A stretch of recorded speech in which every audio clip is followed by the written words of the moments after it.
Chapter 1 Rebirth. The Repository of Minds. Linfan was Sathis Rolabode, leisure lyre pairing the circuit breaker. The circuit breaker had undergone numerous repairs. It was usually limited wildlife, ensuring absolute safety. He had been electrocuted a few times before. However, it was merely a tingling sensation in his hands, so he dismissed it. While Perchidona wooden ladron engaged in repairs, his left hand somehow brushed against a nearby round box. Hella to Takriafa. Suddenly, bang! Heffel from the ladder, hishid striking Thesherp cornero fastep. An intense pain instantaneous lysergid thruff hishid. His finalconscious taut. Linfan had fallen from Thelader, smashing Isak's patal region. He could feel the blood continuously flowing from Thwound, unstoppable. Instinctively, he tried to rise. Yet, despite the exerting gullah strength, he could not move. His body trembled violently, yet remained utterly motionless. It felt as though his body had been instantaneously lamped. He had no strength left, and disbudily limpana pull off blood on the ground. His body convulsed incessantly. His lips struggled him, yet no words emerged. His mind still retained a semblance of consciousness, acknowledging the thuas injured, potentially gravel iso. He could see him la hirishiart pounding rapidly. Thump, thump, thump, thump, thump. However, after a couple of breaths, his heart beat began to gradually slow. At this moment, his mind was acutely aware of the might beating. Themaratho tofteth. The Firitevo had made him even more terrified. A few breaths later, his worst fear materialized. His heart slowly ceased beating, his already struggling jays became increasingly blurred, and darkness began to envelop them. Eventually, everything turned into a void, and he could see nothing. His brain, deprived of oxygen, gradually became a hazy. He gradually lost all consciousness, completely succumbing to consciousness. Ike was soon Kair Hamiktomi had passed. Hebagally heard voices, which gradually grew her. Tose heard voices would be an understatement thuas awakened Biloudmoises. Linfane instinctively tried to open his eyes, but his eyelids seemed uncontrollable. After several conscious attempts, his eyelids finally began to lift and his eyes slowly opened. Up and opening eyes, light pierced through him. The sudden light was blinding, prompting him to immediately close them again. After several attempts to open and close them, his eyes gradually adapted to the light here. However, he still felt dizzy, with a splitting headache and a throbbing sensation in his head. Instinctively, he tried to cover it with his hands. However, his arms were limp, and his center body was numb, rendering him powerless. His mind was completely blank. He couldn't lie other with his shalfapan, allowing his body to slowly recover and regain composure. Alpha Physes is wary open, they had not yet fully adapted to the light. His gaze was scattered, failing to capture numerous other objects. He remained in his dazed state, unsure of how much time had passed, perhaps minutes or even tens of minutes. The numbness in his body gradually subsided, and his eyes became increasingly clearer. The headache also eased considerably. Just when he could sit up, the headache suddenly intensified. A piercing pain made his head feel like it would split open, unbearable. Instinctively, he used both hands to cover it. Simultaneously, unfamiliar information flooded his mind, pouring into his brain. The information played out in his mind like him with various scenes, characters, sounds, and information appearing. As the various images and information played out in his mind, the pain in his head gradually. After a few months, the headache slowly subsided until it disappeared. He felt much better, and his complexion relaxed. After lying there for a while longer, he began to slowly regain his composure. Linfan began to observe his current surroundings. He was astonished to find himself lying gone an old, worn-out, who was still wearing garaged, torn old clothing. Instinctively, he quickly surveyed the surrounding sand walls enclosed within bamboo strips and sides. After observing, he ascertained this was swat. Moreover, it was drafty. Seeing this scene, he was extremely surprised and shocked. He exclaimed loudly, "Where am I? How did I get there?" Then, Harry looked around but did not see anyone. Just then, some image and memories that did not belong to him appeared in his mind. He gradually calmed down and reorganized his thoughts. After a long time, he analyzed his thoughts.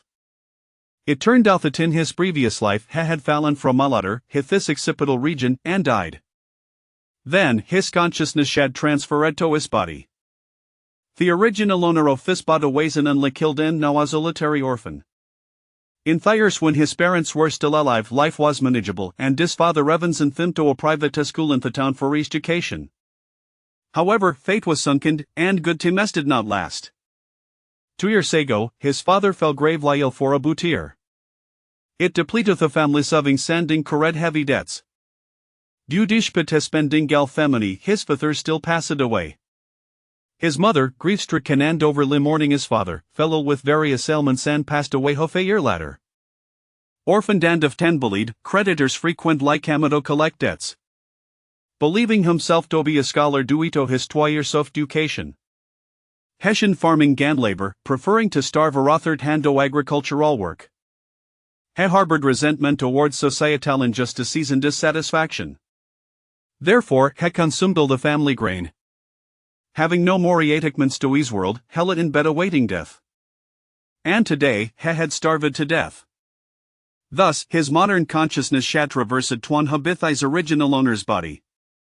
After sorting through his thoughts, Lin Fan was extremely shocked and amazed, finding Jathar to believe, suspecting it a dream. He then said to Pan forcefully slapped his face. "Pat, ouch, it hurts." This proved it was real and not a dream. After calming his frightened emotions for a while, he muttered to himself after a few moments. Never had imagined that the plot of the travel and rebirth from TV novels would actually occur to him.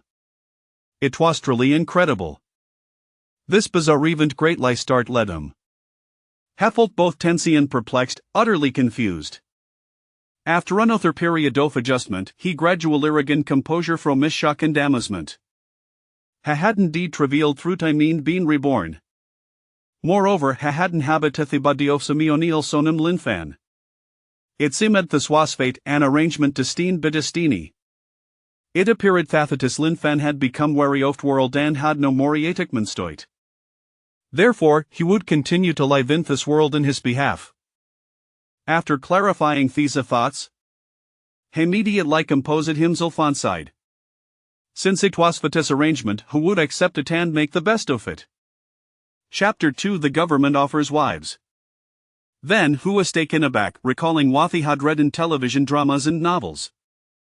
Wasn't it said that Tupante met traveling or reincarnating, one would gain a golden finger airing system or something similar? He have reincarnated, so Harry Army golden finger system or old master's ring? After feeling around his body and again, aside from his ragged clothing, there was also dan thing around his neck. In his memory, the pendant was the enlightenment his person beside his clothes, handed down from his ancestors and passed on to him after his father's death. Lin Fan took it off and examined it, thinking it might be the golden finger system. However, after scrutinizing it for some time, nothing happened. He even tried a scene on television, whispering to the jade pendant, "Open sesame, open sesame." But there was no response. Next, he gestured with his hands towards the jade pendant and shouted, "Heavenly spirits, earthly spirits, open the door form, will you?" He also tried with the repeating password she had seen on television before. After fiddling with it for a while, there was still no reaction. Sighing deeply, he put the pendant back around his neck. He felt deflated, thinking, was it supposed to be like these? Upon reincarnating, one would gain a golden finger or a system space, right? I've reincarnated, but he have nothing. This is really deceiving. It seemed taught no teverith in television dramas and novels was true.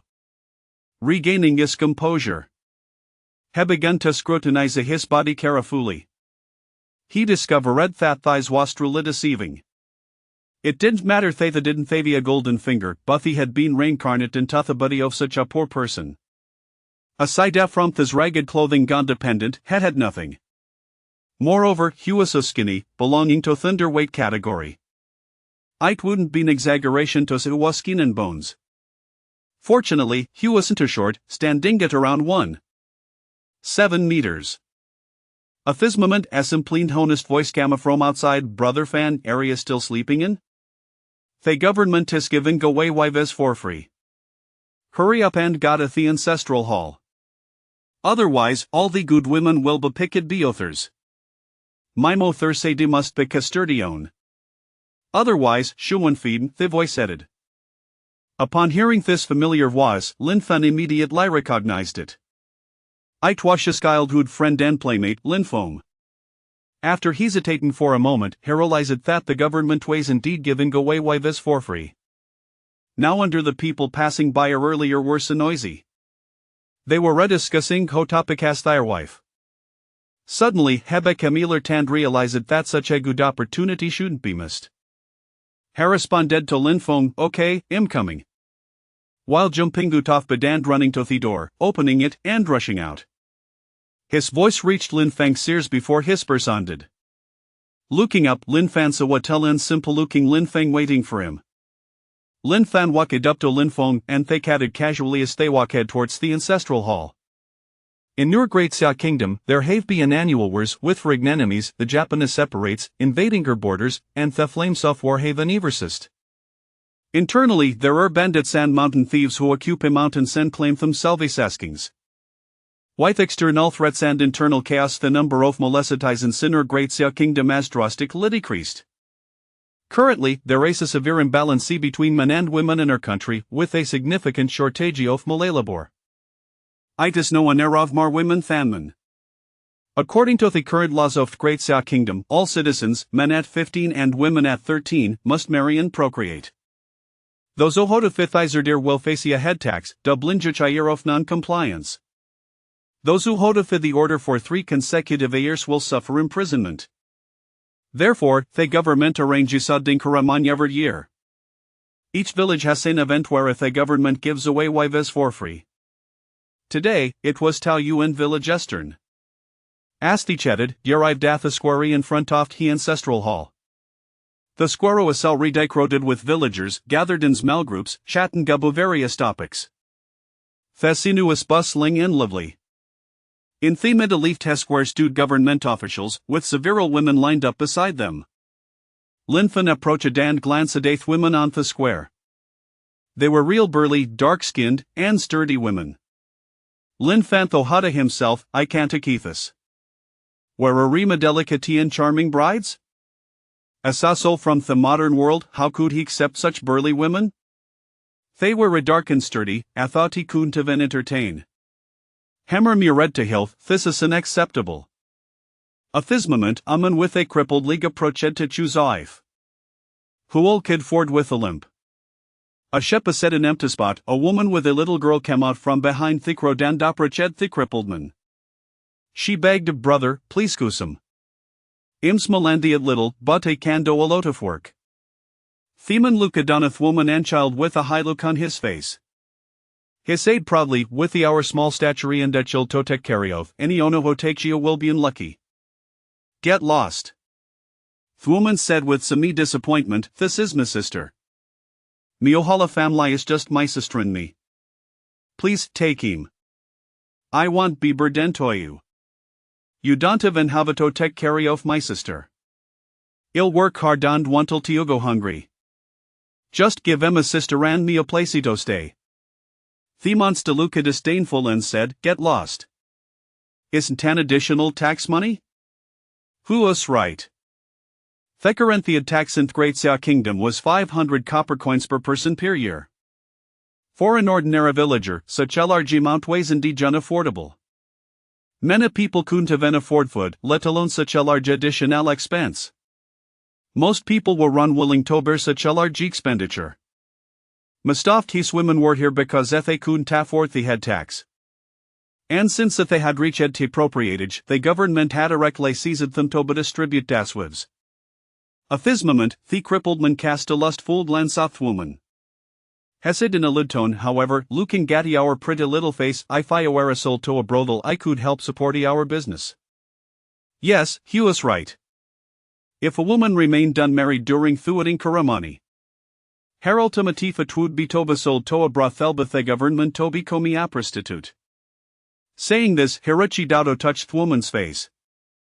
Thwoman was frightened and immediate liar treated.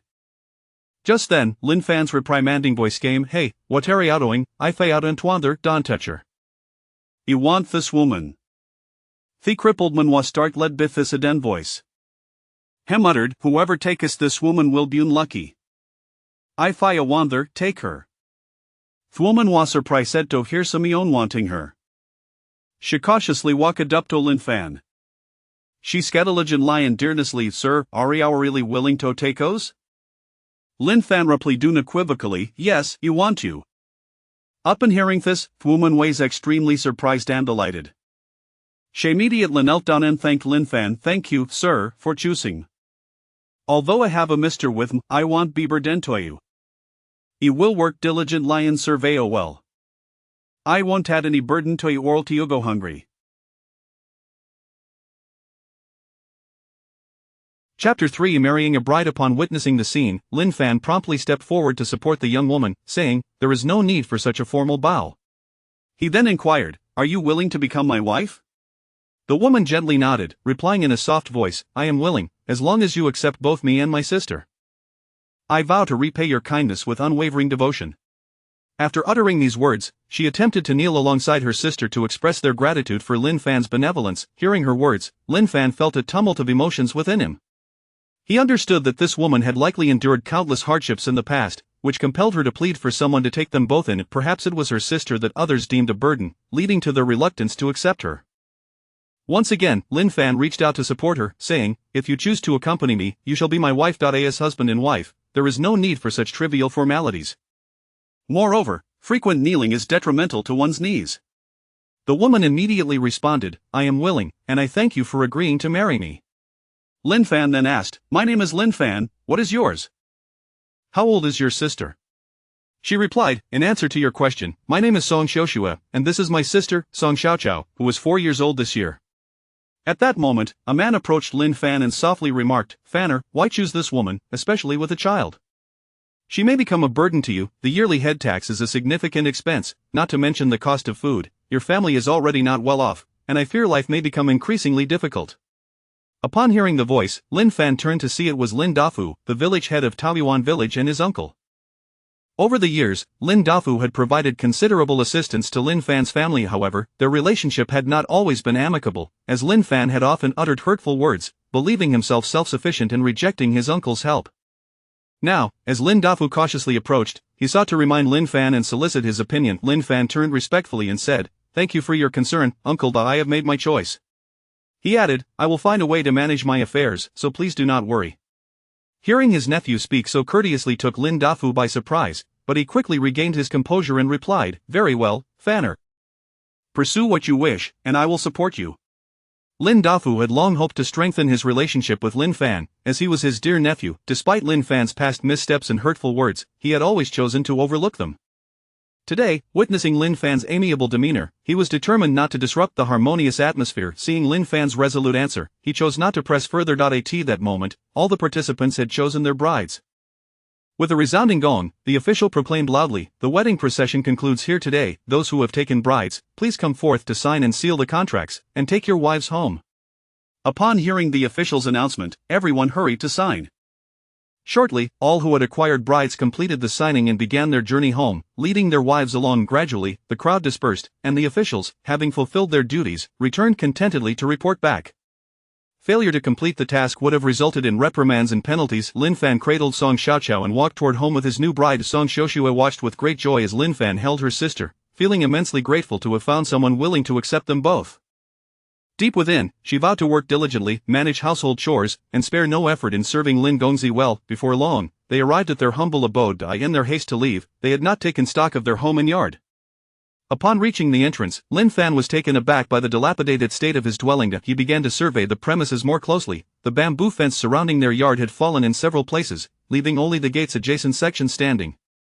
Clearing his throat awkwardly, Lin Fan pushed open the gate and led Song Xiaoshui and Xiao Qiao inside. They approached the entrance of the house, where he swung open the door, revealing a modest thatched cottage of roughly 20 square meters. At the far end stood a bed constructed from wooden planks, accompanied by a wooden table and 2 long stools. Along one wall was a shelf made from several boards, holding a few bowls and assorted items. Feeling embarrassed, Lin Fan coughed and said, "I apologize for the state of my home. It is rather poor and run down. I hope you will not find it displeasing." Song Xiaoshui quickly replied, "Not at all. I think this house is quite nice, it just needs some tidying and repairs." She continued, "We are already immensely grateful that Lin Gongzi has taken us in and provided us with a place to stay."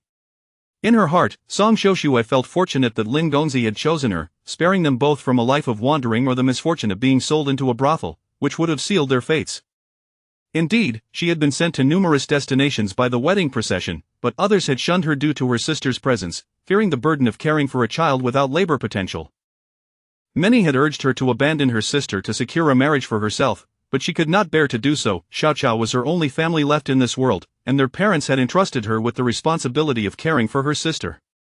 Therefore, she could never forsake Xiao Qiao. Under the laws of the Daxia kingdom, a child was subject to a head tax beginning in their second year of life. Unbeknownst to Lin Fan, Song Xiaoshui's mind was burdened with these thoughts.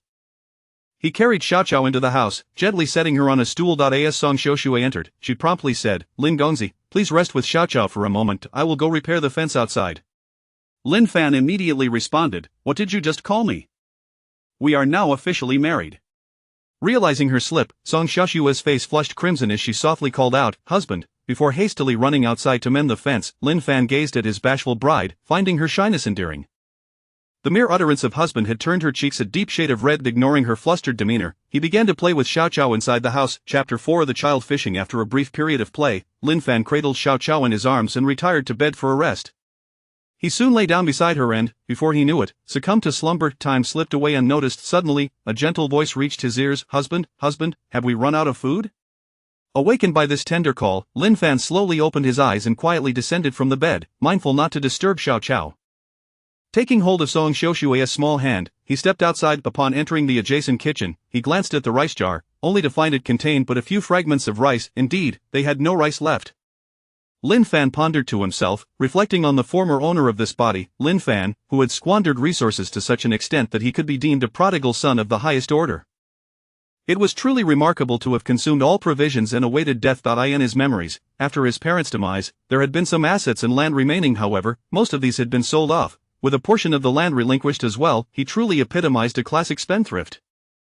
He chose to disregard the former owner's habits, awkwardly stating, "My dear, I apologize, it slipped my mind that we are out of rice." "That's not it, husband," Song Xiaoshui quickly replied.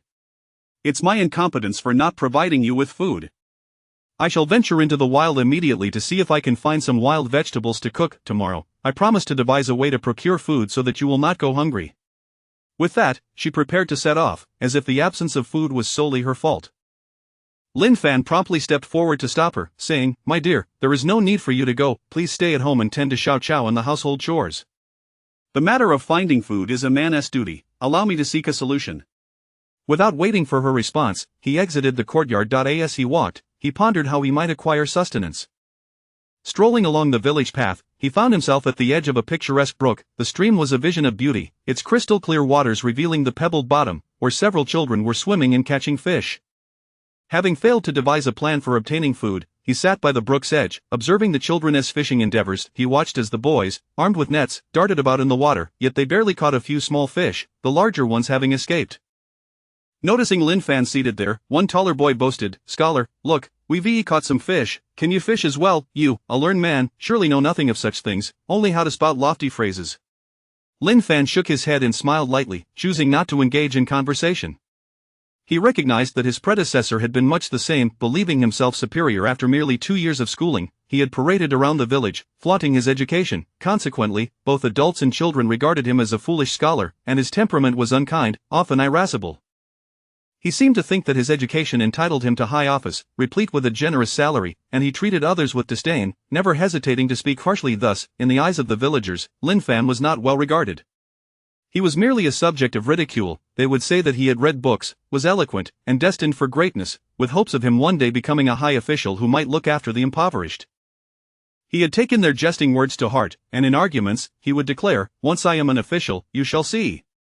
Unbeknownst to him, the villagers merely laughed at his expense. Lin Fan acknowledged that his predecessor's character had been flawed. As for these matters, he chose not to dwell on them, resolving to bear the burden himself and gradually reshape his image in the villagers' minds. Observing the children as they caught another netful of small fish, they soon grew tired. The second tallest boy suggested, "Let us divide these fish and head home." As the second tallest boy passed by Lin Fan with the fish net, he said, "Brother Fan, you got married today. I have a few fish here for you, take them home to eat." This young boy was the only one in Taoyuan village, aside from Lin Feng, who was willing to follow him around. Therefore, when he saw the taller boy mocking Lin Fan, he felt displeased and decided to keep a net of fish for him. Lin Fan replied, "Thank you, little one, but I do not need the fish. Take them home for yourself." He then asked, "Could you lend me your net to catch some fish?"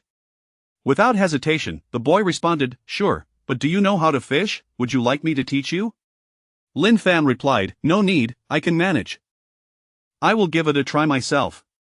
At that moment, the other children overheard Lin Fan claim he could fish and erupted into laughter. The tall boy scoffed, "Who would have thought a scholar could engage in such dirty work and catch fish? Have you ever been in the river? Can you swim? Have you ever caught a fish? Do you even know where they are?"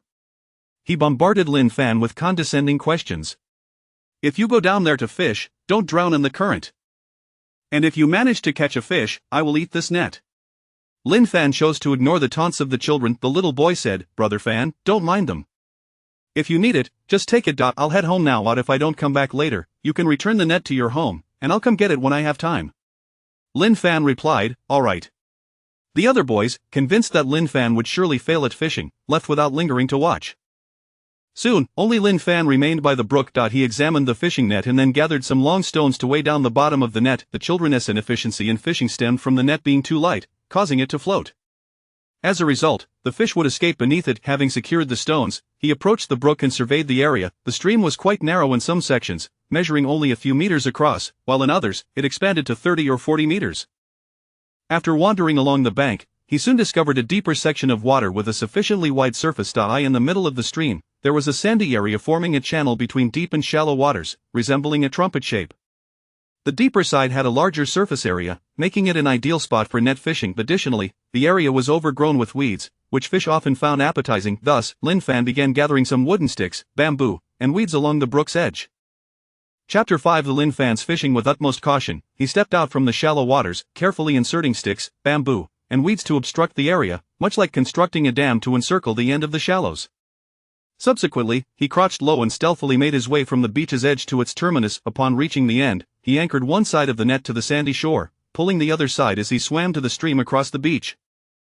This maneuver was executed swiftly, and he completed it in no time. Once the net sank to the bottom, he began to gradually pull it in, alternating between swimming left and right, tugging the net in both directions. Slowly but surely, the encirclement of the creek became increasingly tighter. As he drew the fishing net halfway onto the beach, he swam to the opposite side, intending to continue pulling the net forward. Just as he exerted force to do so, a sudden turn revealed an unknown object in the water that grazed his neck. Instantly, he felt a sharp pain akin to a knife's cut, and blood began to gush forth. "Lin Fan," he exclaimed, instinctively pressing his hand against the wound on his neck. With his other hand, he gingerly reached for the object that had just inflicted the injury. To his astonishment, it was a piece of bamboo, its edge remarkably sharp. In that brief moment, his neck had been wounded by that very object during his turn. Furious, Lin Fan cursed, who would be so callous as to leave such a sharp piece of bamboo in the water? He then planted the bamboo pole of the fishing net on the shore and hastily scrambled onto the bank. Once ashore, he assessed the damage to his neck and realized it was severe, possibly having cut a blood vessel. Blood now flowed forth like a fountain. Panic began to set in. He feared he might have severed an artery and understood that he could be in grave danger. As he pressed his hand against his neck, he contemplated a solution. Within moments, his neck was drenched in blood. The crimson liquid stained the pendant he wore, which began to absorb the flowing blood like a vampire's. Gradually, the pendant seemed to glow, becoming increasingly red and radiant. After a few breaths, the pendant transformed into a luminous entity, breaking free from his neck and shooting towards his forehead like a bolt of lightning. Upon witnessing this strange phenomenon, Lin Fan instinctively attempted to turn away to evade it. However, before he could react, the light penetrated his brow. In that instant, Lin Fan felt as though he had been struck by lightning, and he lost consciousness. Time became a blur. Perhaps it was but a moment, a few minutes, or even hours, until he gradually regained awareness. Upon awakening, he felt disoriented, and a dull ache throbbed in his head. Yet, after a few moments, clarity returned. As he surveyed his surroundings, he discovered he was lying on a patch of grass. Not far ahead stood a thatched cottage, with a small hill behind it, more amount of earth than a proper hill, covered with weeds and saplings. In front of the cottage, there was a well, and beyond it lay a small fish pond. Gazing around, he was astonished to realize that this was a small realm, roughly 100 square meters in size, surrounded by an impenetrable darkness where nothing else was visible. He mused to himself, this is a miniature paradise. However, the realization soon struck him. As he took in his surroundings, he was startled. Where am I? What is this place? How did I end up here? Wasn't I just fishing? Questions surged through his mind, each clamoring for attention. Just then, a voice, soft and childlike, echoed in his mind. Master, greetings, and welcome home. The suddenness of this voice nearly sent Lin Fan into a panic, rendering him weak and trembling. He feigned composure, his voice trembling as he demanded, Who are you? Who is speaking? Are you a person or a ghost? Show yourself, I bear you no ill will, why do you frighten me?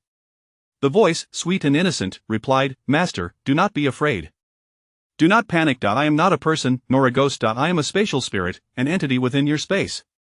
Lin Fan, intrigued yet skeptical, queried, Spatial spirit, what do you mean, my space? What space?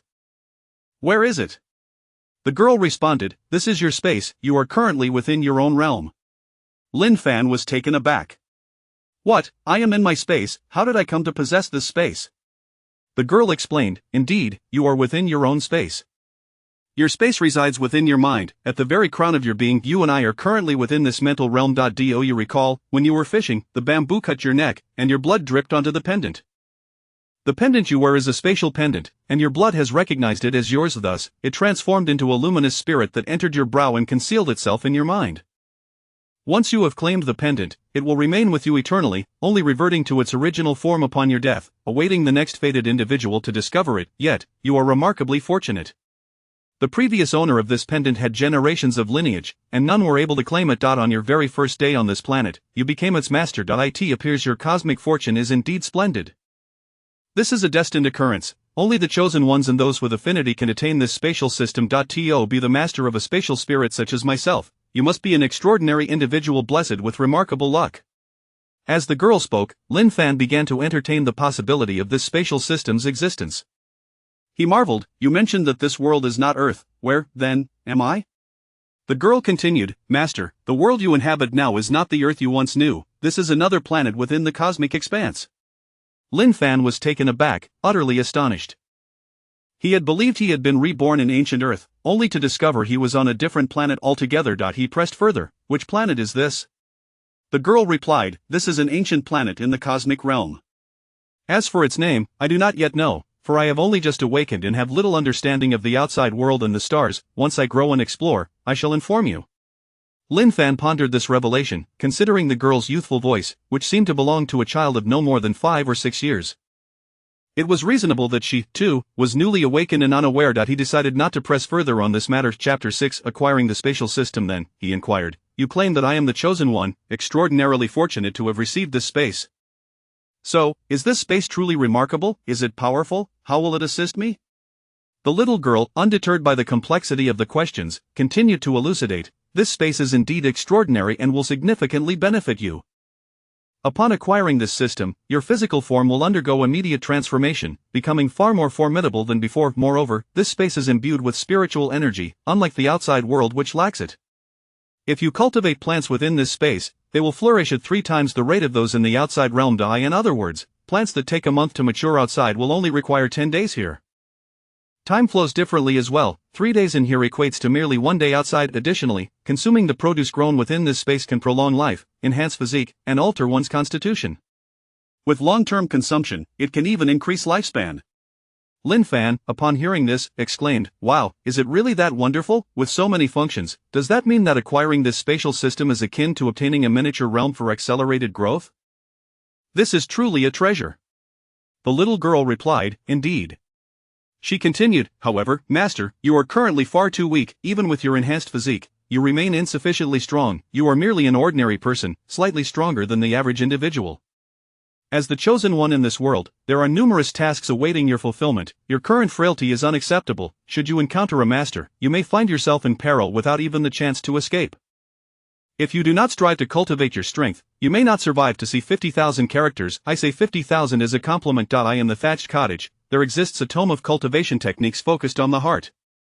Take it and begin your training. You must hasten to empower yourself and grow. If you cultivate here, your progress will be accelerated, as the spiritual energy here is 3 times that of the outside world. Practicing in this space will yield twice the results with half the effort. Whenever you have free time, you may enter this space to meditate and cultivate. Even when busy, you can still come in. However, for now, you can only focus on heart cultivation and soul cultivation. At present, only your soul can enter this space. To bring your physical body inside, you must first reach a higher level of cultivation before doing so.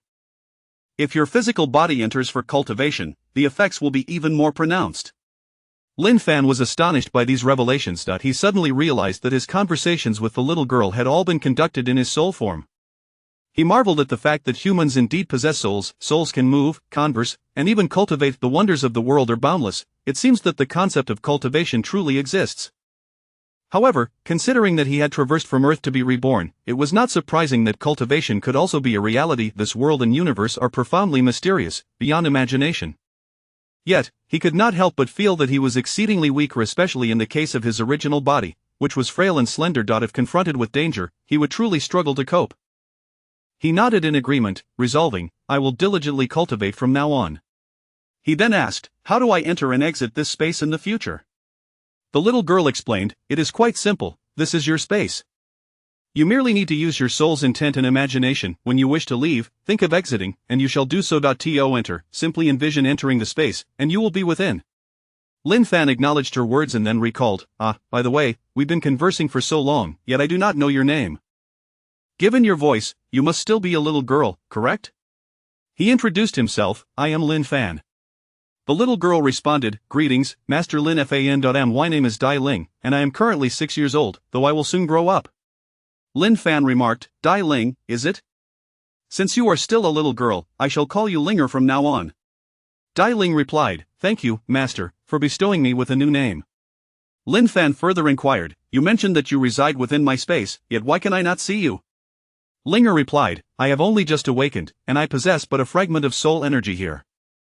I have not yet taken on a tangible form for now. I can only communicate with you through soul transmission. Once I cultivate and grow stronger, you will be able to see me. Lin Fan then realized that Linger was merely a wisp of soul energy, which explained why he could not see her physical form and could only communicate with her soul. His curiosity piqued. He asked, how long have you been in this space? Linger answered, it could be thousands of years, tens of thousands of years, or possibly even hundreds of thousands. I cannot recall precisely. Once I cultivate and regain my former strength, I will know. Lin Fan, still puzzled, asked, if you are in my mind, do you not know what I am thinking? Linger replied, how could I know your thoughts? I merely reside in your mental space. I am not fused with your mind. If you do not tell me, how could I possibly know what you are thinking? Likewise, you cannot know what I am thinking. If I knew, I would not need to go through the trouble of sharing this information with you. I could simply transfer it directly. Lin Fan pondered this and realized the logic in her words.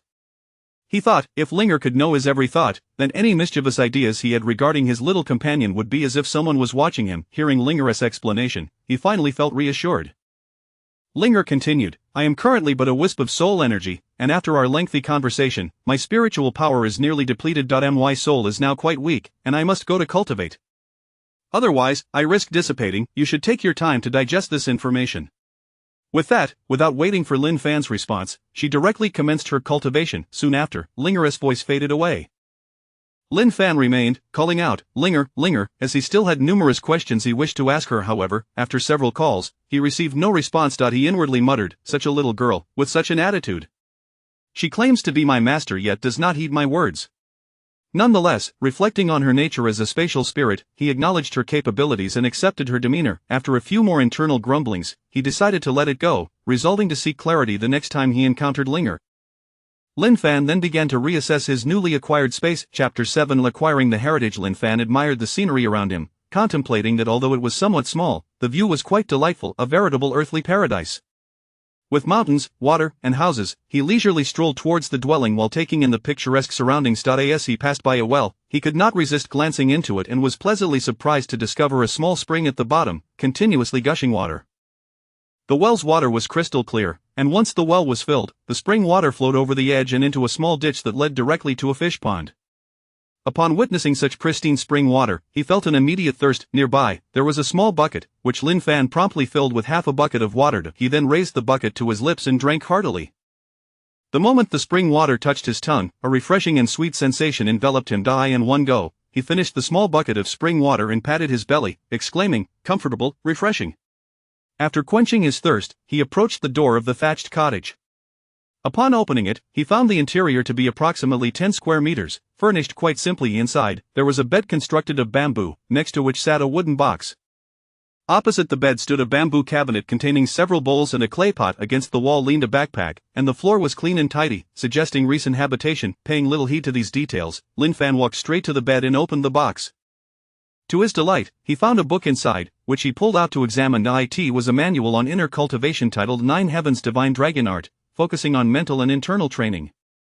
After casually glancing through a few pages, he returned the book to the box, as he was not yet in a position to practice. Suddenly, the book transformed into a beam of spiritual light and shot toward his forehead. Lin Fan instinctively attempted to evade it, but before he could react, the light vanished into his brow. But he felt a wave of dizziness wash over him, accompanied by an influx of information about the cultivation technique, imprinted into his mind like a printer's output. After a few moments, the dizziness began to fade, leaving him with a clear understanding of the insights related to the 9 Heavens Divine Dragon Art. The information detailed the cultivation experiences from levels 1 to 9, each subdivided into 10 tiers. Lin Fan stood momentarily stunned, eventually regaining his composure to glance back at the wooden box, only to find it empty. He mused that he had not even prepared himself for cultivation, yet this book had forcibly integrated itself into his mind. Feeling somewhat helpless, he chose not to dwell on the matter further, recalling that Ling Er had mentioned he was the chosen one, suggesting such occurrences were not entirely unusual for him. After all, the strange events of the day were already numerous, and he anticipated even more peculiar happenings in the future. Thus, after experiencing so much in a single day, he had grown somewhat accustomed to the oddities. He then picked up the wooden box and examined it closely. To his astonishment, he discovered that it contained compartments. After a moment of fumbling, he finally figured out how to open the inner compartment of the box. Carefully, he opened it to reveal another book and a set of silver needles. Lin Fan took the book out, flipped through a few pages, and then replaced it, as he had no medical training and was uncertain how to utilize the silver needles or what the book contained. He resolved to study it further when time allowed. Setting the wooden box back in its place, he suddenly remembered that he was still supposed to be fishing. His companions were waiting for him to return with food. With this thought, he immediately concentrated and commanded his soul to return to his body. In an instant, his spirit was back within him, only to find someone shaking him vigorously, calling out his name. "Fan Go, wake up, please wake up." As Lin Fan slowly opened his eyes, he was greeted by the sight of Xiao Danzi. At the moment Xiao Danzi saw Lin Fan awake, he joyfully exclaimed, "Fan Go, you're awake." "Are you alright?" Lin Fan replied, "I'm fine." "Xiao Danzi, why did you come back?" Xiao Danzi explained, "I just went back to eat something and was worried you might struggle with fishing. So, I came to check on you and help, but when I arrived nearby, I saw you covered in blood and thought something had happened to you. When I got here, I realized you were just unconscious." Lin Fan, hearing this, immediately inquired, "How long was I out?" Xiao Danzi replied, "I'm not sure how long you were out before I arrived, but it's been about a quarter of an hour since I got here." Lin Fan was astonished, realizing he had spent so much time in the well while only a few minutes had elapsed outside. Xiao Danzi then asked, "Fan Go, are you really okay? How did you faint?" Lin Fan reassured him, "I'm fine, I must have just been too tired, so I took a little nap. I feel fine now." He also reflected that he felt remarkably lighter than before. Xiao Danzi, relieved, responded, "I'm glad to hear that. You scared me." Lin Fan continued, "Since you're here, let us work together to pull the fishing net and gather the fish. We can each take a side to make it quicker." Xiao Danzi agreed, "Sure, no problem." With that, the two immediately set to work, each pulling a side of the net until they slowly drew it to the shallows. To Lin Fan's surprise, he realized that his body had indeed undergone a transformation, and now, pulling the fishing net felt significantly easier than before. As the surrounding circle tightened, the fish inside became frightened and began to thrash about wildly, desperately seeking an escape. Before long, the net had been narrowed down to a width of only 3 or 4 meters, with the fish thrashing about in a frenzy, attempting to find a way out. However, they remained ensnared within the confines of the net. Xiao Danzi, witnessing the bounty of fish captured in a single net, was utterly astonished. He had never seen so many fish, especially of such size. At that moment, the group of children who had been fishing earlier returned, curious to see if Lin Fan, whom they deemed foolish, could actually catch any fish. They sought to validate their earlier assumptions. Yet, upon arriving and witnessing the scene before them, they were left dumbfounded. They had fished for years and had never caught such a vast haul as Lin Fan had managed. Lin Fan himself was equally astonished, staring at the net brimming with fish in disbelief. Chapter 8 A bountiful catch. To Lin Fan's astonishment, the fish resources in the brook were astonishingly abundant. Surely, he had stumbled upon a school of fish. With this net, he had captured dozens of fish, each of a considerable size. Lin Fan was utterly taken aback by the sheer volume of his catch. He had never anticipated that a simple foray into the brook would yield such an impressive bounty. Perhaps the fishing techniques of this era were rather rudimentary, or maybe the fishing tools were inadequate, making it difficult to capture larger fish. Even when encountering a school of fish in the river, the chances of netting a few were slim due to the inefficiency of their equipment. It was likely that they had yet to master the art of crafting proper fishing tools. Not wishing to dwell further on this matter, Lin Fan observed as the group of children drew nearer. Ignoring their astonished and envious gazes, he promptly began to dig a large pit in the center of the beach. Before long, a pit over half a meter deep was excavated. As it was situated in the middle of the river, water soon began to seep into the pit. He then called to Xiao Danzi, instructing him to help transfer all the fish from the net into the large pit on the beach. They were both filled with joy as they scooped up the fish, laughing heartily as they counted each one. In approximately 20 minutes, every fish from the net was successfully placed into the pit. Just as they were reveling in their success, a pressing dilemma arose. They had indeed caught the fish, but how were they to transport them home? While pondering this, Xiao Danzi suggested, "Brother Fan, why not fold my fishing net and place the fish inside, then carry it home?" Lin Fan had already considered this solution but hesitated to voice it, fearing he might damage Xiao Danzi's net. Now that the idea came from Xiao Danzi himself, he pretended to deliberate for a moment before nodding in agreement. "All right, but this may ruin the net." Xiao Danzi reassured him, "It's fine. We can repair it if it gets damaged." Lin Fan conceded, "Well, it seems we have no other option." He beckoned to Xiao Danzi to gather the fishing net. After folding it several layers thick, they managed to transfer all the fish from the pit into the net. With the net securely wrapped around the fish, the two were excited to carry their haul home. However, they found it exceedingly heavy, requiring considerable effort to lift. After taking only a few steps, Xiao Danzi exclaimed, "I can't do it anymore, Brother Fan. It's too heavy." He promptly set the fish down, panting heavily. "Brother Fan, this bundle of fish is truly too much for me to handle." Lin Fan replied, "Of course it's heavy, we have over 40 fish here, each weighing between 1 to 3 pounds, that's well over 100 pounds, how could your small frame manage that?" The other children, witnessing this scene, erupted in laughter, mockingly commenting, "You caught so many fish, yet now you can't even lift them. How do you plan to take them home?" Lin Fan, unfazed, smiled and called out, "Then why don't you come over and lend a hand? If you're still laughing, hurry up and help us carry the fish back. There's plenty for everyone." The children, taken aback by Lin Fan's unexpected amiability, pondered why he was being so congenial today. Was it perhaps because he was to marry? Usually, he carried himself with a certain bravado. Now, he was joking with them, and they wondered if such an opportunity to assist him, while also receiving a share of the fish, was too good to pass up. Seeing the sincerity in Lin Fan's eyes, the children felt a little bewildered. Lin Fan called out again, "Hurry up, why are you all just standing there?" Their confusion dissipated as they responded, "All right, we'll find some sticks and be right there." They quickly scoured the area for sticks and soon returned with cheerful expressions, eager to help Lin Fan carry the fish back to his home. With the children's assistance, the atmosphere became lively. Lin Fan tied the corners of the net together and threaded 3 sticks through. With 6 people working in unison, the hefty load of over 100 pounds was effortlessly lifted. As they made their way toward Lin Fan's home, laughter and chatter filled the air as they exchanged fishing experiences, all expressing a desire to learn Lin Fan's methods. Lin Fan, generous in spirit, shared his techniques for net fishing, though he refrained from divulging every method he knew. After all, having watched numerous fishing videos in modern times, he was aware of countless techniques, yet, the fishing tools available to them were woefully outdated. Today had merely been a stroke of luck, encountering a school of fish. Under normal circumstances, such a catch would not be commonplace. As the group merrily conversed, the journey to Lin Fan's home felt significantly shorter. Soon, they arrived at the doorstep, where they spotted 2 figures, one tall and one short, standing in front of the gate. It was Lin Fan's wife and sister-in-law, Song Xiuxue, stood at the entrance, observing the group approaching with what appeared to be a large quantity of something. As they drew closer, she exclaimed, "Husband, you're back. What on earth are you all carrying?" Just as the question left her lips, she focused her gaze and gasped in surprise at the sight of so many fish. "Husband, where did all these fish come from?" Lin Fan replied, "I caught them in the brook." He continued, "Wife, please open the door wider. We need to bring the fish inside." Song Xiaoxue hesitated for a moment, asking, "Are you bringing them into our home?" Lin Fan assured her, "These fish belong to our family, of course, they are coming home." Realizing the implication, Song Xiaoxue quickly opened the gate wider.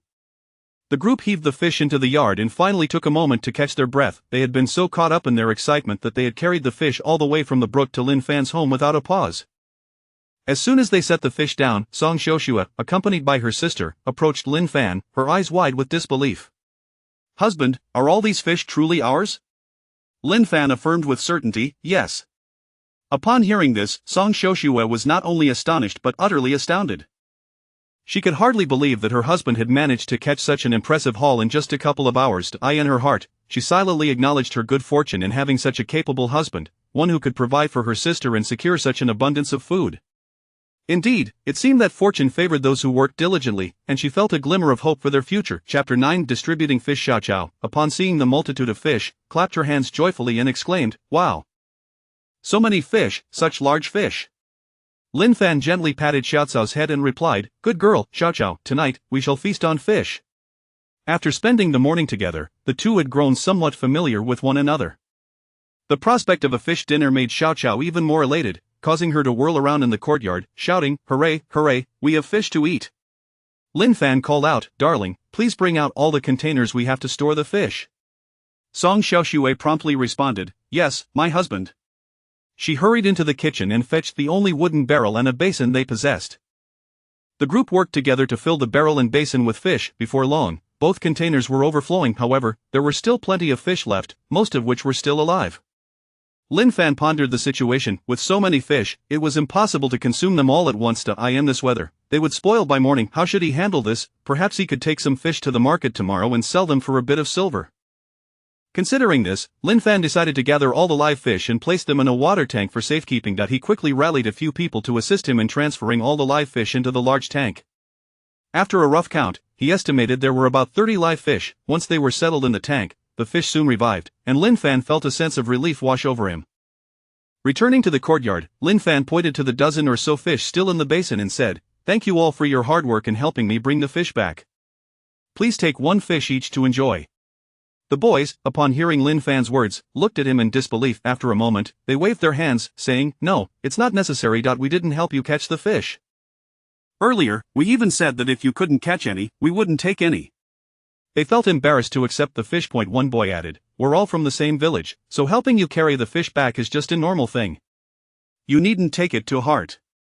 Lin Fan was left speechless by their response, realizing that the original owner of his body must have been quite ungrateful. The villagers were so kind, yet he had managed to offend the entire community. What a remarkable feat. Seeing the boy's sincerity only deepened Lin Fan's thoughts. "From this day forth, I, Lin Fan, shall keep my word. I promise to share the fish with you, and I will do just that. Each of you may take one." Without waiting for the response, he quickly selected several fish of similar size, each weighing over a pound, and placed one into each boy's hands. "Now, the day is waning. Hurry home and prepare your meals." The boys were taken aback by Lin Fan's generosity. They could hardly fathom that he would simply give them such sizable fish. They had expected to take the smallest ones had they gone to fetch them themselves. In this era, when many struggled to afford even a meal, let alone fish, the prospect of receiving such a treat was astonishing. How many people could claim to eat meat more than a few times a year, often only during festivals? They stared in disbelief, recognizing that Lin Fan was behaving in a manner entirely unlike his past self. Today, he seemed transformed, akin to the amiable elder brother from the neighboring household. Seeing Lin Fan's earnest demeanor, the boys no longer felt he was mocking them. With a hint of hesitation, they said, "Thank you, Brother Fan. We'll head home now." Lin Fan smiled and nodded, saying, "Go on, the hour is late. Return home to prepare the fish." Seeing Lin Fan smile, the last remnants of their doubt vanished, and they departed happily with their fish. After the boys left, Lin Fan picked up 2 fish and approached Xiaodan, saying, "Here, Xiaodan, take these 2 fish home to enjoy." Xiaodan looked at the fish and replied, "Brother Fan, I don't want any. We still have some at home." Lin Fan countered, "Are those the few small fish you just caught?" Xiaodan lowered his head awkwardly, offering no reply. Lin Fan continued, "Take these 2 fish home to nourish your family." Xiaodan hesitated to refuse, but Lin Fan pressed on, "If you don't take them, don't come looking for me to play anymore." Hearing this, Xiaodan could only respond awkwardly, "All right, Brother Fan, I'll take the fish." "Good, now hurry home." Otherwise, your parents will come looking for you, Lin Fan urged. Xiaodin nodded and took the 2 fish along with the fishing net as he made his way home. Noticing that everyone had departed, Lin Fan turned to Song Xiuxue and asked, "My dear, do you know how to clean fish?" Song Xiuxue, feeling a bit shy, nodded and replied, "I've seen my father do it before, so I should be able to manage." Lin Fan instructed, "Please take care of these dead fish while I step out for a moment." He then picked up 2 large fish and 2 smaller ones, adding, "Prepare them well, for when I return, I shall personally cook us a delightful fish dinner." Song Xiuxue responded, "Understood, my husband. I will take care of it." With that, she promptly carried the fish to the kitchen for cleaning. As Lin Fan stepped out of the courtyard, a familiar voice called out from around the corner, "Brother Fan, are you home?" Before the person appeared, Lin Fan recognized the voice and replied, "I am here." As soon as he finished speaking, Lin Feng, his good friend, emerged from around the corner. Upon seeing Lin Fan leaving his home, Lin Feng immediately inquired, "Brother Fan, are you heading out? Today is your big day, where are you off to?" Lin Fan responded, "Today is not your big day, so why are you out and about?" The two engaged in light banter for a while before returning to the matter at hand. Lin Feng said earnestly, "Today is your wedding day. My family is poor and I have no gifts to offer you. My mother asked me to bring some broken rice as a token of congratulations for your marriage, wishing you happiness and early blessings. I hope you won't think it too little." With that, he handed Lin Fan a bag of rice. Lin Fan glanced at it, estimating it to weigh around 5 or 6 pounds. In these times of famine, where many struggled to fill their bellies, being able to give away such a quantity of rice signified a strong bond. Lin Fan graciously accepted, saying, "Thank you, I shall not refuse." He took the rice without hesitation.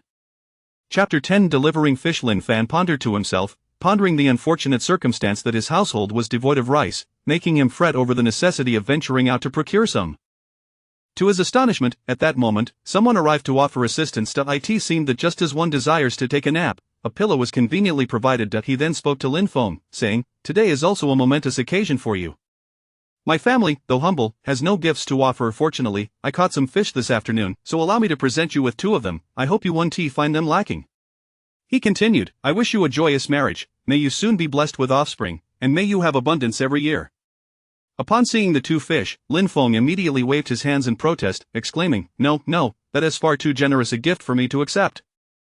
If I were to accept such a grand offering, my mother would surely scold me. She has stated that since you are the only one in your household and have just married today, you should not give me anything." Lin Fan was deeply touched by this sentiment. He had not anticipated such care from the family of his wife. With a smile, he replied, "Thank you for your family's kindness toward me. There is no need for concern. I caught plenty of fish today. My home has an abundance, we cannot possibly consume it all. Besides, you have gifted me something, and it is only fitting that I reciprocate. This is the principle of mutual exchange, a custom that must not be overlooked." He then led Lin Feng into the kitchen for a glimpse.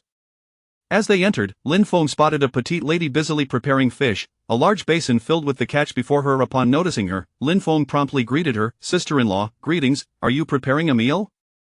Song Xiuxue turned her head and was met with the sight of a tall man grinning at her in a somewhat foolish manner.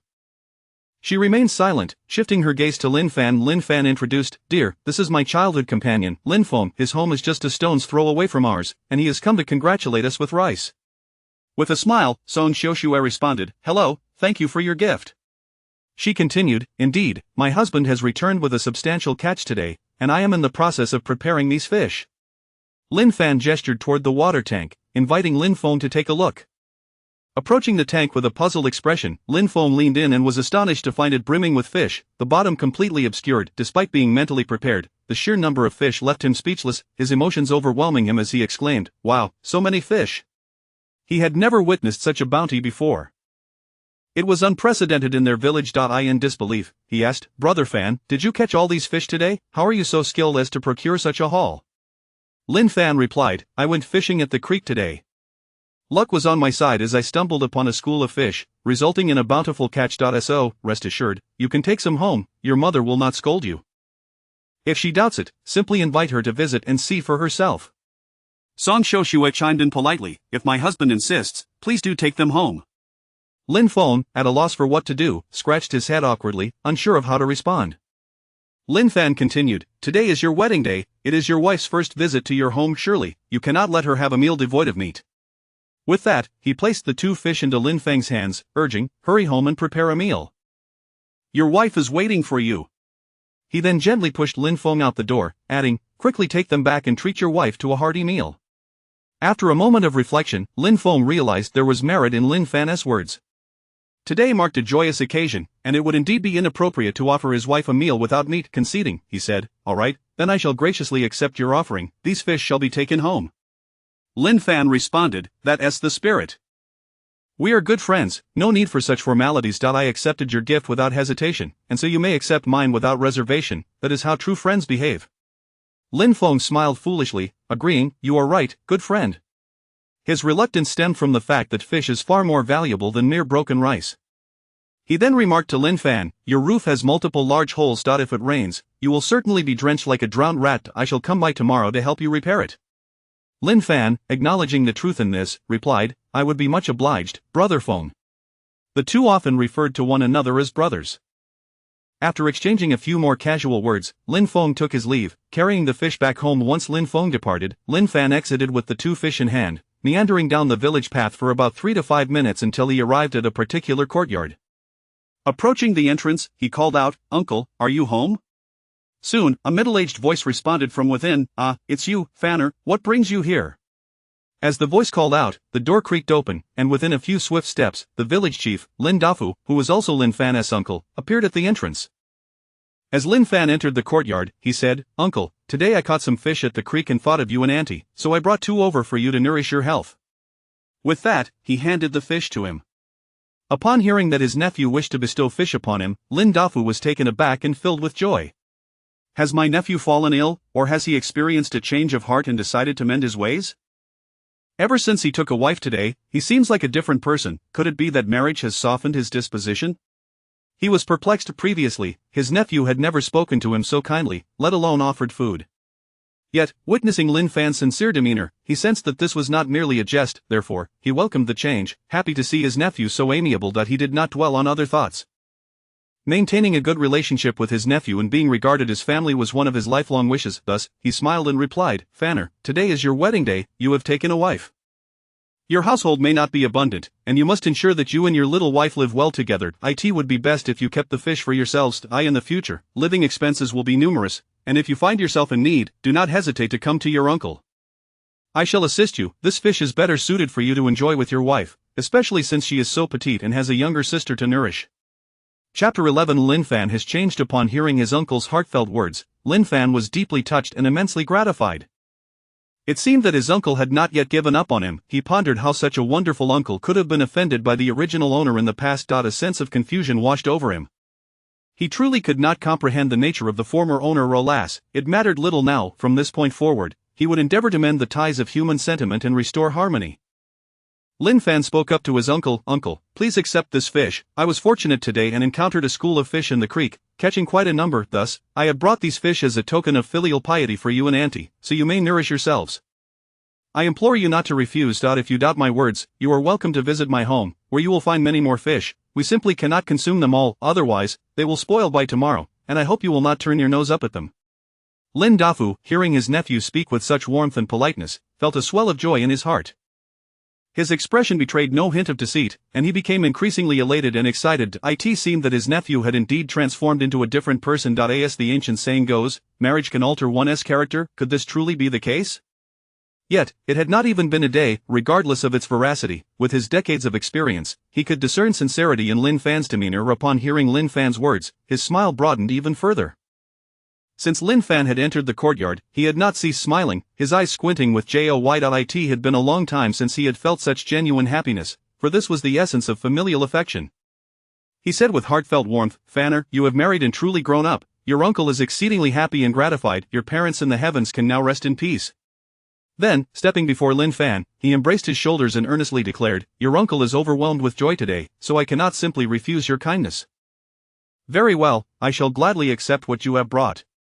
Lin Fan presented the fish once more, and this time, Lin Dafu did not hesitate. He accepted them with open hands. "Fanner, please wait here a moment.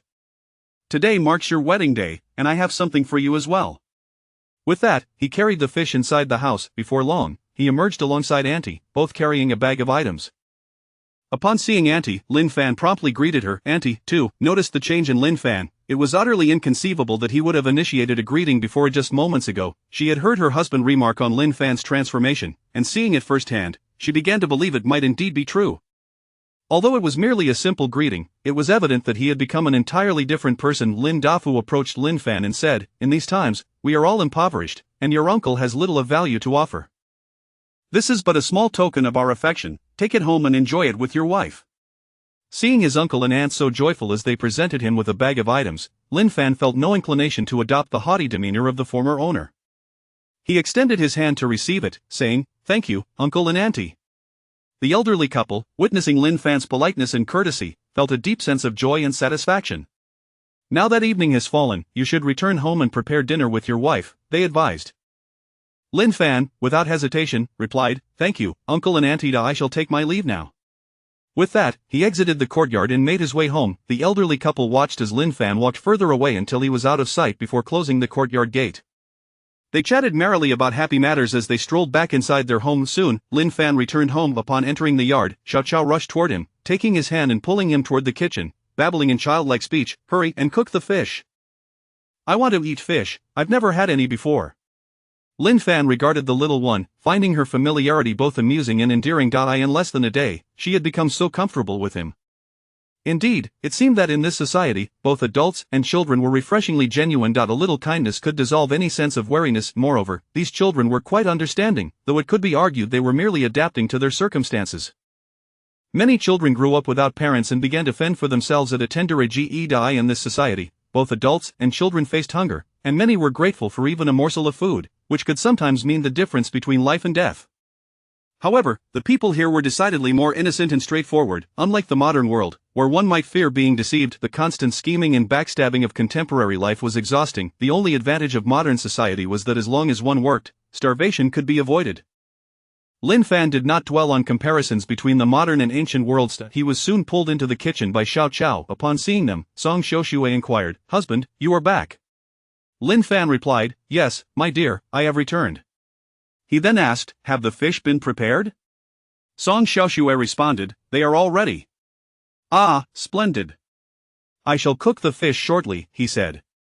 "My dear, come here quickly, I have something wonderful to show you." He placed the bag given by his uncle onto the table. Seeing Lin Fan return with a bag of items, Song Xiushui was filled with surprise as she approached him, asking, "Husband, what is this?" Lin Fan replied, "I am not certain. It was just given to me by uncle, please, open it and see." Curious about the contents, Song Xiushui crept to the table and carefully opened the bag. The moment she revealed its contents, her excitement soared. "Wow, husband, there are so many wonderful things inside," she exclaimed, immediately naming each item: oil, salt, a packet of sugar, and a bag of rice. She had never seen such an abundance of fine goods before, and to have them appear all at once before her was astonishing. Song Xiushui was overwhelmed with joy, nearly bursting into a leap of happiness. After all, these items were all food. Chapter 12. The cooking. Lin Fan found these items quite ordinary and was not particularly surprised, to the extent that it hardly registered as astonishment. In the modern world, such items are commonplace household necessities. However, in this era, they are regarded as precious commodities. Lin Fan was acutely aware of the current state of this world. Under the prevailing circumstances, these items were indeed valuable. Thus, they proved to be quite useful for families at present. Moreover, he himself happened to be in need of these very items. Just moments ago, he had been contemplating his situation, having fish and rice but lacking everything else: no oil, no salt, no seasonings. The fish he could prepare would undoubtedly lack flavor, yet there was little he could do. This society operated under such constraints that merely having enough to stave off hunger felt like a blessing. The quality of food was secondary. Therefore, the people were not particularly discerning. Their primary concern was simply to fill their stomachs. However, for modern Lin Fan, accustomed to a variety of snacks and gourmet foods, the sudden shift to such plain fare, lacking in taste, was certainly jarring. He had just been mulling over where to procure some seasonings when, unexpectedly, someone presented him with them. With these seasonings now at hand, he could prepare a delightful meal for his wife and her sister to savor that very evening. Song Xiushui caressed the various items on the table as if they were treasures, her delight evident as she repeatedly exclaimed to Lin Fan, "Husband, uncle has given us so many wonderful things. A bottle of oil, a bag of salt, a large packet of sugar, and a sack of fine white rice. These are all precious items. We must use them sparingly in the future." Lin Fan glanced at the bottle of lard, estimating it to weigh around 2 pounds. The bag of salt was likely 8 to 10 pounds but coarse in texture, while the dark sugar likely weighed over 10 pounds. The sack of rice, too, was substantial, probably around 10 pounds. This rice was of excellent quality, genuine long-grain rice, quite different from the rice bran Lin Feng had brought earlier. Of course, Lin Fan did not disdain the rice bran, as everyone faced difficult circumstances in life. He mused, no wonder it felt heavy when he carried it back, it was solid and substantial. He thought to himself that his uncle had been quite generous and caring, providing him with such valuable items despite their impoverished household. Perhaps they usually hesitated to use such treasures. His uncle treated him as if he were a true son. It was likely that even a biological son, upon division of the family assets, might not receive such bountiful gifts. In the future, should he rise to prominence, he would certainly repay their kindness. Lin Fan replied, very well, I shall leave these items in your capable hands, my dear. Upon hearing this, Song Xiuxue felt a surge of joy, thinking that her husband entrusted such valuable items to her, and she resolved to not let him down. She would safeguard these provisions diligently and use them judiciously. Lin Fan continued, however, today marks our wedding day, so let us prepare a special meal. He then instructed, my dear, please take some rice to cook. Tonight, we shall feast on fish. Upon hearing that they would be having fish for dinner, Song Xiuxue's heart leapt with excitement, though a flicker of concern crossed her mind. Given their current financial struggles, would it be too extravagant to indulge in such a meal? This thought briefly dampened her spirits. Nevertheless, recalling her husband's assertion that today was a day for celebration, her mood brightened once more. Since her husband had spoken, she would acquiesce to his wishes, doing whatever he asked of her. With her husband having taken her and her sister under his wing, she felt immensely grateful. Thus, she could not contradict his words or voice any objections. She resolved to simply follow his lead and keep her head down, working hard and eating little. She quickly regained her composure and replied, of course, my husband. Initially, she had considered the household's impoverished state and the scarcity of food, thinking perhaps a simple porridge made from the broken rice gifted to them would suffice for dinner. After all, this rice could last them quite a while. However, since her husband had expressed a desire for a proper meal, she reluctantly set about preparing the rice. Though young, Song Xiuxue was adept at managing household tasks, moving with agility and efficiency. In no time, she had rinsed the rice and placed it on a makeshift stove built from stones, igniting a fire to cook the meal. Seeing his nimble and capable wife, Lin Fan couldn't help but reflect on the children of modern times, many of whom, at the tender age of 10, would likely be utterly inept at such tasks. They were far removed from the struggles of survival, often requiring coaxing even to sit down for a meal. After musing on this disparity, he returned his focus to the kitchen, where the three of them, 2 adults and a child, engaged in light-hearted conversation while the rice cooked. With the addition of Xiao Chao, the atmosphere became even more lively. The child, unencumbered by the constraints of propriety, asked many questions that her sister would have hesitated to voice. Uncle, this rice smells so delicious, can my sister and I have dinner tonight? Lin Fan responded playfully. What did you call me? Xiao Chao replied eagerly. Uncle. Song Xiuxue gently took her sister's hand and whispered, Xiao Chao, from now on, you should call him brother-in-law. Upon hearing her sister's instruction, Xiao Chao immediately exclaimed, brother-in-law, you're my brother-in-law now. Song Xiuxue's face flushed a deep crimson, extending down to her neck. Lin Fan, overhearing the playful exchange between the sisters, smiled and nodded, saying, of course, you may eat to your heart's content. There is enough for everyone. Whatever I eat, you shall eat as well. If there is food for your brother-in-law, there is food for you too. Xiao Chao, overjoyed at the prospect of a hearty meal, began to twirl and jump with delight. Chapter 13 Dining Etiquette. With a continuous exclamation, wow, there is food to eat, food to eat. Lin Fan observed Xiao Chao's exuberance and felt a surge of joy himself. In their idle chatter, Song Xiuxue revealed that ever since the passing of their parents, the 2 sisters had relied solely on one another. They had always lived under the roofs of others, often experiencing hunger. Moreover, after their parents' demise, being girls, they frequently fell prey to the bullying of others. Relatives and kin looked down upon them, dismissing them as burdens. Consequently, they were left to fend for themselves. Over the past 2 years, they had endured untold hardships, with Song Xiuxue alone wandering with her younger sister. They foraged for wild vegetables, fruits, and roots to stave off hunger. Toward the end of last year, they were discovered by officials, leading to Song Xiuxue's detention at the magistrate's office. After an investigation, it was determined that she had reached marriageable age, thus she was compelled to wed. Along the way, officials had escorted her to several villages for marriage proposals. However, no one was willing to take her because of her responsibility towards her sister, which would incur additional taxes for another dependent. Hence, she remained until today, fortuitously caught Lin Fan's attention, who did not shy away from her obligation to care for her sister. Upon hearing of Song Xiuxue's plight, Lin Fan felt a pang of sorrow and empathy. He silently vowed to cherish her henceforth, ensuring she would never again face injustice. The time spent conversing passed swiftly, and after about the length of an incense stick, the rice was ready. Due to the limited space of the kitchen and only one stove available, they had to cook the rice first before preparing the dishes. After removing the pot of rice, Lin Fan had the frying pan cleaned and took charge of the cooking, striving to provide for them. Song Xiuxue continued to stoke the fire, while Xiao Chao sat nearby, her gaze fixed intently on the fish in the pan. As if fearing it might escape, she occasionally licked her lips, unable to contain her drool, resembling a little foodie who missed no action of Lin Fan's culinary endeavors. She even began mimicking him, wiggling her little bottom and waving her hands, perfectly imitating the small movements. The cheerful atmosphere elevated significantly as Lin Fan prepared 3 dishes: steamed fish, pan-fried fish, and fish soup, what could be termed a complete fish feast. The remaining fish was salted and placed in a basin for curing. After a day or two, it could be dried for preservation. The collective efforts of everyone allowed the dishes to be swiftly completed. The enticing aroma of fish wafted through the air, prompting their stomachs to audibly protest. Lin Fan and Song Xiuxue exchanged amused glances, unable to suppress their laughter. With the meal ready, they set it on the table.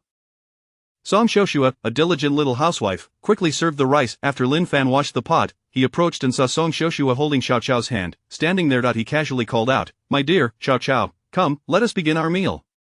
With that, he took his seat at the table.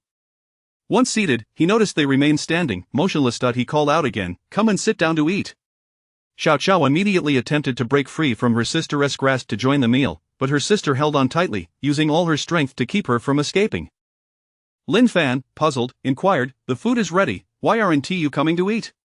Only then did Song Xiuxue softly murmur, "Husband, you eat first. We shall wait until you are finished before we eat. It is a tradition passed down here, you are the head of this household, we must wait for you to be satisfied before we can partake." Upon hearing this, Lin Fan furrowed his brow. Is there truly such a custom in this world? Even in poverty, why do such traditions persist? In truth, these customs were designed for the wealthy, who had servants to cater to them, and wives and concubines who awaited their men to finish before they could eat. The servants, regardless of gender, were relegated to consuming leftovers. In this era, women held a low social standing. While women were esteemed during peaceful times, in tumultuous eras, they were treated as commodities, bought and sold. Thus, women in this age were deemed inferior. Servants, whether male or female, were subject to sale, particularly in a time of perpetual warfare where men were scarce. Consequently, men occupied a lofty position.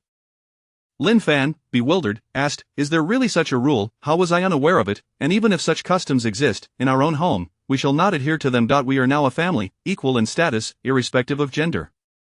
Within our household, there shall be no constraints or excessive traditions. Furthermore, you shall be the mistress of this home. You are free to act as you wish, however it suits you." Song Xiuxue was taken aback by Lin Fan's words, her expression one of bewilderment. Is he truly unaware of this? She pondered, questioning why her husband differed from others. Typically, husbands would eat first, leaving only leftovers for their wives, who were often prohibited from dining at the same table. Yet today, her husband had invited her to partake in a proper meal at the same table, a privilege rarely afforded to women unless they had made significant contributions to their families. Seeing Lin Fan's earnest demeanor, Song Xiuxue cautiously led Xiao Chao to the table. Once seated, Lin Fan inquired, "Is this how you will sit? Don't you need to serve yourselves?" Song Xiuxue promptly realized that she had only served her husband, neglecting to dish out for herself and Xiao Chao. As she prepared to rise and serve, Lin Fan gently restrained her, saying, "No, you both remain seated, I will serve." Without waiting for her response, he stood and turned to serve the rice. Soon, Lin Fan returned with 2 generously filled bowls. Observing this, Song Xiuxue exclaimed, "Husband, I do not need this much, it would be wasteful. A little will suffice." With that, she lifted her bowl to offer a substantial portion back to Lin Fan. He stopped her, saying, "How can a grown person eat so little? Finish this bowl entirely, and as for the dishes on the table, you must finish them all before you sleep tonight." Song Xiuxue was taken aback by Lin Fan's insistence. She had never imagined she could share a meal at the same table with her husband, who even served her and insisted she consume everything. Overwhelmed by such kindness, she felt a whirlwind of emotions, marveling at the rarity of a man so considerate of a woman's needs. Lin Fan, oblivious to her thoughts, placed the food before them and then sat down, saying, "My dear, Xiao Chao, weren't we just discussing how hungry we were? Why are you still dawdling? Let us eat." With that, he promptly placed a piece of fish into Song Xiuxue's bowl, then another for himself, carefully removing the small bones. After ensuring the fish was free of spines, he placed a portion into Xiao Chao's bowl, saying, "Xiao Chao, eat up. There are no bones in this fish, so you can enjoy it without worry. My dear, you should eat as well, otherwise, you'll be famished later." Xiao Chao, with her sharp little mouth, chimed in, "Thank you, brother-in-law. It's wonderful to have a brother-in-law like you. As soon as she finished speaking, she began to devour her meal voraciously. Lin Fan, witnessing her eagerness, cautioned, "Slow down, take your time, don't choke." Chapter 14. Dining and chit-chat. Song Xiaoxue took a few bites and discovered that the fish dishes were all exquisitely delicious. She cast aside various formalities and boldly indulged in her meal, praising, "Husband, the fish you prepared is truly delightful, simply exquisite." Lin Fan was filled with joy upon witnessing everyone enjoying their meal. Their compliments about the fish were, in truth, a reflection of their ravenous hunger, as they seldom had the pleasure of savoring dishes rich in oil and salt, let alone those enhanced with sugar. Meat was a rare luxury for them. Even a plain steamed bun or a sweet potato would elicit their praise, for they were overwhelmingly famished. Observing everyone devouring their food with hearty laughter and merriment filled Lin Fan with immense happiness. He relished this atmosphere, surrounded by both adults and children, all savoring their meal with joy. The day's nuptial arrangements had been rather abrupt. They had barely met before being brought home together, leaving much of each other's backgrounds unexplored. Once home, they had busied themselves with their own affairs, never truly conversing or understanding one another's circumstances. As they reached a satisfying point in their meal, the conversation flowed naturally. "My dear, how old are you this year?" Lin Fan inquired. Song Xiaoxue replied, "Husband, I am 15 years old. According to the laws of the Great Xia, a girl must marry by the age of 13. Now that I am 15, I am already 2 years overdue, which is why the authorities brought me here for marriage." "Ah," Lin Fan responded thoughtfully. Curious, Song Xiaoxue asked, "And how old are you, husband?" "I am 19 this year," Lin Fan replied. "I have also surpassed the age limit by 4 years, thus it is imperative for me to find a partner and marry this year, as mandated by the laws of the Great Xia. The citizens of our nation, males at 15 and females at 13, are expected to marry and procreate, contributing to the prosperity and growth of our Great Xia, ensuring its enduring legacy. A thriving populace is the foundation of a nation." In this life, Lin Fan's body was indeed 19 years old, yet in his previous modern existence, he had already reached his 30s.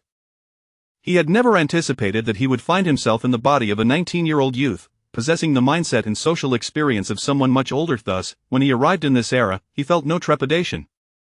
For someone with modern sensibilities, surviving in this age should pose no challenge, especially with his advanced knowledge accumulated over millennia. Supporting a few individuals and a family was well within his capabilities. Moreover, having crossed over with a spatial system inheritance felt like a tremendous advantage. However, it seemed that this spatial system had yet to provide him with anything of substantial value. His current situation remained rather impoverished, to the point of being destitute. Without the assistance of his uncle and Lin Feng, who had provided food, he would have been at a loss for dinner. Though he now possessed some provisions, they would scarcely last for several days. Hence, he needed to devise a strategy to address his immediate needs for sustenance. Once he resolved these urgent matters, he could then focus on establishing a foothold in this world and gradually rise to prominence. Nonetheless, all of this remained mere speculation at present, a theoretical exercise. Meals must be savored bite by bite, and paths taken step by step. Lin Fan chose not to dwell further on this quandary, opting to take one step at a time. As they dined and chatted, time flew by. Each person ate heartily, their mouths smeared with oil, their bellies full of for Song Xiaoxue and Xiao Chao. This was the first time in their lives they had enjoyed such an abundance of food in a single meal. Tonight marked a pinnacle of satisfaction in recent years, as they had never before imagined that they could eat so much and still feel so satiated, surrounded by such delectable dishes. Upon finishing her meal, Song Xiaoxue was overwhelmed with emotion, tears brimming in her eyes. She was so elated that she cried. She had never dared to imagine, nor did she know, that being well-fed could feel so comfortable. The sense of fulfillment was truly indescribable. Only words like comfortable, delightful, happy, and immensely satisfied could convey her feelings. Seeing Song Xiaoxue tear up after the meal, Lin Fan inquired, "My dear, is something troubling you?" Startled, Song Xiaoxue replied, "Husband, no, not at all. I am just so happy, truly overwhelmed with joy from the delicious food. I am deeply touched. Thank you for preparing such a splendid meal for us. You have worked so hard." Upon hearing this, Lin Fan smiled. "If you find it delicious, my dear, I shall often cook for you in the future." This declaration brought forth a fresh wave of tears from Song Xiaoxue, who was already on the verge of tears. Lin Fan's heart ached at the sight, and he gently stroked her hair, offering comfort. "It is all right, your days of hardship are over, henceforth, only good days await you." Soon, everyone had eaten their fill. Song Xiaoxue diligently cleared the table and washed the dishes, while Lin Fan took Xiao Chao outside to enjoy the cool night air. After tidying up, Song Xiaoxue joined them in the yard to wash Xiao Chao clean. Exhausted from the day's play, Xiao Chao soon fell asleep. Song Xiaoxue and Lin Fan then took turns bathing. Once they had finished, as they entered their room, Song Xiaoxue seemed to recall something and quickly turned to step back outside. She soon returned, hands clasped behind her back, as if concealing something. Noticing her unusual demeanor, Lin Fan asked, "My dear, where did you go just now? What are you hiding behind your back?" As Lin Fan posed his question, Song Xiuxue suddenly knelt before him with a thud. Taken aback, Lin Fan quickly asked, "My dear, what is the meaning of this? What has happened?" Song Xiuxue looked at Lin Fan with surprise and then revealed a stick she had been concealing, handing it to him. Lin Fan paused momentarily, quickly realizing what was happening, and instinctively reached out to help her up. Just as his hand extended, he inadvertently accepted the stick she offered. Song Xiuxue, trembling slightly, whispered, "Husband, could you please be gentle when you use that? We wouldn't want to wake Xiao Qiao." Lin Fan, bewildered, asked, "What is going on? What do you mean by gentle? How would it disturb Xiao Qiao?" With a hint of confusion in her eyes, Song Xiuxue explained, "Husband, this is a custom passed down through the local traditions. On their wedding night, it is customary for the husband to give the wife a sound beating. They say that hitting is a form of affection, and it serves to establish dominance, making it clear that in this household, the husband is in charge. This is a rule followed by every family here. Surely, you must have known this?" Lin Fan, upon hearing this, was even more bewildered. He had never encountered such a custom in this world, a fact that genuinely caught him off guard. Although he had inherited some of the original owner's memories, certain aspects remained vague and unclear. Chapter 15 The Enduring Traditions. Lin Fan muttered to himself, "What has this world come to? Why must there be such superstitions? Why not establish a rule that on the day of marriage, the couple must engage in a mutual brawl?" The more he contemplated, the more his indignation grew. What nonsense are these customs? These so-called enduring traditions are sheer folly. Is this truly a tradition? It is blatantly a form of abuse. A joyous occasion should not devolve into a mourning affair. With that, he furiously raised the stick above his head. However, he couldn't help but acknowledge that the young lady, Song Xiuxue, was quite audacious. Fully aware that the stick was intended for her, she still brought in such a hefty implement. It appeared she was genuinely willing to accept this custom, having already steeled herself for the impending blows. Upon seeing Lin Fan lift the stick, Song Xiuxue promptly squeezed her eyes shut, the skin on her forehead creasing under the strain of her tension. Deep within her heart, she bore an immense weight of anxiety as she braced herself for the punishment. Yet, after what felt like an eternity, she found herself still unscathed. As she struggled to suppress her urge to cry out, she suddenly heard the swift whoosh of the stick slicing through the air. The next moment, the sound of the stick clattering to the ground outside the door reached her ears. At that very instant, faint yet piercing screams of women echoed from a distant house. Perhaps there was indeed some truth to this custom. The brides of the day were being subjected to their due discipline. Hearing the anguished cries from outside, Song Xiuxue trembled incessantly, her small frame restless and her hands unsure of where to rest. In her mind, a tempest of worry brewed. Just then, a pair of large hands rested reassuringly upon her shoulders. The contact startled her, causing her to shiver, yet she felt no pain, only Lin Fan's gentle voice. "My dear, please rise. Our household does not adhere to such superstitions or outdated customs." Taken aback by his words, Song Xiuxue momentarily froze. Gradually, the tension in her forehead began to ease. She slowly opened her eyes, gazing at her husband with a look of bewilderment. "Dear, please get up. The customs of others do not concern us," he continued, helping her to sit by the edge of the bed. "I, your husband, am not one to subscribe to feudal superstitions, nor do I believe in those so-called customs. It is the mark of an inept man to strike a woman on the first day of marriage. Our family does not abide by such practices, thus, we shall forego all these superstitious traditions. You need not dwell on this matter any longer, simply rest well tonight." Upon hearing Lin Fan's declaration to abolish these superstitious customs, Song Xiuxue was taken aback and profoundly shocked. She had not anticipated that her husband would so easily dismiss traditions that had persisted for ages. Her heart swelled with gratitude, relieved to be spared the physical anguish these customs entailed. She recognized that her husband was protecting her, courageously breaking the chains of antiquated traditions. Her faith in him deepened, convinced that she had indeed chosen the right partner. With such kindness bestowed upon her, she resolved to repay him with unwavering loyalty. A joyful smile graced her lips. Lin Fan's actions that night would ultimately be a beacon of hope for the women of this society, offering them an elevated sense of protection. However, that was a tale for another time. In truth, there were indeed some women who would not face genuine punishment on their wedding day, particularly those from families of power and influence. For some, the beatings were merely symbolic, yet, there had been instances in the past where brides were tragically harmed, even fatally, on their wedding day. The severity of this custom often depended on the man's regard for his wife. How he treated her was paramount. Yet today, Lin Fan shattered this tradition, even within the confines of his own home, extinguishing its hold entirely. This incident profoundly altered Song Xiuxue's perception of her husband, instilling in her an admiration that soared to new heights. It seemed that any predicament presented to him could be effortlessly resolved, as if it were trivial. Every action he took appeared to defy the logic of the current age, bordering on the extraordinary. What kind of man was he, capable of remaining so composed while daring to alter age-old customs? Did he not fear reproach from the elders of the village? Was he perhaps a remarkable figure, a strong man, or even a celestial being? Lost in contemplation, she found herself smiling at the absurdity of her thoughts. How could such extraordinary beings possibly exist? Soon enough, she emerged from her reverie, reminded that before her stood a living, breathing person, a mere mortal. She glanced around, confirming his ordinariness. Song Shoshua resolved not to dwell on such trivial musings any longer. Unbeknownst to Lin Fan, during those fleeting minutes, Song Shoshua had pondered a myriad of bizarre questions. He spoke again. "My dear, it is getting late, we should retire for the night." At the mention of sleep, Song Shoshua recalled something.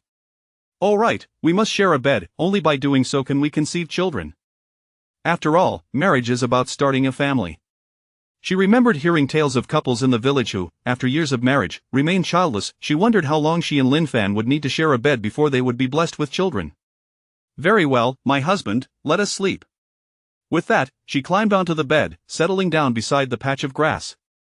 "All right, dear, you rest first."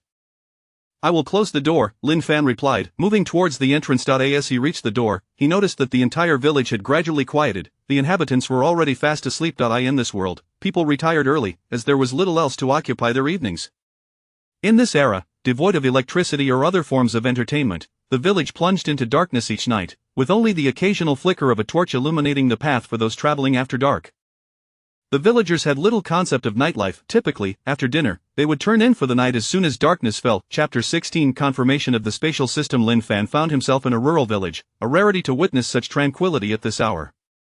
It was likely around 8 in the evening. The villagers had retired for the night, enveloping the entire settlement in profound silence. The only sounds that broke this stillness were the myriad of insects serenading the night, creating a symphony of soothing melodies.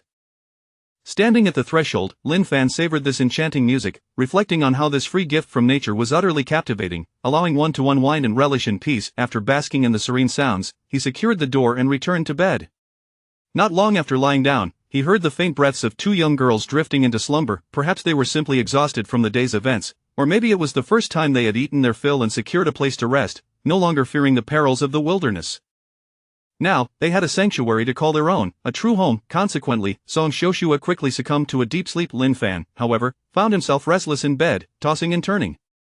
The earlier fatigue seemed to have dissipated, and he was unaccustomed to retiring this early. After a brief moment of closing his eyes in an attempt to gather his thoughts, he realized sleep eluded him.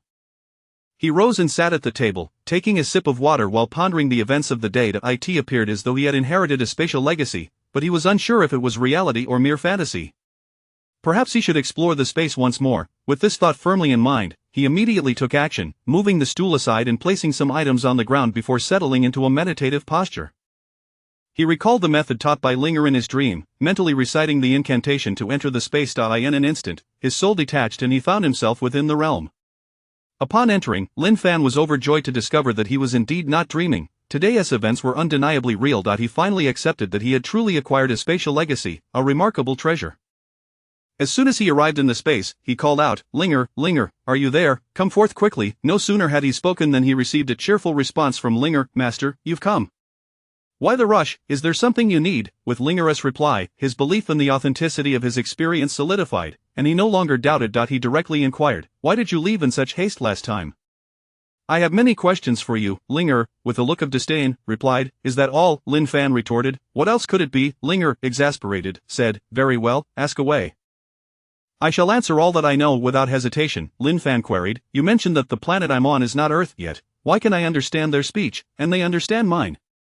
"It feels as though I am speaking the language of Earth," Linger explained. "That is merely due to your memories melding with those of the original owner, granting you their expressive capabilities. In truth, the languages of this planet and Earth are entirely distinct. You have tapped into the essence of the original owner's memories, though you have yet to realize it. The literal meanings conveyed are similar, differing only in pronunciation. However, you cannot discern this unless individuals from both planets converse together. The meanings remain consistent, albeit with varied pronunciations. Just as on Earth, not every region shares the same dialect. Until they encounter sounds from elsewhere, they may believe their language is the sole one in existence, as the literal meanings are identical but the pronunciations differ." Listening to Linger's explanation, Lin Fan felt somewhat bewildered, responding with a half-hearted, "Oh, I see. It was as if he had stumbled upon a new discovery. Yet he then asked, "You mentioned various dialects on Earth. Have you ever been there? How do you know so much about it?" Linger replied, "I cannot say for certain if I have been to Earth, but I possess fragments of information within my consciousness. As for how I acquired this knowledge, I cannot recall. I will be able to tell you once I regain my memories." Lin Fan mused. If Linger had indeed been to Earth, it would imply that he might have a chance to return. He could ask Linger to take him back to see his former home, to revisit the place where he had spent over 30 years of his life. The sudden departure left him yearning for a glimpse of the familiar, much like one who longs to return home after venturing out for work. Lost in thoughts of returning to Earth, he was interrupted by Linger's voice. "You're contemplating that if I knew the location of Earth, you could possibly return, aren't you? Don't let your imagination run wild. Even if I did know where Earth is, I couldn't take you back. Besides, I'm unsure of Earth's location myself at this moment. Whether I possess that knowledge remains a mystery. You should abandon the notion of relying on others to return you to Earth. If you truly wish to go back, it must be through your own capabilities. You are the master, I am merely your spirit. If you cannot achieve it, how could I?" Lin Fan felt as though a bucket of cold water had been poured over him, chilling him to the bone. The budding hope he had harbored was swiftly shattered, leaving his spirits plummeting. Yet, upon reflection, Linger's words rang true. He was indeed the master, she was simply his spatial spirit. How could she bring him back to Earth? If anyone were to do so, it should be him guiding her. However, he currently felt so powerless, lacking the means to protect even his own life. Just then, Linger's endearing voice broke through his despondency. "Master, do not be disheartened. You have yet to begin your cultivation. You can start now. Once you grow stronger through your training, you will have everything you desire, and you can go wherever you wish. How convenient and glorious that would be. Therefore, you must begin your cultivation diligently. When you become powerful enough to control the entire planet, you will be able to travel to other worlds." Chapter 17 Commencing the cultivation. Upon hearing these words, Lin Fan was struck with thoughts and astonishment. Linger had just mentioned that with diligent practice, one could attain sufficient strength to dominate an entire planet. This implied the possibility of venturing to other celestial bodies, including Earth itself. As he pondered over these revelations, Linger's voice echoed once more, reminding him that it was still premature to entertain such notions. They were merely theoretical discussions. All of this could only materialize after he had achieved mastery and reached the pinnacle of the world. At this juncture, any contemplation would be futile and only serve to exacerbate his headache. Having been doused with cold water yet again, he reflected on the fact that he had only been on this planet for less than 24 hours. Why was he already yearning to return to Earth? Primarily, it was because his parents and siblings were back there. The thought of his family grieving deeply upon learning of his demise filled him with sorrow. Perhaps this was why he felt compelled to return to Earth, to reassure them of his survival and alleviate their anguish. Yet, the reality was that returning was not an option. Fortunately, he took solace in the fact that his elder brother and younger siblings were there to comfort their parents. Otherwise, his departure would have been a grave act of filial impiety. After a moment of reflection, he returned to the present. In truth, Lin Fan recognized that all of this was but a fantasy, stemming from his own efforts, or lack thereof, and whether he was indeed the chosen one. He did not dwell excessively on these abstract concerns, instead affirming, "All right, I understand, I shall commence my cultivation forthwith." With that, he wasted no time and sought a spot that resonated with favorable energy, settling into a meditative posture. With his palms pressed together before his chest, he closed his eyes and immersed himself completely. He began to meticulously study the foundational techniques of the Nine Heavens Divine Dragon Sutra, focusing on the insights of the first tier. In his mind, the teachings from the first to the 9th chapters of the sutra played out like a film, with every word vividly displayed in his consciousness. After reviewing several chapters and engaging in thorough contemplation, he endeavored to practice according to the prescribed methods. Fortunately, the Nine Heavens Divine Dragon Sutra required only internal cultivation, necessitating minimal physical movements. A tranquil mind was all that was needed to absorb its profound essence. Thus, in future practices, he would merely need to meditate and reflect. This indeed was a remarkable convenience. Having clarified the meanings and truths from the first to the 9th chapters, he commenced his meditative practice with a focused mindset. Observing her master's serious demeanor in meditation, Linger felt immense joy and satisfaction.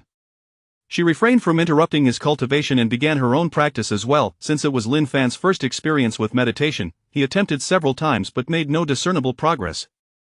Finally, he opened his eyes and called out to Linger, sincerely seeking her guidance. Lin Fan was an eager learner, always keen to address any challenges he faced. Linger, I have tried numerous times, yet I feel no advancement.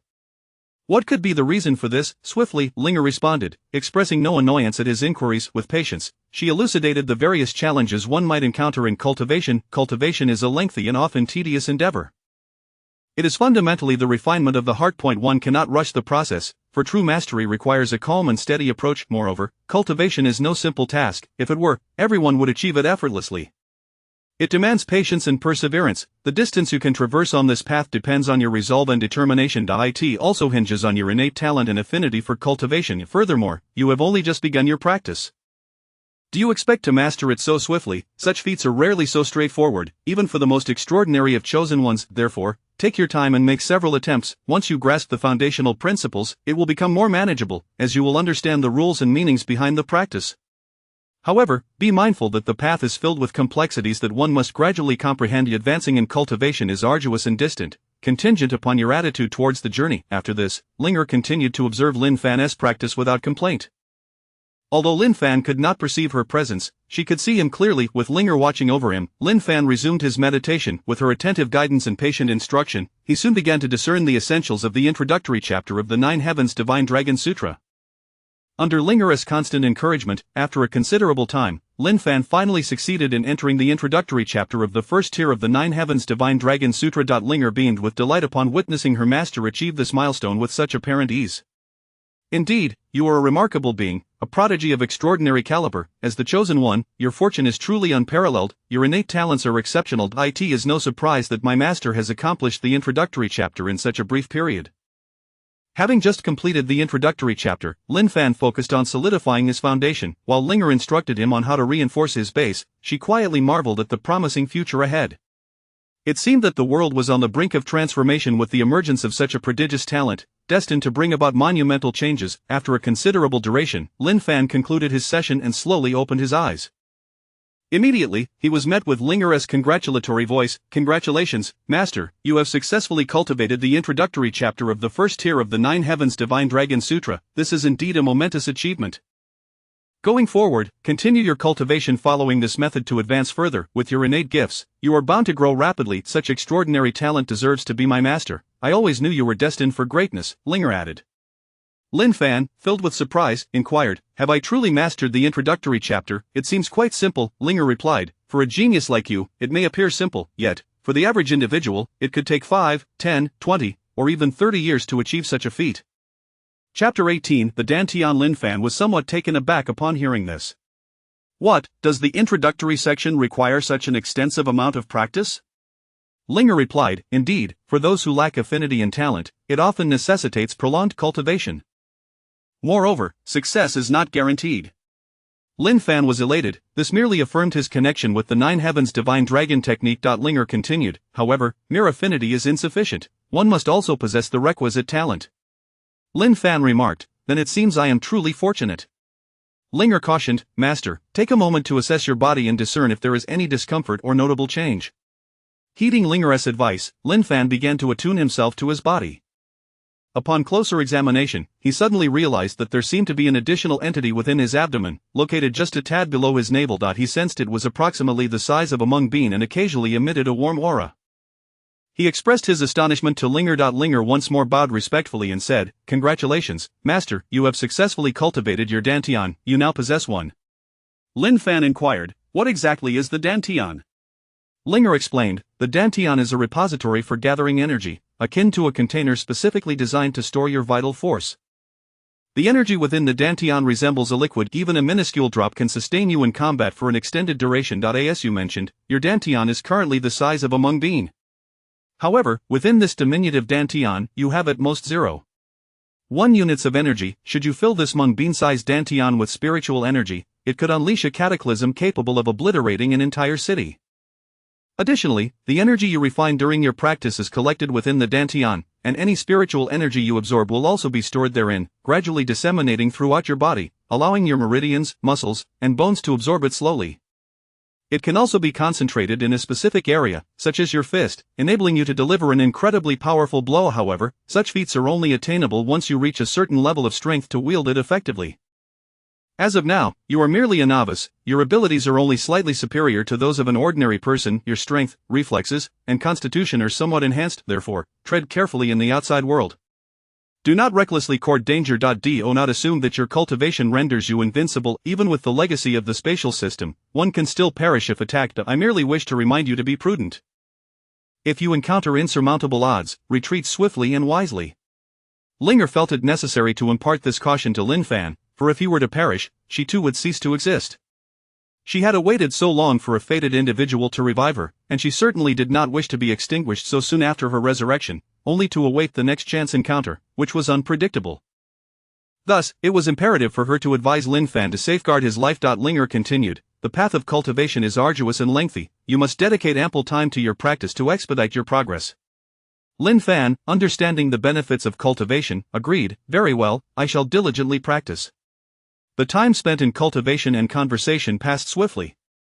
Although time within the spatial realm flowed at 3 times the normal rate, their extensive deliberations had consumed a considerable duration, and daylight was breaking outside. The two souls engaged in idle chatter for a while longer before Linger resumed her cultivation. After Linger departed, Lin Fan promptly vanished from the spatial realm, returning to his physical form. Upon opening his eyes, he felt as though he had not slept all night, yet his spirit was remarkably invigorated.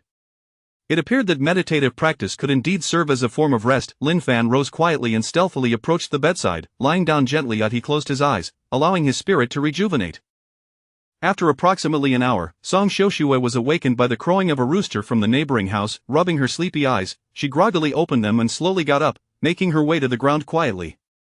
Glancing at Lin Fan and Xiao Qiao, she noticed they were still deep in slumber. She tiptoed out of the room and headed to the kitchen, where she washed up and began preparing breakfast.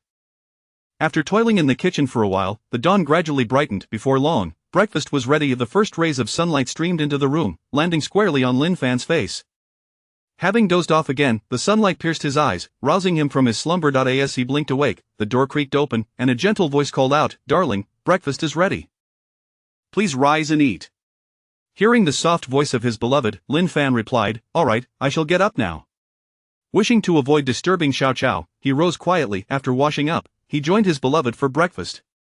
Just as he was about to partake in the meal, Xiao Qiao emerged from her room, standing at the door and calling out loudly, "Sister, brother-in-law." Song Xiuxue immediately responded, "Yes, I'm here, Xiao Qiao is awake. Sister will be right there." She quickly made her way to the room. Before long, she returned with Xiao Qiao, helping her wash up before they all sat down together for breakfast. Though termed breakfast, it was merely a simple porridge made from crushed rice. Lin Fan inquired, "My dear, Xiao Qiao, did you sleep well last night?" Song Xiuxue nodded, "It was quite restful." Xiao Qiao chimed in, "I had a delightful sleep." As the three conversed and enjoyed their meal, the atmosphere was warm and harmonious. Soon enough, they had finished breakfast. Today, Lin Fan intended to take some fish to the city for sale. After their meal, Song Xiuxue helped gather the supplies needed for the journey, such as a water flask and a tattered raincloth. With so many fish, he had only one wooden bucket, which could not accommodate everything and would likely result in the fish dying. Thus, he planned to take a dozen or so to sell today, uncertain if they would even sell. He resolved to make 2 trips over 2 days to transport them to the city. Just as they completed their preparations, a hearty voice echoed from outside the courtyard. Chapter 19 Lin Feng helps with repairs. Before anyone appeared, a voice echoed into the courtyard. "Fangood, did you enjoy a pleasant evening with your wife last night?" As soon as the words fell, a tall figure emerged outside the yard. This individual was none other than Lin Feng, who had brought rice the previous evening. Lin Fan immediately retorted, "Hey, how can you speak like that? Your sister-in-law is right here." Upon stepping into the courtyard and noticing Song Xiuxue's presence, Lin Feng quickly apologized, "Sister-in-law, I'm sorry, I didn't mean to offend. I am just used to joking around with Fan Gu." Hearing this, Song Xiuxue's face flushed with embarrassment, and she thought to herself, how could he ask such a question? Lin Fan, eager to dispel the awkwardness, inquired, "What brings you here so early? Is there something you need?" Lin Feng replied, "Didn't I mention yesterday that I would come to help you repair your house today? Your roof has several large holes. If we don't fix them, you'll end up drenched like a rat in the rain." Lin Fan smacked his forehead, suddenly recalling the need for repairs. "Oh right, my house does require some attention." Lin Feng walked into the courtyard and noticed the items Lin Fan had prepared. He asked, "Fan Gu, are you heading out?" "Yes," Lin Fan confirmed. "I plan to take these fish to the city to sell. However, I might not have time to assist you with the repairs today." "That's fine," Lin Feng assured him. "You take care of your business. I'll handle the repairs. Fixing a few holes is a simple task. You go ahead while I finish up." Feeling grateful for such a good friend, Lin Fan replied, "I appreciate your help, Feng Gu. We're friends." "No need for such formalities," Lin Feng responded. Then, Lin Fan hesitated before awkwardly asking, "Feng Gu, could you do me another favor? I need to sell fish in the city, but I currently have no money. Lin Feng swiftly interrupted, no problem, I'll go home and ask my mother for some travel money for you. Only someone like you would understand me, Feng, Lin Fan said, and without waiting for further words, Lin Feng dashed back home. Lin Fan smiled, feeling relieved that the original owner hadn't offended everyone in the village. He still had a couple of loyal friends, otherwise, finding assistance for such a minor task would have been a challenge. Before long, Lin Feng returned, panting, and tossed a bag to Lin Fan, saying, Fan Ge, my family isn't wealthy, but take these coins for your journey. Lin Fan caught the bag, weighed it in his hand, and upon opening it, counted 30 coins inside. Thank you, Feng Ge. I'll repay you when I return from the city. Lin Feng waved him off, we're friends, no need for thanks, this money isn't urgent. While you help me repair the house, I'll ask my wife to assist you, Lin Fan suggested, calling for his wife and explaining the repair situation. After relaying the instructions, Song Xiuxue began to help gather Lin Fan's belongings for the city. Lin Fan secured a large wooden barrel with rope and, akin to a backpack, hoisted it onto his shoulders, carrying the dozen or so fish weighing several dozen pounds. Armed with a water flask and a rain tarp provided by Song Xiuxue, he stepped out of the house. Lin Feng, without delay, playfully interacted with a small patch of grass before noticing Lin Fan had left. He promptly fetched a ladder and began the repair work. Meanwhile, Song Xiuxue busily assisted, handing Lin Feng various tools. As Lin Fan exited the courtyard, he navigated the winding paths of the village until he reached the home of the village elder. Upon arrival, he found the elder leisurely seated in the courtyard. Good morning, uncle, Lin Fan greeted.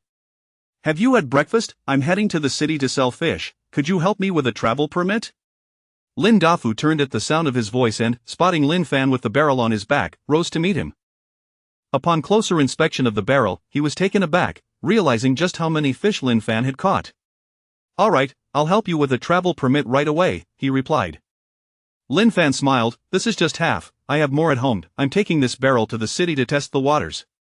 Lin Dafu was even more astonished to hear that his nephew had more fish at home.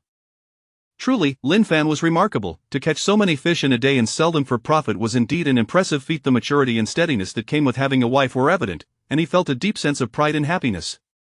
Quickly, he retrieved a travel permit from the house and handed it to Lin Fan, advising, be careful on your journey and stay safe. Lin Fan nodded, accepting the permit and thanking his uncle before setting off toward the village entrance. As Lin Dafu watched his nephew walk further away, he felt a wave of nostalgia. Who could have imagined that the once aloof and lazy Lin Fan would experience such a transformation in a single day?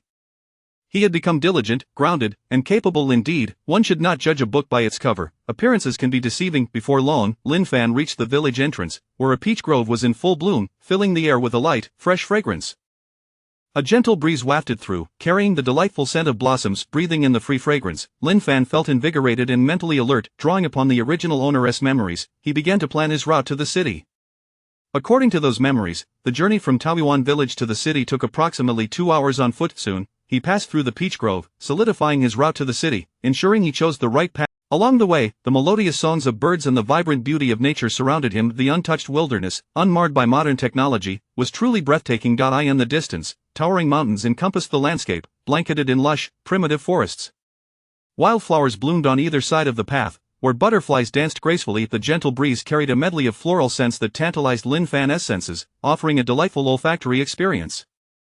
Birds chirped harmoniously in the forest, and every spot was a pristine natural beauty rarely found in the modern world. As he admired the stunning scenery, Lin Fan's spirits soared, and he walked along the path with joy and contentment. Chapter 20 of the scenery. Along the road not far from the roadside, a small stream flows eastward, accompanying the path. The water is crystal clear, revealing the pebbles at the bottom. Occasionally, fish dart playfully through the water, engaged in a game of chase. The warm and radiant morning sun frequently graces Lin Fan's head and shoulders. Fortunately, there are large trees offering shade along the way. As he admires the exquisite scenery, his steps become lighter, occasionally humming a modern tune or two. Passing by the stream, he sings, "Sister, you sit at the bow, while brother walks on the shore, love entwined, swaying gently on the tether."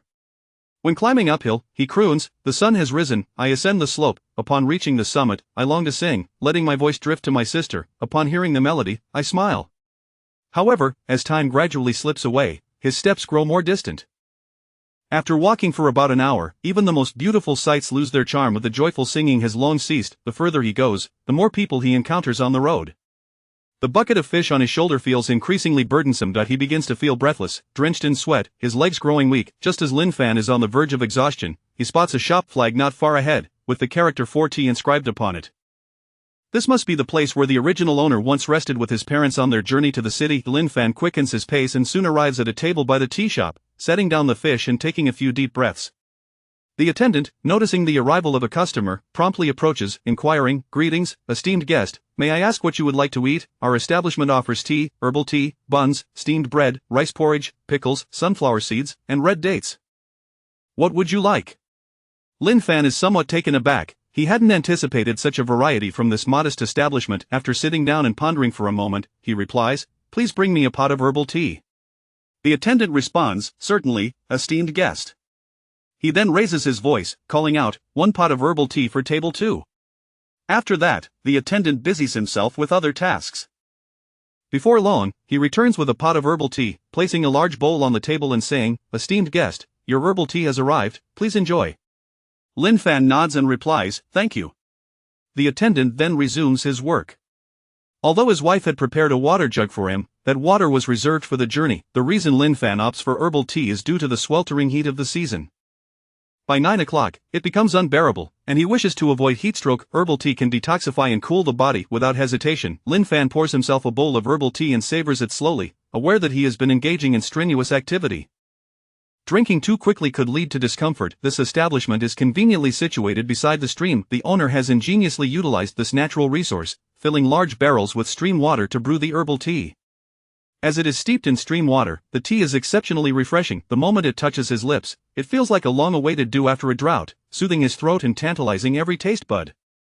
In a word, it is simply delightful. Lin Fan does not pause, consuming 3 bowls in succession. Only then does he begin to feel rejuvenated, his heartbeat gradually calming. He sighs, reflecting that the original owner's physique was rather frail. Carrying such a heavy load for just an hour or two had nearly left him exhausted. Thankfully, after cultivating last night, his body has been transformed, and his constitution has strengthened considerably. Otherwise, with such a slight frame, he truly could not have borne it. The weight of the bucket is indeed considerable, totaling around 50 pounds, the fish weigh approximately 20 pounds, the water about 10, and the wooden bucket around 7 or 8, adding up to quite a burden. Lin Fan sits on a bench, sipping his herbal tea while resting. He finds himself reminiscing about modern Earth, where taxis are readily available. How wonderful it would be if there were a taxi now. After a few moments of reflection, he dismisses the thought here. He still has nearly half the distance to cover to reach the city. The prospect of carrying such a heavy load for so long is daunting. Yet, there is no choice but to persevere. He encourages himself, saying, "Keep going." If he does not exert himself, how will he and his family survive in this world? No matter how tiring it may be, he must endure and forge ahead. Survival, whether in modern times or ancient, is a challenging endeavor. If it were not exhausting, it would not be called life. After resting for a short while and feeling revitalized by the herbal tea, he calls out, "Attendant, the bill, please." The quick-witted attendant immediately responds, "Certainly, esteemed guest." Approaching the table, he glances at the surface and states, "Esteemed guest, you have consumed 1 pot of herbal tea, totaling 2 coins. Lin Fan acknowledges with "all right," and produces 2 copper coins to place on the table. The attendant swiftly collects the items and takes the coins. Lin Fan remains in place, stretching and exercising his body a bit, yawning and performing a few chest expansions. He then steadies himself and hoists the bucket of fish back onto his shoulder, continuing on his journey toward the city. The path ahead is much wider and smoother than the previous one. The flow of people increases significantly, most of whom are heading to the city to purchase goods or attend to business. Lin Fan joins the throng, making his way toward the city. The journey is safe, and soon he catches sight of a towering city gate in the distance. Unconsciously, he quickens his pace, reaching the entrance in no time. Looking up, he sees the grand characters spelling Qingshui County. Guards are stationed at the gate, inspecting travel permits of every villager entering the city to prevent enemy spies from infiltrating and gathering intelligence or disguising themselves as villagers to commit acts of violence. At the moment, many villagers are queuing at the city gate, and Lin Fan finds himself among them. Soon, it is his turn. The guard glances at his travel permit and allows him entry. He successfully passes through the city gate. Once inside, he casually finds a spot to rest and set down the fish. However, he is taken aback by the hustle and bustle of this seemingly modest county, bustling like a river of flowing carts and people.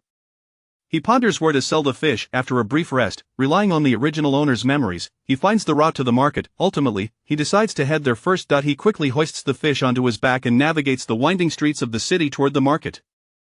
Along the way, vendors enthusiastically shout about their wares, calling out, "Take a look, don't miss out." Each merchant strives to attract attention to their products. Before long, he arrives at the market, which is even more crowded and lively. Every vendor is calling out, promoting their goods, while the throngs of shoppers create a bustling atmosphere. Chapter 21. The fishmonger in the city. After a thorough exploration of the market, Lin Fan finally discovered an appropriate spot.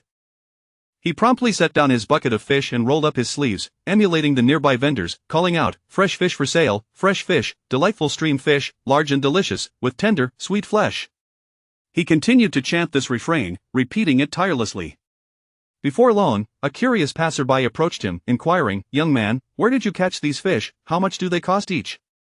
Fortunately, Lin Fan had just surveyed the market and noted a fishmonger nearby. He had inquired about their prices, observing that the other vendors' fish were primarily small, yet nearly all had been sold. It seemed that the townsfolk, particularly the affluent merchants and landowners, had a penchant for fish. Lin Fan, with a professional demeanor, replied, "These fish are from the Tao Creek, plump and with tender, sweet flesh. The large ones are 61, the medium ones 41, and the small ones 21. This morning, he had specifically selected a variety of sizes. In this era, weighing was a rarity, typically found only in shops. To weigh items, one often had to borrow from a store or visit the official scales at the county office. Thus, fish were sold by the piece, as were many other items. When selecting his catch in the morning, he had estimated the weights, the large around 3 pounds, the medium about 2 pounds, and the small approximately 1 pound. Upon hearing the prices, the man shook his head and said, "Let me see first, it seems a bit pricey." Before walking away, Lin Fan paid no heed, as it was only a little past 11 in the morning, still early, with lunchtime yet to come. He continued to call out, fish for sale, Tao Creek's fresh fish, tender and sweet, passers-by, don't miss out." After about half an hour of this, a few more people approached, merely inquiring without making a purchase. Lin Fan began to worry, was it truly this difficult to sell fish? Observing the attire of the city dwellers, they did not appear to be impoverished. Was his pricing too steep? Yet, the other fishmonger had sold at similar rates. Why had they sold out so easily? With his advanced mind, he quickly deduced the issue where the other vendor likely had an established clientele from years of selling. In contrast, he was new to the market, and many were inclined to support familiar faces. He had noticed that those trading with the other vendor were engaged in jovial conversation, clearly acquainted. Not dwelling on it further, Lin Fan continued his calls. Soon after, a lady accompanied by a maid approached to inspect the fish. "Wow! Such large fish, how do you price these?" Lin Fan, like a practiced bard, immediately recited his prices. The lady inquired, "Do you have any more fish aside from these? Can you lower the price a bit?" Taken aback by her question, Lin Fan momentarily froze, then regained his composure. His heart raced with excitement, as if on the verge of bursting, for he thought he had misheard. Stammering, he asked, "Madam, what did you just say?" The lady replied, "Young man, I find your fish quite appealing and plump. Could you offer a discount if I were to purchase them all?" It then dawned on Lin Fan that she intended to buy all his fish. He quickly responded, "I can offer a discount. If these aren't sufficient, I have more at home." The lady exclaimed, "If you have more at home, that would be splendid. I wouldn't need to search elsewhere. How much do you have?" Lin Fan replied, "About the same amount as here. However, may I ask, what do you require so many fish for?" The lady, unreserved, explained, "Our master is celebrating his 60th birthday tomorrow, and we need some fish for the occasion. I am out here specifically to procure them, and your fish seem quite good, so I wish to buy from you. However, you must lower the price for me."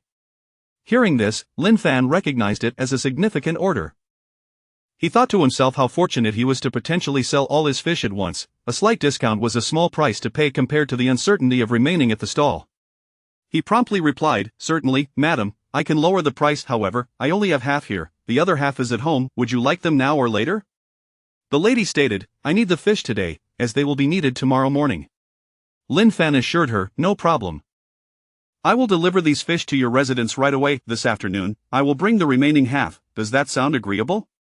The lady, pleased with his attentive service, agreed, "Young man, your service is commendable. Let us finalize the arrangement. Please calculate the total for these fish." Lin Fan responded, "Certainly, madam." He continued, "For the large ones, I will sell them at 55 won each, the medium ones at 35 won. And the small ones at 15 won. Does that work for you?" The lady, satisfied with the pricing, nodded and said, "Very well, please tally them up."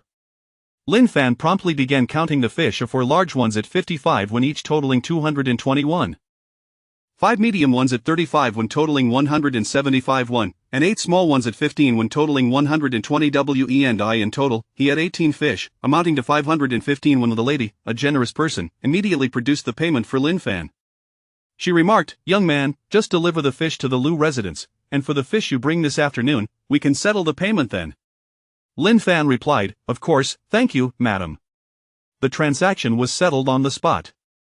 After counting the money, Lin Fan confirmed it was exactly 515 when no more, no less. After securing the funds, he swiftly hoisted his fish and made his way to the lady's specified address.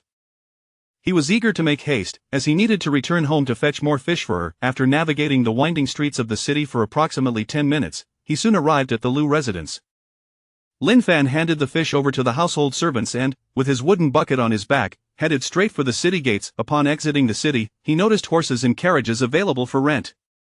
He approached to inquire, only to discover the rental fees were quite steep. A round trip to Taoyuan village by carriage would cost 200 won, while a horse alone would be 81.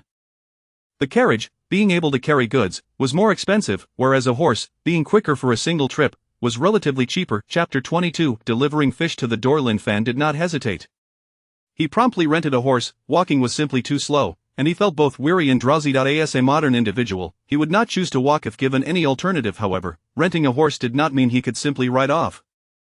It entailed having someone accompany him on horseback. Lin Fan had been troubled by his inability to ride, but now that concern was alleviated. After negotiating a price, he mounted the horse and set off towards Taoyuan village. Riding was indeed swift. The trees lining the road blurred past him in a rapid retreat. The journey that would take over 4 hours on foot was accomplished in a mere half-hour by horseback. Lin Fan mused that once he had the means, he would certainly prioritize purchasing a horse or a carriage. Without a horse, one was akin to being footless, making travel exceedingly inconvenient. Upon returning to Taoyuan village, he rode directly to his doorstep. As Lin Fan leapt down from the horse, Song Xiuxue emerged from the house, alerted by the commotion outside. Upon seeing her husband conversing with someone at the gate, she greeted him warmly. After dismounting, Lin Fan addressed the horseman, saying, "Brother, would you care to come in for a cup of water? Please wait a moment while I fetch something inside, I shall be quick." The horseman replied, "Of course, thank you." He then dismounted, tethered the horse at the entrance, and followed Lin Fan into the courtyard. Spotting his wife exiting the house, Lin Fan called out, "My dear, I have returned, could you please pour a cup of water for our guest?" Song Xiaoxue responded, "Certainly." She then inquired, "Husband, what brings you back so early? Have you sold the fish?" Lin Fan replied, "The fish have been sold, but it is still insufficient. I must deliver the remaining fish from home. I shall tell you more upon my return this evening. For now, I need to hasten and deliver the fish." With that, he went directly to the kitchen, carrying the bucket. Song Xiuxue entered the kitchen as well, fetching a bowl of water to bring to the horseman. He graciously accepted the water, saying, "Thank you, sister-in-law." Soon, Lin Fan had the fish packed in the bucket. He emerged from the kitchen, calling to the horseman, "Brother, we are ready to go." Upon hearing this, the horseman quickly finished the water and followed Lin Fan out of the courtyard. Lin Fan gathered a few leaves from outside and placed them in the bucket to prevent the water from spilling during the ride. Mounting the horse, he set off in the direction of the city. The horseman guided the horse while Lin Fan carried the bucket of fish behind. The journey that had taken over 4 hours on foot was now significantly expedited by horseback. However, due to the weight of the bucket, the horse did not gallop too swiftly, resulting in a slightly slower pace than on the return trip. Nevertheless, they arrived at the city gate in less than an hour. As the horse and carriage for hire could only reach the city gate and not venture further without registration, Lin Fan opted to walk the remaining distance to Lu's residence after paying the fare. Upon reaching the entrance of the Lu estate, he encountered the lady of the house and her maid returning from errands. Lin Fan approached respectfully, greeting them, "Madam, have you returned?" The lady turned to see Lin Fan carrying another bucket of fish and remarked, "Young man, you are quite reliable. Your efficiency is commendable. How have you delivered the fish so swiftly?" Lin Fan thought to himself, with such a significant client, how could he not be prompt? However, he refrained from stating this aloud and respectfully replied, "I did not wish to delay the preparations for Old Master Lu's grand birthday celebration. Moreover, with your family occupied with joyous affairs and numerous purchases, delivering the fish early alleviates one less worry, does it not?" The lady was delighted by his reasoning, laughing heartily, "You are quite the charming young man, eloquent and persuasive. I did not expect a rural lad to possess such oratory skills, it is truly impressive." She then instructed, "Very well, please carry the fish inside and let us count them." Lin Fan responded, "Certainly, madam." He followed her into the estate, where arrangements were promptly made for him to count the fish alongside her staff. After the tally, he reported to the lady, "We have 5 large fish at 55 won each, totaling 275 won, 5 medium fish at 35 won each, totaling 175 won, and 6 small fish at 15 won each, totaling 90 won. In total, there are 16 fish, amounting to 541. The lady affirmed, "Excellent," and immediately retrieved the coins to settle the payment with Lin Fan. The money was counted in his presence, with no claims accepted afterward. Lin Fan received the coins, confirming the amount was precisely 541. He expressed his gratitude, saying, "Thank you, madam, the sum is perfect. If there is nothing else, I shall take my leave." The lady politely replied, "Very well, I have much to attend to and am quite busy, so I bid you farewell." After their parting, Lin Fan exited Lu's estate and made his way toward the city gate. As he passed by the shops, he inquired about white sugar and fine salt, purchasing a few daily necessities and some meat. During his inquiries, he learned that, according to the laws of the Great Xia Kingdom, fine salt could not be sold privately. Hence, it was unavailable in the market. Anyone daring to sell private salt would face severe penalties, including imprisonment. Thus, fine salt was considered quite precious, with possession exceeding 3 taels being illegal. Only government officials and wealthy merchants had access to it. Ordinary citizens could only afford coarse salt, which was still quite expensive. Lin Fan realized that pursuing this business venture would be unfeasible. He also inquired about white sugar. Upon hearing the term, the shopkeeper appeared perplexed. "White sugar, what is that?" Lin Fan's surprise at the shopkeeper's reaction confirmed that this era had yet to encounter white sugar. He briefly explained, "It is a crystalline substance, transparent and sweet. Have you seen anything like it?" After pondering Lin Fan's description, the shopkeeper waved his hand dismissively, "I have neither seen nor heard of such a thing." Lin Fan was both astonished and delighted.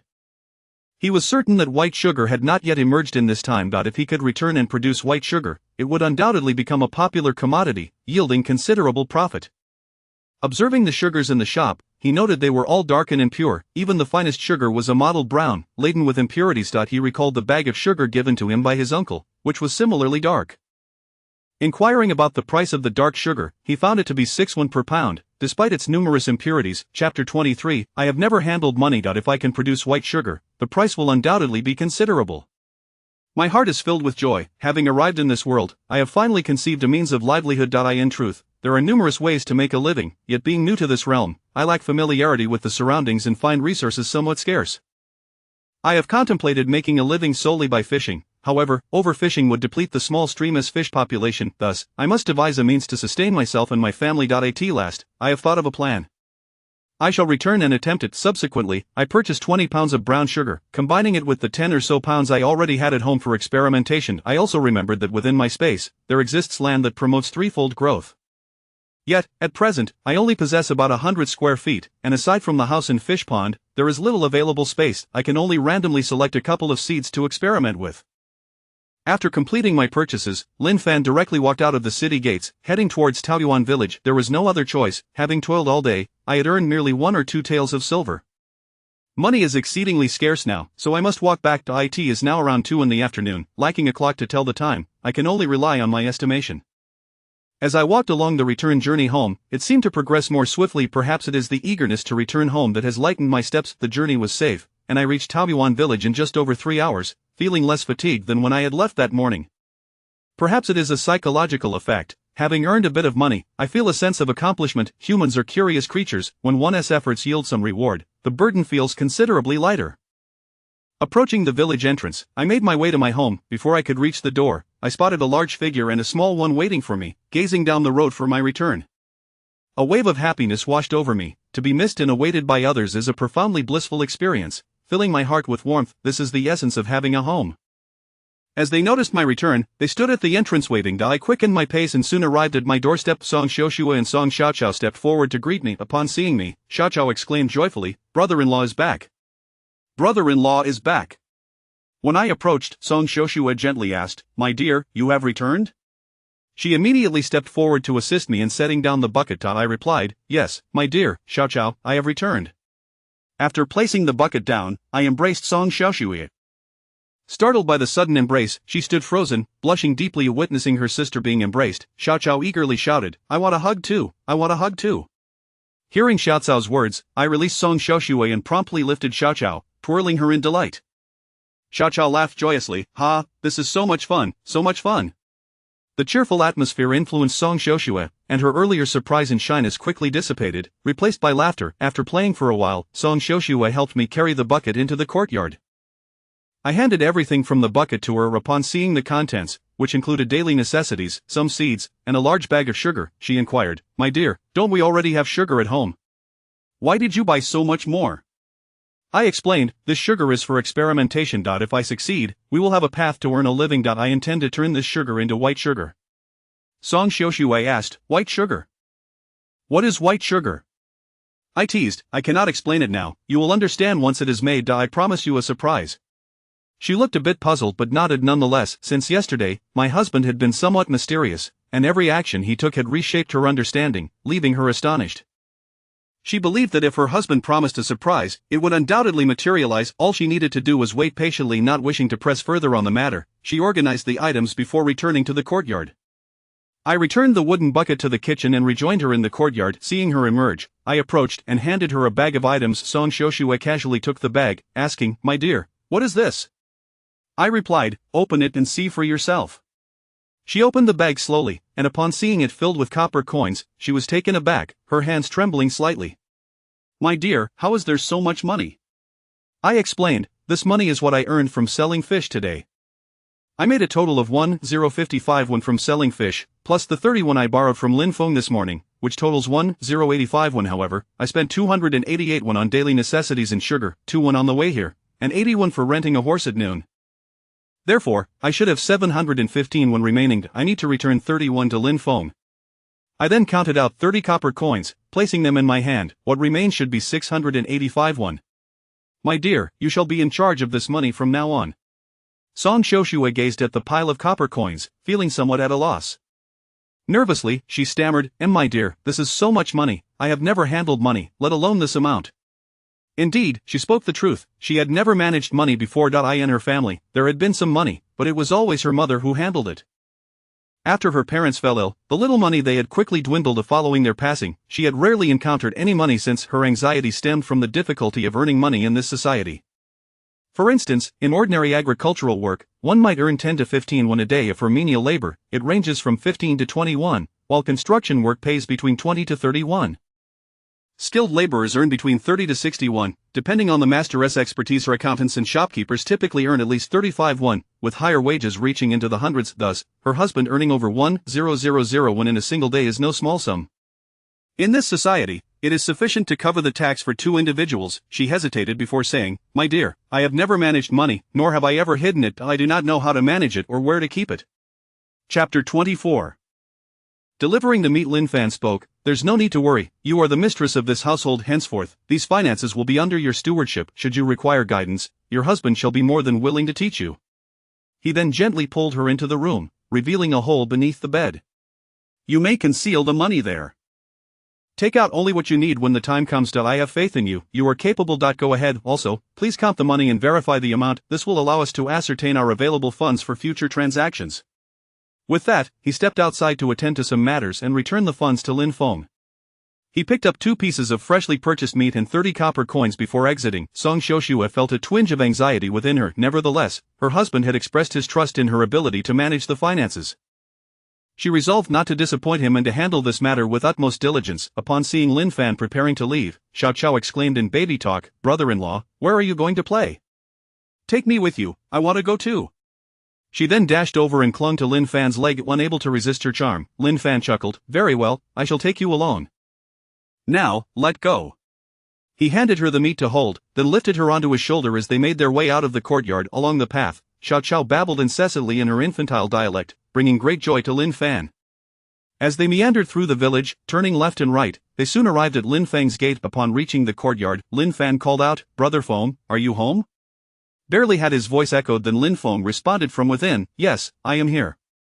As he stepped outside, he quipped, "Is such volume necessary? My hearing is not impaired." Lin Fan burst into laughter, "I merely followed your example."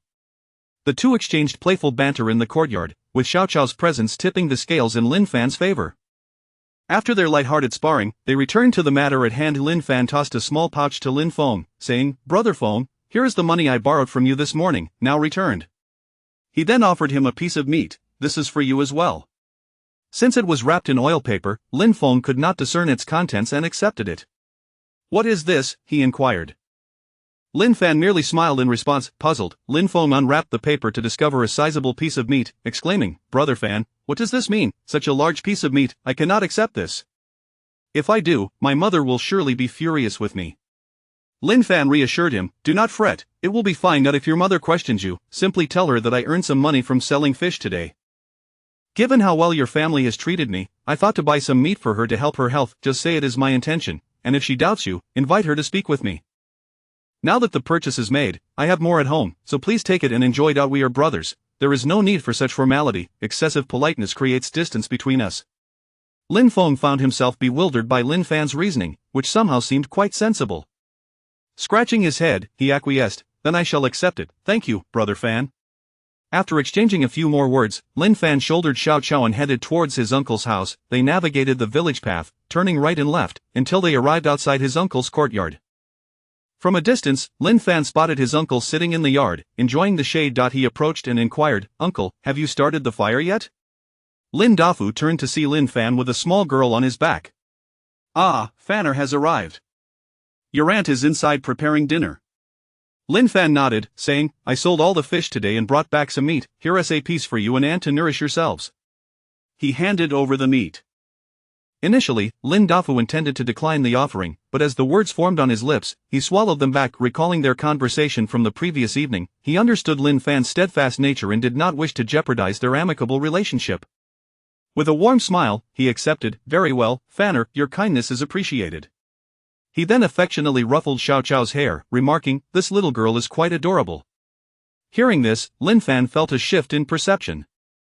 Wasn't it true that his uncle had previously expressed indifference towards the two sisters, yet now, he was offering compliments. The world can indeed be a cruel place. Previously, no one had cared for the sisters. They were like wildflowers subjected to trampling. Now, with their newfound protection, even those who once appeared indifferent became benevolent. Despite any whispers behind their backs, no one dared to speak ill in Lin Fan's presence.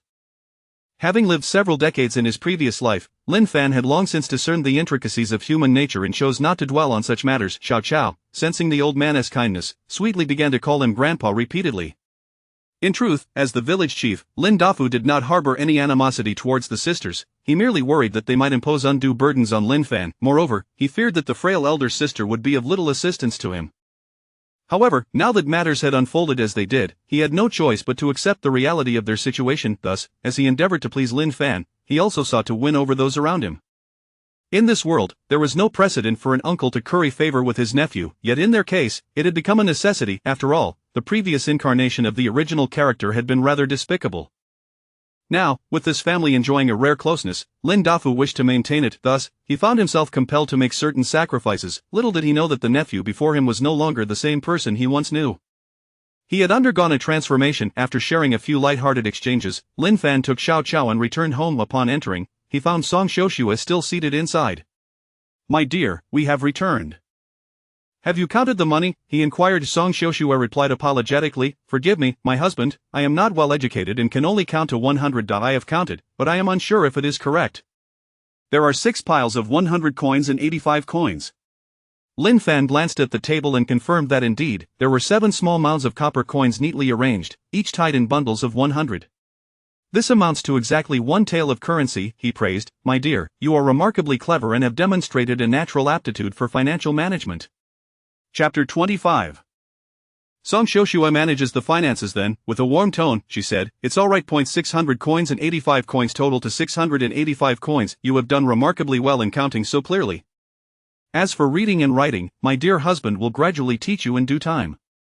Lin Fan thought to himself that he had truly put her in a difficult position earlier, as she had counted to 100 several times.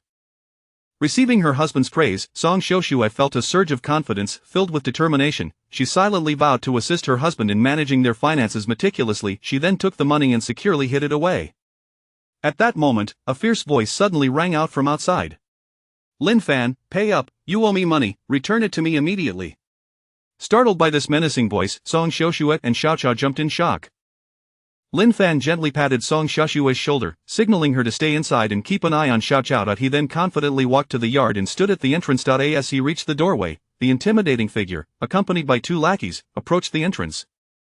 Upon seeing Lin Fan, he shouted loudly, "Hey, seeing your lord here to collect a debt, why aren't you running away? Instead, you come out to greet me, you've got guts." Continuing to raise his voice, he barked, "Enough of the nonsense. Lin Fan, hurry up and repay the money you owe me. It's been too long, I've got an IOU, so don't even think about denying it, pay up right now." Upon hearing the voice, Lin Fan instantly recognized who it was. He knew this person indeed owed him money. The individual was none other than Lin Xiaohu, the local ruffian. He had borrowed 50 taels of silver from Lin Fan's father during his illness, but only 30 taels had been received. Later, he repaid 25 taels by relinquishing half of his land. After that, he had written an IOU, and now he still owed 25 taels. Feigning ignorance, Lin Fan asked, "What, pay back money? How much do I owe you?" Lin Xiaohu, brimming with arrogance, replied, "Your family owes me 25 taels of silver, that was borrowed during your father's illness. Are you trying to deny it? I've got the written agreement, clearly marked in black and white. Hurry up and pay." Having reassured Xiao Qiao, Song Xiaoxue stepped outside to join Lin Fan. "My dear husband, what's going on? How much does our family owe him?" Lin Fan gave her a reassuring look. "Don't worry, I will handle this." He then addressed Lin Xiaohu, "I acknowledge the debt, but could you grant me some time to repay you?" Upon seeing Song Xiaoxue emerge from the house, Lin Xiaohu and his 2 lackeys were captivated by her exquisite features and slender figure. Despite her tattered clothing, her delicate face and smooth, light yellow skin exuded an allure that made one feel an overwhelming desire to possess her. Noticing their lewd gazes, Lin Fan quickly pulled Song Xiaoxue behind him, shielding her with his body. He sternly shouted, "What do you think you are doing?" Startled by Lin Fan's commanding voice, Lin Xiaohu and his companions jumped back in surprise. Lin Xiaohu gulped and retorted, "Damn it, you scared me with that shout. No matter what, you must pay today, and if you refuse to repay, I will have to take your wife as collateral for interest. Once you settle your debt, I will return her to you." Indeed, Lin Xiaohu had come specifically for Song Xiaoxue, having heard from a lackey that Lin Fan had married a beautiful and slender wife. Intrigued by this news, he concocted a plan to exploit the debt as an excuse to claim Lin Fan's wife for himself, intending to enjoy her to his heart's content. He had succeeded in similar schemes before and believed that Lin Fan, with his lofty pride and aversion to owing favors, would acquiesce. Furthermore, as the local ruffian leader, he believed no one, including Lin Fan, would dare confront him. As Lin Xiaohu approached, intent on seizing Song Xiaoxue, she instinctively stepped back. Lin Fan, however, remained steadfast, refusing to move. Mistaking Lin Fan's stillness for fear, Lin Xiaohu grew bolder in his advance. Just as he was about to mock Lin Fan, abruptly he felt sharp slaps to his face. Dazed and disoriented, he stumbled around, blood streaming from his nose and mouth, while 2 red handprints marked his cheeks. Flailing about, he shouted, "Who struck me? Who was it?" Feeling the blood on his hands only added to his shock that he bellowed in frustration, "Who did this to me? Show yourself." He had no suspicion of Lin Fan, as in his eyes, Lin Fan had always stood motionless like a statue. However, his lackeys had seen Lin Fan's swift movement and approached Lin Xiaohu, stating, "It seems like it was him, I think I saw his hand move." Yet, their attention was fleeting, and doubts clouded Lin Xiaohu's mind. The longer he stared at Lin Fan's composed and haughty demeanor, the more convinced he became that Lin Fan was responsible for his predicament. With a flushed face, he stepped forward and cursed, "Damn it, you dare to hit me? I'll make you pay for this." He continued, "You caught me off guard, but I want to just end it here. I'll have my way with your wife for 10 days and nights, and I'll make sure my brothers have their fun with her for 3 days and nights, no, 5 days and nights."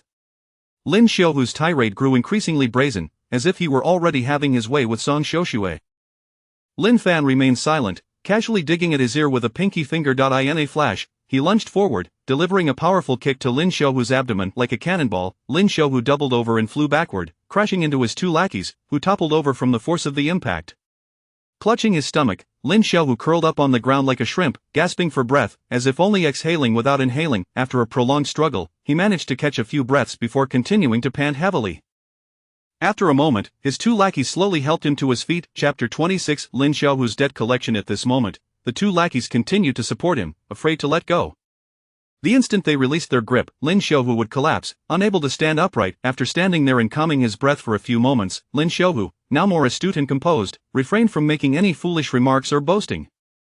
He no longer engaged in reckless banter or uttered any harsh words, but instead fixed his gaze intently on Lin Fan. Lin Fan, witnessing this unexpected development, was taken aback and profoundly astonished. He had merely struck Lin Xiaohu a couple of slaps in an attempt to teach him a lesson, hoping to instill a sense of decorum and discourage the use of vulgar language.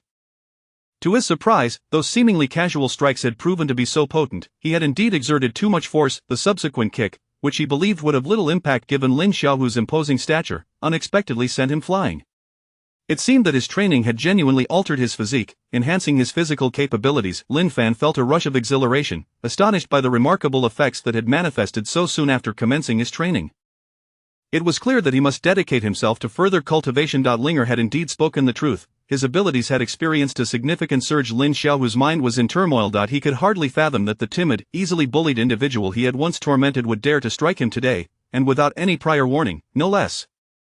He stood in a daze, completely caught off guard, and now, he merely settled into a state of observation, scrutinizing Lin Fan to discern what had changed. After a prolonged gaze, he could not detect any noticeable alteration in Lin Fan's demeanor. He still believed that his previous lack of vigilance had led to Lin Fan's sudden attack. Had he been on guard, Lin Fan would undoubtedly not have been his match. Yet, the person who once shrank from his presence now seemed transformed, bold enough to initiate an assault. With just a couple of slaps, he had caused Lin Xiaohu to bleed from his mouth and nose, and a single kick had sent him sprawling. When had this fool acquired such strength? How had he failed to notice it before? Had he been feigning weakness all along? Caught in a battle of thoughts, he eventually concluded that the three of them would surely be able to triumph over Lin Fan.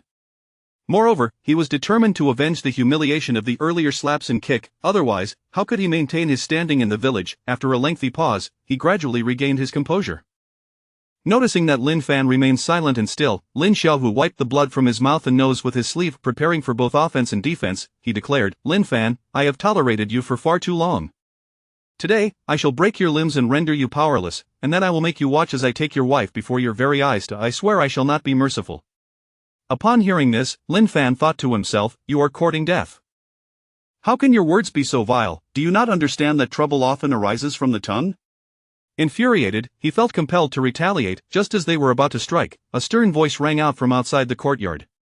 "Stop this at once." The voice belonged to Lin Dafu, the village chief. The commotion had drawn a crowd, and many villagers had gathered to witness the spectacle. Someone had rushed to inform the village chief of the ruckus, prompting Lin Dafu to hasten to the scene to ascertain the situation. Upon arrival, he observed Lin Xiaohu and his cohorts preparing to confront Lin Fan. Before he could approach, he raised his voice to intervene. Hearing the authoritative tone, the group recognized who had arrived and chose to refrain from further violence, though Lin Xiaohu and his companions glared furiously at Lin Fan. As Lin Dafu drew closer to inquire, Lin Xiaohu took the opportunity to cast the first stone, exclaiming, "Village chief, you have arrived just in time. Lin Fan owes me money I came to collect, and not only did he refuse to pay, but he also assaulted me. Just look at my face." He then lifted his shirt, adding, "And my stomach, he has injured me there as well." Lin Dafu glanced at Lin Xiaohu, noting the bruises and swollen features. Initially, he assumed that his nephew had been attacked by someone else, only to realize that it was Lin Xiaohu who had been on the receiving end of the blows. He admonished sternly, "It is wrong to resort to violence. If you have grievances, address them calmly. We are all villagers, do not let discord ruin our harmony." At that moment, Lin Fan finally spoke up, saying, "However, if you disrespect my wife and dare to lay a hand on her, while spouting a torrent of insults, you are indeed inviting your own demise. I acknowledge the debt. Repaying what is owed is a matter of principle. Just present the evidence, the promissory note." Lin Xiaohu replied confidently, "I certainly have the evidence." He produced a piece of paper, unfurling it and pointing to the written words. "Village chief, see here, it is clearly stated on this paper that it is a promissory note, signed by his father, Lin Daong. Although it was not Lin Fan who borrowed, debts incurred by a parent are to be repaid by the child. This is only fair." Lin Dafu responded, "I am aware of this matter. That money indeed must be repaid." Lin Fan cast a glance at the promissory note and remarked, "I acknowledge that my father owes you money. However, the deadline for repayment has not yet arrived. It states there are still 7 days remaining." Lin Xiaohu and the others paused, taken aback. The crowd began to murmur, "Indeed, if the repayment date has not yet come, then Lin Fan is in the right." In truth, Lin Xiaohu was fully aware that the repayment date was not yet due. His intention in coming here today was primarily to lure away Lin Fan's young wife. Observing the villagers' discussions, he raised his voice, yes, there are still 6 days until the repayment date. But do you think you will manage to pay up in that time? Do you understand how much that is? A full 25 taels of silver. Don't be foolish. Even if given 60 days, you could not repay it."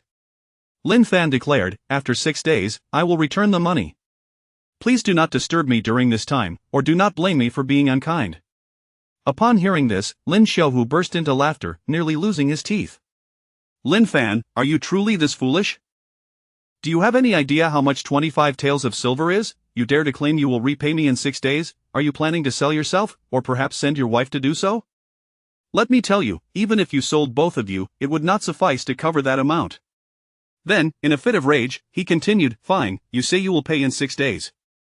I will come to collect then. Should you fail to have the money, do not expect me to show mercy. I will no longer recognize you as a villager.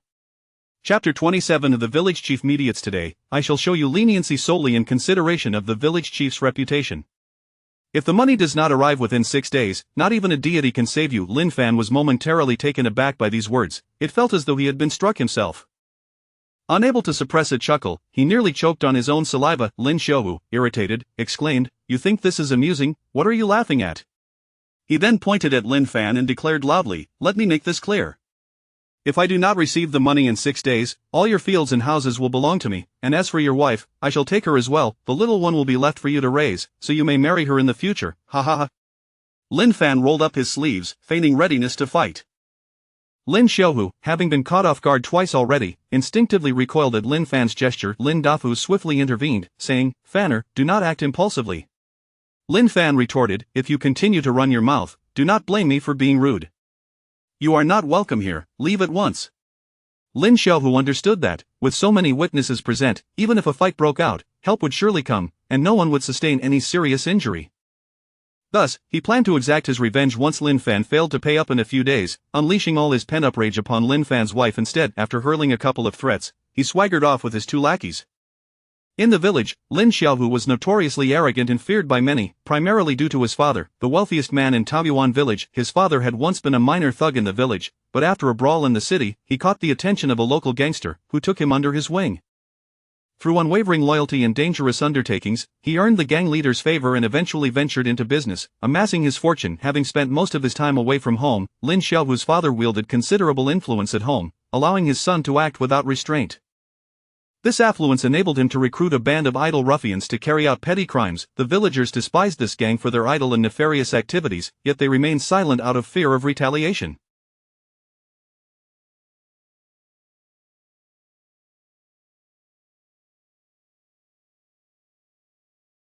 Consequently, they chose to endure minor grievances and avoid confrontation. This environment only emboldened Lin Xiaohu, who, with his father's wealth at his disposal, looked down upon the villagers. He had no qualms about bullying others, striking or cursing at will.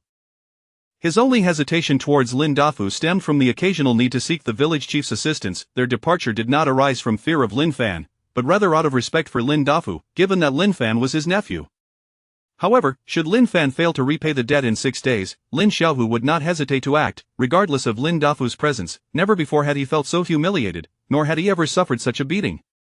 Even if Lin Fan repaid the money, he would still seek retribution. This was his moral code. He would go to great lengths to seize anything he coveted. Upon noticing Lin Fan's wife, with her exquisite features, he resolved to claim her for himself, regardless of the consequences.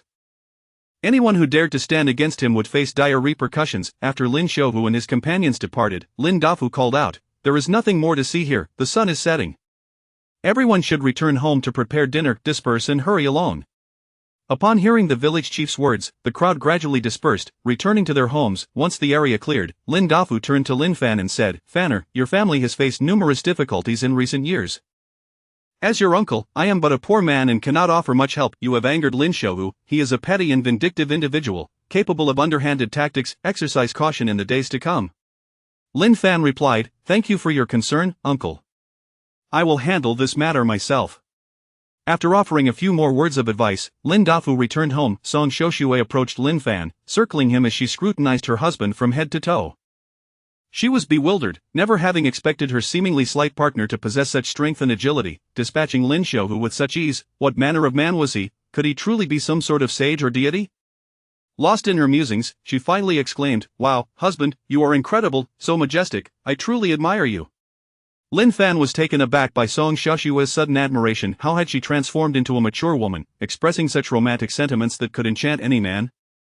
Puzzled, he wondered at the depths of a girl's heart, which often eluded understanding. How could someone so innocent and uneducated articulate such modern expressions of admiration? He regarded her with surprise, yet saw no sign of change. She remained the same pure and simple girl. Perhaps her early exposure to the outside world had influenced her. Lin Fan dismissed these thoughts as fleeting. After a long day of toil, evening had fallen, and Song Xiuxue began preparing dinner in the kitchen. Lin Fan played with Xiao Qiao in the courtyard, his mind occupied with the pressing matters ahead. He reflected on the past 2 days of relentless labor, from fishing to selling the catch, earning barely a couple of taels of silver. The pace of earning was agonizingly slow, especially with the looming debt of 25 taels to Lin Shouhu in 6 days. It became imperative to devise a quicker means of earning money. After much contemplation, he resolved to attempt producing white sugar. Having only seen the process on a modern video platform without any practical experience, would he be able to replicate it? Chapter 28: The production of white sugar. In the video, it appears that there were 2 methods demonstrated for filtering, using charcoal or allowing yellow mud water to settle. However, it remains uncertain which method is more effective. For now, I shall opt for one approach to experiment with. Perhaps it would be best to commence with the charcoal, as it is more readily available at home. Upon this realization, I began to prepare for the task at hand. Since filtering with charcoal necessitates the use of a funnel, Lin Fan devised a solution by crafting a funnel from bamboo tubes. With this idea in mind, he promptly took a knife and ventured outside. Not far from his home, he felled a sizable bamboo stalk and fashioned several rudimentary funnels. Yet, with his wife still busy cooking inside, he could only wait until the meal was prepared and consumed before commencing his endeavor. In the courtyard, he continued to engage in playful antics with the little one, Xiao Qiao. This tiny tot was elated to have her uncle join her in play, chattering away incessantly and working up quite a sweat. Indeed, children of 3 to 5 years of age are the most delightful companions. A tumble would elicit a brief cry, only to be followed by peals of laughter as they resumed their play. She even initiated a game of Bull Demon King Captures Beauties, exclaiming in baby talk, "Uncle, uncle, come catch me, come catch me." And with that, she took off running. However, she was swiftly seized by Lin Fan's outstretched hand. Realizing how easily she had been caught, she began to feign distress, protesting, "That's not how we play, you must wait until I run away before you can catch me." This adorable little rascal's antics filled the courtyard with Lin Fan's laughter. Just as they were reveling in their merriment, a voice called from the kitchen, "Husband, Xiao Qiao, dinner is ready, hurry and wash your hands before coming in to eat." The emphasis on hand washing for hygiene was a new practice that Lin Fan had insisted upon over the past couple of days. Upon hearing that dinner was served, Xiao Qiao dashed to the kitchen. Not waiting for Lin Fan, she believed that by running quickly, she could secure her meal first. However, upon entering the kitchen, her sister promptly whisked her away to wash her hands and face. "I don't want to wash my hands. I don't want to wash my face, I want to eat," she protested, but her sister was not one to indulge her whims. Regardless of her reluctance, she scooped her up and brought her to the water tank to clean her up. Lin Fan sauntered into the kitchen leisurely, and soon the family gathered around the dining table. After the prior night's guidance and leniency, they felt more at ease. Song Xiuxue was aware that these privileges were granted by her husband. In fact, today she had inadvertently overheard some villagers passing by the courtyard, speculating that there had been no commotion from Lin Fan's household the previous night, nor any sounds from women. Were they to assume that Lin Fan had not chastised his wife, the villagers were merely conjecturing, with no definitive conclusions drawn. Yet, her husband had instructed her not to concern herself with the village gossip, and she was resolute in adhering to his wishes. Whatever he dictated was her guiding principle, and she had little interest in the opinions of others. The family of 3 enjoyed a harmonious meal together. In no time, they were satisfied and well fed. After clearing the table, Song Xiuxue assisted Xiao Qiao in taking a bath. Once Lin Fan finished his meal, he immediately set about the task of producing white sugar. He retrieved a basket of charcoal, ensuring it was thoroughly cleaned until no black water remained. He spread it out to dry, allowing the water to drip off. After Song Xiuxue finished bathing Xiao Qiao, the little girl, likely exhausted from a day of play, promptly went to sleep. It seems that most children follow this pattern. Once they are well fed and clean, they drift off to slumber. Seeing Xiao Qiao asleep, Song Xiuxue did not idle. She joined Lin Fan in the sugar-making endeavor. With the cooperation of both genders, their efforts felt less burdensome. They began to kindle a fire and boil water. Once the water reached a rolling boil, they reduced the heat and poured all 13 portions of sugar directly into the pot. The raw sugar dissolved swiftly in the hot water, transforming into a dark syrup. They stirred until the black sugar was completely melted, allowing it to cool gradually while occasionally giving it a stir. Meanwhile, the water from the charcoal had nearly drained. They divided the charcoal into 3 sizes and placed them into their respective bamboo funnels. With all preparations complete, they stacked the 3 funnels, large, medium, and small, in a tiered arrangement above a wooden barrel to collect the syrup. Everything was set, they merely needed to pour the syrup into the top funnel. The outcome of this endeavor remained uncertain, but they were eager to try. The syrup had cooled significantly, and as they poured it into the funnel while stirring, the liquid emerging from the first funnel was noticeably less dark. Proceeding through the second and third funnels, the final output appeared much lighter, resembling clear water, albeit still slightly tinged with yellow, indicating it was not entirely pure. Yet, witnessing such progress filled Lin Fan with joy. The lighter hue suggested the potential for producing white sugar. However, the filtration process was painfully slow, and with so much syrup to filter, they wondered how long it would take. They took turns pouring the syrup into the funnels. After over 3 hours of diligent effort, they finally poured the last spoonful of syrup into the funnel. Having toiled for several hours, both were quite weary. Lin Fan remarked, "My dear, after such a lengthy endeavor, you must be fatigued. Go take a bath and rest early. Let it settle overnight, and we shall begin boiling the sugar in the morning." Upon hearing her husband's words, Song Xiuxue did not hesitate and went to fetch her clothes to bathe. Lin Fan awaited the final drips of syrup from the funnels, covering the pot with a cloth to prevent any debris or insects from contaminating the mixture before stepping out of the kitchen. As he exited, Song Xiuxue emerged from her bath. Lin Fan then proceeded to wash himself, entering the bathing area and inhaling a faint, refreshing scent reminiscent of youthful innocence. By the time Lin Fan returned to their chamber after bathing, Song Xiuxue was already sound asleep. In truth, it was only around 10 o'clock in the evening. In modern times, the nightlife would just be commencing. However, for these ancient folk, 10 o'clock was considered quite late. Lin Fan lay on the bed, closing his eyes to rest. After a brief while, he still found himself unable to drift off. Contemplating the day ahead, he realized that he would have no time for cultivation, leaving only the night for practice. Reflecting on the benefits that cultivation brought him, he remembered he had several questions to pose to Dai Ling. Without further ado, he promptly sat upright. Chapter 29 Practicing Strength. After casting a glance at Song Xiuxue and Xiao Qiao, who were soundly asleep, I promptly rose from my bed. I walked to the spot where I had meditated the previous night and laid down a mat on the floor. Without hesitation, I settled onto the ground and began my meditation. My soul transcended, entering the ethereal realm. Once within this space, I called out, "Linger, Linger, are you there?" Soon, I received a response from Linger, whose voice was sweet and childlike. "Master, I am here." "Uve come, what do you need?" I swiftly recounted the events of the altercation from earlier that day. Indeed, I harbored a profound curiosity regarding the remarkable force I had exhibited. I had intended to enter this space to consult Linger for clarification. However, given the circumstances, I could not simply manifest in this realm and leave my body motionless, as it would undoubtedly terrify those around me. Furthermore, my cultivation journey was a personal secret, one that I could not divulge casually. I resolved to keep this hidden from my wife for the time being, waiting for a more opportune moment to reveal it. Upon hearing my account of the afternoon's confrontation, Linger smiled gently. "In truth, I was already aware of it. I forgot to inform you that within a 5-meter radius of your presence, I can perceive anything you do, including dangers hidden behind walls. And moreover, you need not enter this space to communicate with me. You can engage with me directly through your consciousness. For instance, while you are busy working outside, you can converse with me in your mind, even while interacting with others." I slapped my forehead in realization. "Ah! It can be done this way. Why didn't you mention this sooner? I've been harboring so many questions. I had always believed that I could only communicate with her by entering the space. If that were not the case, it would indeed be far more convenient to consult her directly with any concerns." Linger chuckled softly. "Precisely, you wish to inquire about your extraordinary strength during the fight, and why you struggled to control it, correct?" I nodded emphatically. Yes, that's it. It is because you have just begun your cultivation journey and are unaware of the extent of your power. You do not yet know how much force is required to achieve a particular effect. Fortunately, you are at the initial stage of your training. Had you reached a higher level, the force you unleashed today could have been fatal to your opponent. A strike from you could easily sever a head from its neck, leaving behind a gruesome scene, for an ordinary person cannot withstand such power. Linger continued, "If you wish to master your strength, you must practice controlling it. You are no longer an ordinary person." I asked, "How should I practice regulating my strength?" "Nearby, there are several pieces of wood of varying sizes. Use them as your training tools. Start with the smallest piece, applying gentle force, and gradually increase it until you break it. Then, move on to larger pieces, following the same procedure. This will help you discern the amount of force needed to achieve the desired impact. With consistent practice, you will learn to control your strength effectively.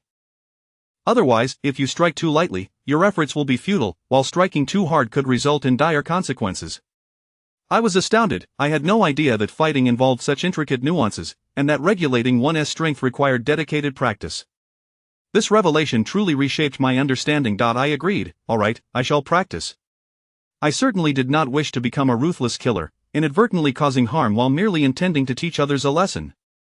Without hesitation, I approached the wood and selected a spot I deemed most auspicious for training. Time passed swiftly as I immersed myself in my practice. After 2 hours, approximately 4 to 5 hours, I finally grasped the fundamentals of regulating my strength and successfully achieved a basic level of control. Strength, too, is categorized into 3 tiers: high, medium, and low. I was currently at the lower level of control. Noticing my progress, I began to meditate once more, for the mastery of strength correlates with the cultivation level. Once I entered the realm of strength regulation, my primary cultivation would elevate my control correspondingly. Therefore, there was no need for excessive practice in that regard. The development would naturally align with my cultivation journey. Linger, observing my progress, contemplated speaking but refrained from interrupting as I resumed my meditation. In her heart, she marveled at my exceptional talent. Within a mere 2 hours, I had advanced to a basic understanding of strength regulation, embodying the essence of its practice. A true prodigy in martial arts, most individuals, even those with innate talent, would require a year or more to attain such a level of mastery. The prospect of my future potential left Linger in awe. After a moment of reflection, she resumed her own training. Eventually, as dawn approached, I prepared to conclude my practice. Just then, a thunderous rumble reverberated through the earth. My immediate thought was that an earthquake had struck. I quickly opened my eyes, sprang to my feet, and called out, "Linger, there's an earthquake."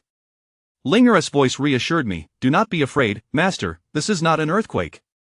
Just as she spoke, the earth-shaking sound subsided, and the space around me settled into tranquility. I then witnessed the space before me expanding before my very eyes, doubling in size to approximately 200 square meters. Linger's voice rang out again, "Congratulations, master, you have successfully advanced to the 2nd tier of the 9 heavens divine dragon art. I never anticipated your extraordinary talent would allow you to progress 2 levels in just 2 nights of cultivation." In astonishment, I inquired, "Linger, what exactly is happening?" Chapter 30 Spatial Upgrade. Linger spoke, "Master, there is something you may not be aware of regarding this spatial system. With each upgrade, the space increases by 100 square meters. If a major level is upgraded, which means ascending a tier, the space will multiply based on its current area.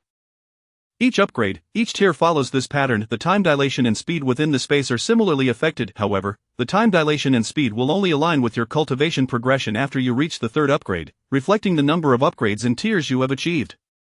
This is the essence of the spatial system's inheritance."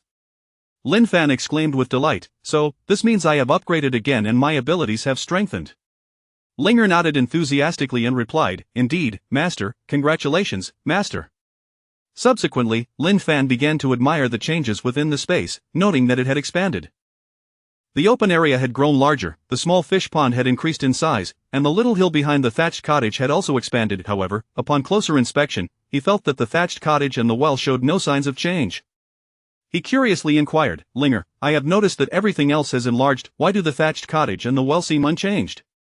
Seeing her master's confusion, Linger felt no hesitation or annoyance. She too was slightly puzzled by this matter and explained, "These 2 seemingly simple and ordinary objects are, in fact, the most crucial elements within this space. The reason for their unchanged state, however, eludes my current understanding. I lack the ability to investigate this matter fully. It is only when I cultivate further and restore my complete memories that I may uncover the truth. For now, I remain uncertain." Noticing that Linger had no answers, Lin Fan refrained from pressing the issue. He sensed the light of dawn approaching outside, bid Linger farewell, and returned to his physical body. Upon returning, he resumed his routine from the previous morning, settling back into bed for a brief rest. Remarkably, he found that he could cultivate without the need for sleep and did not experience the fatigue typically associated with sleeplessness. Before long, Song Shoshua was awakened by the crowing of the rooster from the neighboring Wang family's house. After washing up, she busied herself preparing breakfast. More than an hour later, she finally completed her household chores and finished preparing the meal. Since there had been an excess of food cooked the previous night, she placed the leftovers in a bowl and chilled them with cool water, akin to preserving them in a refrigerator. Hence, this morning's breakfast included not only congee but also reheated leftovers. Upon reheating the remnants, she approached the door and softly called, "Husband, breakfast is ready, please rise and eat." Lin Fan rubbed his bleary eyes with both hands and quietly replied, "All right, I'm getting up." Hearing his response, Song Shoshua went to the kitchen to serve breakfast. After Lin Fan got up and freshened up, he joined his wife at the table for their meal. During breakfast, they quickly satiated their appetites. Lin Fan began checking the syrup he had filtered the previous night. After a night of settling, the syrup had clarified significantly. He cleaned the large iron pot while Song Shoshua started the fire. Lin Fan poured ladles of syrup into the pot, discarding the colored and impure syrup that had settled at the bottom.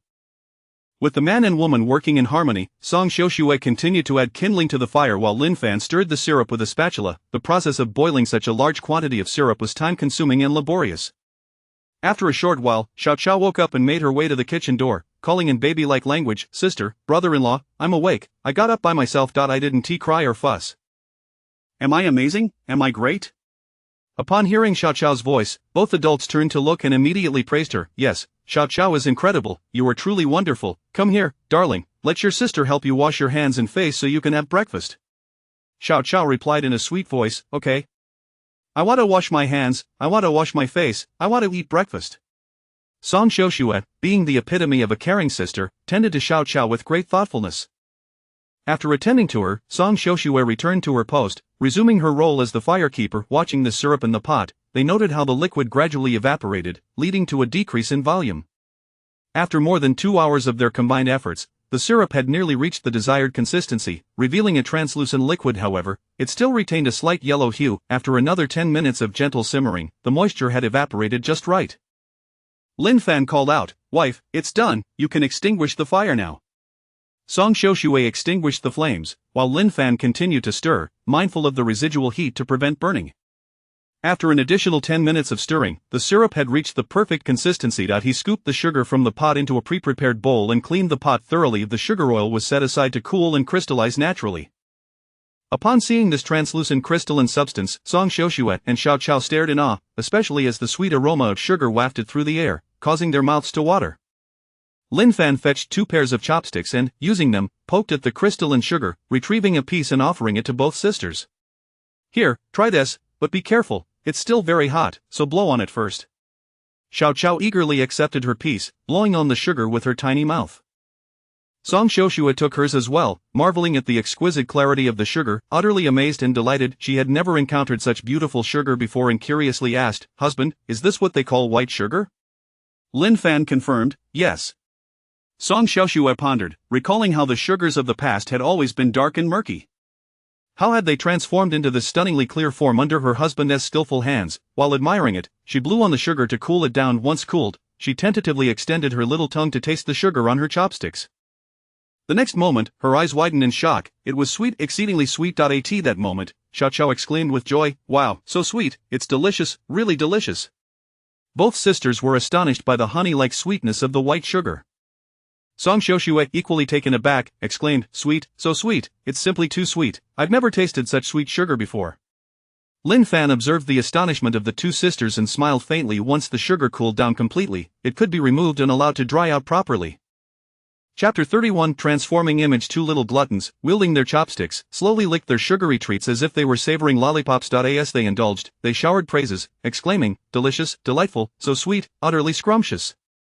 Lin Fan realized that this batch of sugar could be deemed a success, albeit with a slight hue, lacking the pristine whiteness he desired. He pondered the outcome once it had dried, considering that to achieve true white sugar, one might need to employ a method involving yellow mud for sedimentation. Yet, he had never tested this technique and remained uncertain of its effectiveness. Regardless, it was done now, and he would await the results after drying. After another hour or 2, the sugar had cooled considerably, forming frosty clumps at the bottom of the basin. Lin Fan extricated these confections, breaking them into granules, and placed them in a well-ventilated area to dry out. Meanwhile, Song Xiaoxue busied herself tidying up the weeds in the yard. Having repaired the house and fence with Lin Feng the previous day, the only task left was to clear the garden's overgrowth. At that moment, a few adults accompanied by several children approached the gate. Upon seeing Lin Fan, they paused to scrutinize him. After a brief examination, they mused that he seemed unchanged, his appearance still reminiscent of his former self. They recalled the fish he had sent them the other day and were puzzled by the lack of discernible difference. Perhaps marriage had softened his heart, they wondered. Was he not once aloof, looking down upon everyone, and constantly boasting about how he would treat the villagers once he became an official? They found it incomprehensible that he had sent them fish so suddenly, and nevertheless, it was indeed true that they had feasted on the fish gifted by him. The group stepped forward, greeting Lin Fan and his family. Lin Fan, upon noticing their arrival, approached them warmly, inquiring, "What brings you all to seek me?" The adults exchanged glances, one of them cautiously stepping forward to speak. Lin Fan, regarding the fish you gifted to our children, we intended to express our gratitude yesterday.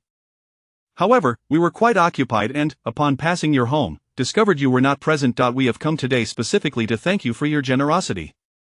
In unison, they expressed their gratitude, thank you for the fish.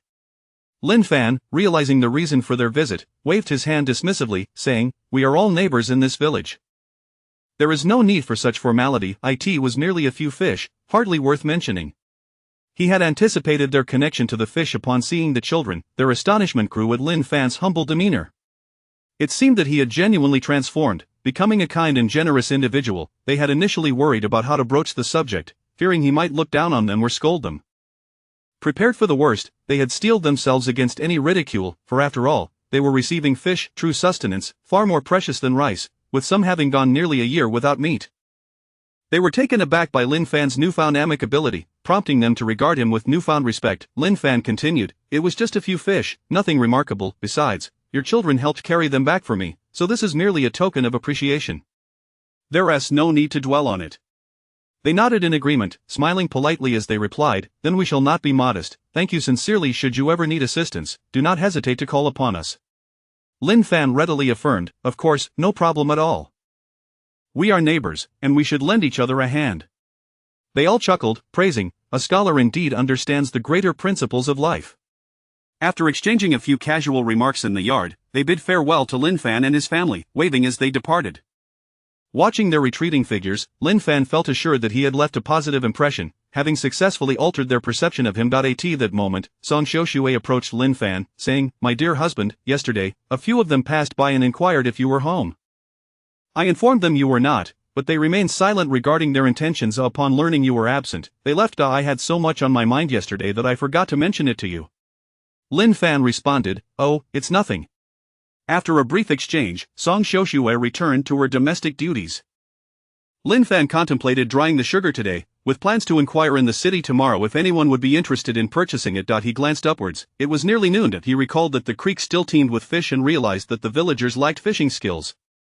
He resolved to devise a plan to catch a few more fish for sale in town. His mind raced with memories of various fishing videos and tools he had previously encountered. Eventually, he remembered a fishing method he had seen before. Inspired, he set to work without delay. He retrieved a knife from the kitchen, bade his wife farewell, and ventured out. Lin Fan made his way to the bamboo grove by the creek, where he swiftly chopped down several bamboo stalks. He intended to weave these into fish traps for his endeavor. With his rural upbringing, he adeptly transformed the bamboo into functional fish traps within a short span of time. After several hours of diligent labor, he completed 6 or 7 traps. Glancing at the sky, he noted it was around 4 or 5 in the afternoon. He hastily gathered some earthworms and insects, wrapping them in leaves to secure them as bait, which he placed inside the traps. Once everything was prepared, he slung the traps over his shoulder and walked along the creek, searching for optimal locations to deploy them. He chose deep water areas for the traps and soon set them all in place. To prevent the traps from being swept away or lost, he tied one end of a rope to each trap, securing the other end to nearby vegetation along the creek for easy retrieval later. With the traps deployed, he headed home, eagerly anticipating the morning's catch. Upon returning, darkness had descended. Song Xiaoshui had already prepared the evening meal, waiting for Lin Fan to return and dine. Chapter 32 The request to sleep together. Upon Lin Fan's return, before Song Xiaoshui could utter a word, Little Grass, resembling a miniature adult, inquired, brother-in-law, why have you come back so late? Where have you been? I've been waiting until I was hungry, and my sister won't let me eat. I want to eat, I absolutely want to eat. Lin Fan couldn't help but burst into hearty laughter at the adorable child. He gently replied, oh, Little Grass is hungry, is she? All right then, let us commence our meal right away, shall we? Little Grass clapped her tiny hands in delight, exclaiming, hooray, we can eat now. Having returned later than usual, the night had already descended, rendering it difficult to see while dining. The absence of kerosene lamps and candles in the house posed a challenge, as the lack of light made even mealtimes problematic. After a moment's contemplation, he resorted to kindling a fire beside the table for illumination. Perhaps due to the kitchen's confined space, the flames quickly brightened the entire area. This ambience evoked a sense of camping outdoors, offering a unique charm. With the flickering flames casting light, the act of dining became significantly more enjoyable. Lin Fan mused internally about the inconveniences of an era devoid of electric lights, particularly since their home lacked even candles or kerosene lamps. Tomorrow, a trip to the town was in order to procure some candles or lamps, ensuring that future late-night meals would not be shrouded in darkness. However, he lamented that such items seemed rather expensive, with few families in the village able to afford them. Dinner concluded swiftly, and after Song Xiaoshui tidied up the dishes and washed them clean, she promptly headed off for a bath. Having already bathed little grass prior to dinner, these routines were established by Lin Fan as essential tasks for their family to complete each evening. Only after bathing could one consider the day perfectly concluded. Thus, after a brief period of play post-meal, Little Grass retired for the night. Soon after, Song Xiaoxue finished her bath and entered the room. Lin Fan also began his own bathing routine. Upon returning to the room post-bath, he noticed that Song Xiaoxue had not yet fallen asleep. She was sitting at the bedside. Upon seeing her husband enter, she said, "Husband, you've finished bathing. Come quickly to bed." Lin Fan gazed at her, radiant and fresh as a lotus flower, pondering, "What is the matter with this girl tonight? Why is she still awake? Is she perhaps waiting for me? Does she wish to discuss something?" He approached the bedside and sat down, saying, "I just finished bathing, and my hair is still damp. You should sleep first. I will join you shortly." Song Xiaoxue replied, "No. I do not want to sleep alone. I wish to sleep with my husband." Upon hearing this, a spark ignited within Lin Fan's heart. However, after taking a few deep breaths, he managed to temper the burgeoning excitement. "Very well, let us sleep together," he said. It was impossible to deny the thrill coursing through him, for any man would feel exhilarated upon hearing such words from a woman. As Lin Fan lay down beside his wife, his mind began to wander, conjuring various modern-day scenarios. Before long, he heard the gentle sound of Song Xiaoxue's breathing, indicating she had drifted off to sleep. But he propped himself up slightly to take a closer look and confirmed she was indeed slumbering. He chuckled, realizing he had overthought the situation. Her invitation to sleep together was simply that, nothing more. He rubbed his face vigorously with both hands, then composed himself, taking 2 deep breaths to quell the tumultuous thoughts within. Perhaps due to his training and the transformation of his constitution, his self-control was quite strong. He quickly emerged from his distracted reverie, lying back down to calm his racing heart.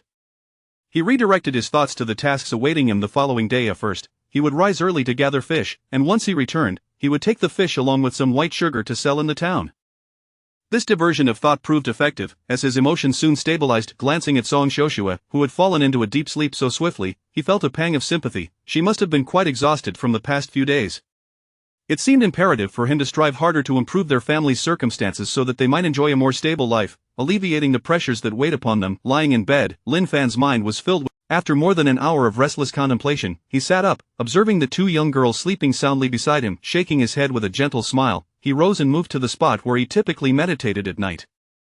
Just as he was about to lay down his mat, he was startled by the sound of Song Xiaoxue stirring awake. The sudden noise caused him to jump, as if caught in a clandestine act, and he hastily returned the mat to its original place. At that moment, Song Xiaoxue called out, "Husband, weren't you just asleep? Why are you up again?" Lin Fan, momentarily flustered, replied, "Oh, I had just been sleeping, but I was thinking of going to relieve myself." Song Xiaoxue responded, "Oh, husband, do you need to go?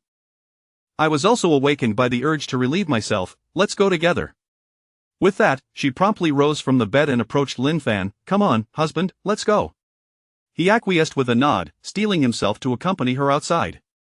The 2 quickly returned to the room, climbed back into bed, and lay down. Not long after, approximately 10 to 20 minutes later, Song Xiaoxue fell asleep once more. Lin Fan estimated it was barely past 9 in the evening. Having ventured outside, he noticed that the village was devoid of any lights. He contemplated the implications of openly practicing meditation at home. It was only a matter of time before his wife discovered his secret. Clearly, he needed to find a more secluded location for his training, as he preferred to keep this aspect of his life hidden from her. For now, that he would certainly reveal it to her in the future, but not at this moment, as any slip of the tongue could lead to unwanted complications. Lying in bed, Lin Fan still found himself unable to sleep. The hour was not particularly late, and after closing his eyes and resting for over half an hour, he still felt restless. He rose once more to check on Song Xiaoxue's sleep state. This time, he observed that she was sleeping soundly and peacefully, and having just relieved herself, she likely would not awaken again during the night. However, even if she did wake, it was of little concern. He would remain aware of any happenings outside. Chapter 33 Spatial function. Once more, he rose from his slumber and walked to his usual spot for cultivation. He retrieved the cloth, spread it upon the ground, and settled down to meditate. His soul detached from his body, directly entering the realm of space. This time, he refrained from summoning Linger immediately, instead choosing to meditate within. The atmosphere in this space was tranquil, remarkably soothing for the heart, and imbued with a refreshing air, rendering the environment exceedingly comfortable. Lin Fan reveled in the comfort bestowed by this serene ambience. However, shortly after he had begun to savor this peaceful setting, Linger's voice interrupted his thoughts. "Master, you have arrived." Lin Fan was no longer startled. He understood that a butterfly spirit resided here, and he had grown accustomed to her presence since their first encounter. He responded, "Indeed, I have just entered this time. Linger did not wait for Lin Fan to inquire. She began her explanation right away, perhaps due to their growing familiarity, allowing them to discuss matters freely. Master, last night you unexpectedly leveled up, likely because you practiced your strength. It seems that strength is one of the aspects encompassed within the Nine Heavens Dragon technique you are cultivating.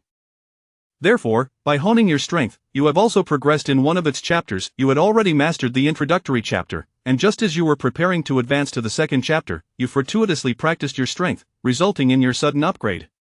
Upon hearing Linger's elucidation, Lin Fan felt a twinge of surprise. He hadn't anticipated that such a serendipitous occurrence could lead to advancement. Nonetheless, he was not well versed. If Linger asserted it to be true, then it must indeed be so. Both chose not to delve further into this topic, as the matter had already been resolved, and it was a positive outcome.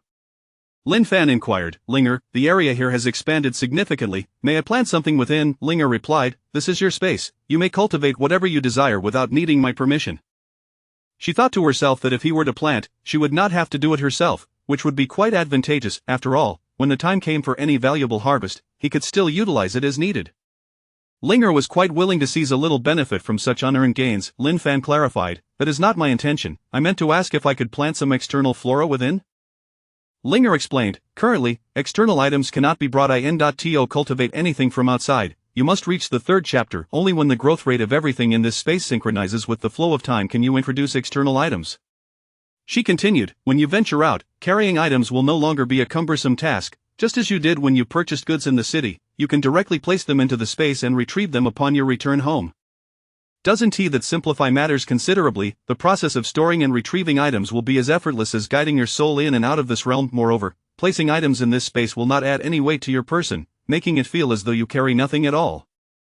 However, fish are an exception. If placed inside, they will perish upon entry, resulting in dead fish upon removal. Nevertheless, Linger added, there is a significant advantage to this space. Fresh meat and recently deceased animals will remain eternally fresh within, as if just slain, free from decay, odor, and bacterial growth.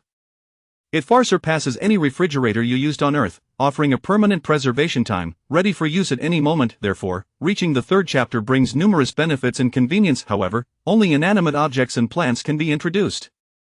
Living creatures cannot be brought in for the time being, except for seeds, herbs, and plants. At present, only your soul can enter this space, all else from the outside is barred.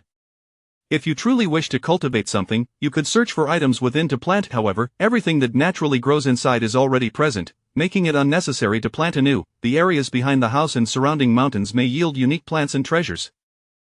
Other regions are likely to consist of ordinary flora unless cultivated by human hands. Lin Fan was taken aback by these revelations, having specially purchased some seeds, believing he could bring them in to plant, expecting a tripled growth rate for a quicker harvest. He realized, however, that he had been overly optimistic, as this was merely a dream. He could only plant after reaching the third chapter. He resigned himself to wait until he advanced further before pondering this matter again. He thought, to reach the third chapter, I have already attained the second chapter, so I only need to cultivate one more chapter to progress. It shouldn't take too long, as the transition from the first to the second was remarkably swift. Advancing to the third should also not be overly prolonged. Linger continued, in fact, once you cultivate sufficiently and grow powerful enough, living beings, including humans and even your own body, can enter this space. However, such matters are for the future, to be discussed when you have achieved greater strength. It is still too early to consider these topics. Let us focus on diligently reaching the third chapter and fulfilling your modest wish first. Achieving the third chapter instilled Lin Fan with a sense of confidence. Once they clarified these matters, they each commenced their respective practices. The two souls, one large and one small, one clear and the other shadowy, sat in meditation within the space. This evening as cultivation proceeded without interruption, leading to rapid progress. However, each chapter's difficulty escalated exponentially, and thus, while the cultivation was swift and highly successful, ascending to the next level was not as simple. Sometimes effort alone was insufficient. The fortune of cultivation and innate talent played pivotal roles. Lin Fan devoted an entire night to his practice but did not manage to advance to the third chapter. He sensed that dawn was approaching outside. Realizing that reaching the third chapter that night was unlikely. He decided to cease his practice, withdrawing from the space. After exchanging a brief farewell with Linger, he prepared to depart. At that moment, his eye caught a peculiar sight near the well. Chapter 34 The Power of the Spirit Spring Water. With a hint of perplexity, he inquired, Linger, why do I feel that this well is different? Ever since I drank nearly half a bucket of well water last time, despite visiting numerous times, it has never been full. It seems to have only increased a tad over this extended period. What could possibly explain this phenomenon? Isn't there a spring at the bottom? Moreover, that spring continuously flows with water. How can it not fill up? Upon hearing this, Linger responded with a trace of disdain. Who told you to drink so much well water in one go? Do you think this is ordinary well water? This is spirit spring water, exceptionally rich in spiritual essence. That half bucket you consumed, goodness knows how long it will take to replenish. I must admit, I have a question of my own. How could you possibly drink so much spirit spring water at once and yet remain unscathed? What manner of being are you? For ordinary individuals, even a drop or two would prove unbearable, leading to their bodies bursting apart, yet you, having consumed so much, appear unaffected, as if drinking plain water. Last time, when you held the bucket and drank from it, I was momentarily inattentive and failed to notice, just as I was about to caution you. Before I could react, you had already downed that small half bucket of water.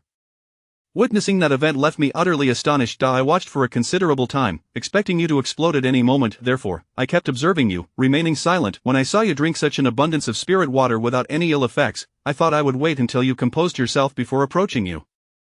To my surprise, you needed no such respite, leaving me utterly flabbergasted. Seeing you in such a state, I no longer felt concerned and refrained from reminding you, lest you accuse me of being miserly and denying you the spirit water. Upon hearing this, Lin Fan felt an even greater shock. He had no idea that what he thought was mere well water was, in fact, a potent spirit spring water brimming with spiritual energy. Linger continued, perhaps your rapid and exceptional cultivation is connected to your consumption of such an abundant amount of spirit spring water. This is why I refer to you as a prodigious talent, a remarkable genius in martial cultivation. However, it may also be due to the fact that this space belongs to you. Everything within it exists for your sake, revolving around you. Thus, your ability to consume such an amount of spirit water without discomfort likely means that most of it is now stored within your dantian. Your dantian's rapid cultivation can largely be attributed to your ingestion of such spirit spring water. Otherwise, merely cultivating a dantian would take at least 3 to 5 years, or even 8 to 10 years. Only someone with your prodigious talent could achieve such extraordinary effects. Such phenomena are reserved for the chosen ones and exceptional individuals, and you are undoubtedly one of them. At present, I am not entirely certain about these matters and cannot provide much explanation. Perhaps it is because you are the rightful heir of this spatial system that the spirit spring water poses no harm to you but instead nourishes you. It appears that you are indeed the true master of this space, a fact beyond dispute. The spirit spring water in this well is the pinnacle of the cultivation world, a precious treasure. Henceforth, use it sparingly. Moreover, given the water's richness, ordinary individuals or plants would wither and die immediately upon direct exposure. For them, it is akin to poison. If it must be utilized, it should be diluted with water first. Therefore, if you ever take it into the outside world, be exceedingly cautious. While it is indeed a remarkable substance, it also serves as a lethal weapon. Some things cannot withstand excessive supplementation, and for ordinary individuals, even a single drop could lead to their demise. Use it judiciously. However, this spirit water also acts as a miraculous remedy. If you mix a single drop into 100 pounds of water, it transforms into a panacea capable of curing myriad ailments. For those severely injured or near death, adding 2 to 3 drops into 100 pounds of water may suffice to save them, provided they still possess a breath of life. The extent of their injuries will dictate the appropriate ratio. Yet, remember, no more than 3 drops should be used in 100 pounds of water. Exceeding this amount renders it a potent poison for ordinary people. Exercise caution in its application. As for martial practitioners, the dilution should correspond to their level of cultivation. For those engaged in martial training, the assistance of spirit spring water can yield astonishing results. Particularly when breaking through barriers or leveling up, consuming spirit spring water can significantly enhance their efforts. If a martial practitioner is injured, the dosage would depend on their cultivation level and the severity of their wounds, necessitating a careful assessment of their condition. After absorbing so much information, Lin Fan finally began to grasp the significance of the spirit spring water. Linger added, as for when this spirit spring water will fill up again, I am uncertain about the true reason. I feel it may be related to your cultivation level. Lin Fan, somewhat bewildered yet understanding, responded with a simple, He then remarked, it is almost dawn outside, I must take my leave. Linger acknowledged his statement, and they exchanged a few casual remarks before Lin Fan stepped out, returning to his body. Upon returning, he resumed his familiar routine. He lay back down on the bed to rest, closing his eyes to recuperate, indulging in another round of slumber. As always, Song Xiaoxue rose early to prepare breakfast and tend to household chores. Perhaps due to Xiao Qiao's early slumber the previous night, she too woke alongside Lin Fan today. After finishing breakfast, everyone busied themselves with their respective tasks. Song Xiaoxue continued to tidy the house, repairing everything old and broken, sorting what could be used and what could not. Song Xiaoqiao was equally occupied, alternating between playfully tussling with her sister and chasing butterflies and dragonflies, or engaging with the little flowers, grass, and ants. She was thoroughly engrossed in her activities. Lin Fan bid farewell to Xiaoshui and, carrying a wooden bucket, made his way toward the creek, turning left and right along the rural pathways. He soon arrived at the creek's edge. The previous evening, he had set 7 fish traps. He wondered what the day's catch would be and whether the traps would successfully capture any fish. Having never attempted to catch fish using bamboo-crafted traps before, he was uncertain about the outcome. With anticipation, he approached the location of the first fish trap eagerly. He grasped the vine tied to the trap and pulled it back. As he tugged on the rope, he felt the trap's weight, igniting his eagerness further. When he finally drew the trap from the water's surface, Lin Fan burst into joyous laughter. Ha ha ha, indeed, there are fish, the trap truly works. The first fish trap yielded a promising start. It seemed this method of fishing was quite effective after all. Chapter 35 of the Fish Trap. Upon drawing the fish trap ashore and inspecting its contents, Lin Fan was pleasantly surprised to discover 2 or 3 sizable fish along with several smaller ones. A broad smile spread across his face, for he had not anticipated the abundance of fish in this small stream. He swiftly emptied the catch into a bucket. Upon examining the bait within the trap, he found it entirely devoured. In his excitement and haste, he had not thought to prepare additional bait beforehand, so he resolved to replenish it later in the afternoon when time permitted. Casting the trap back into the river, he eagerly made his way to the second trap. The second trap yielded only a few small fish and some tiny shrimp, far fewer than he had envisioned. Nevertheless, it was still a modest catch. The third and fourth traps produced a couple of larger fish along with several smaller ones. The fifth and sixth traps, placed in the deeper bends of the water, surprised him with 4 or 5 sizable fish each. Curiously, however, there were no small fish or shrimp to be found. He wondered whether they had not ventured into the traps or had been entirely consumed by the larger fish. The bait was completely gone, leaving not even a leaf behind. Lin Fan dismissed these concerns. Seeing the fish was enough for him, these 2 traps had yielded a bountiful harvest, filling him with immense joy. The bucket was nearly full, with just 1 trap remaining. With a mixture of anticipation and trepidation, he approached the 7th trap, situated in a large river bend. Without hesitation, he grasped the vine and began to pull it back. However, this trap felt different from the previous ones. It seemed unusually heavy, yet he wondered if it had snagged on something in the river. Continuing to pull gently, he moved it from side to side, gradually bringing it closer, which indicated it was likely not caught on any obstruction. As this thought crossed his mind, his excitement grew. Could the trap be overflowing with fish? Lost in this thrilling speculation, he gradually brought the trap to the river bank. The moment it surfaced, a cacophony of splashing water erupted from within.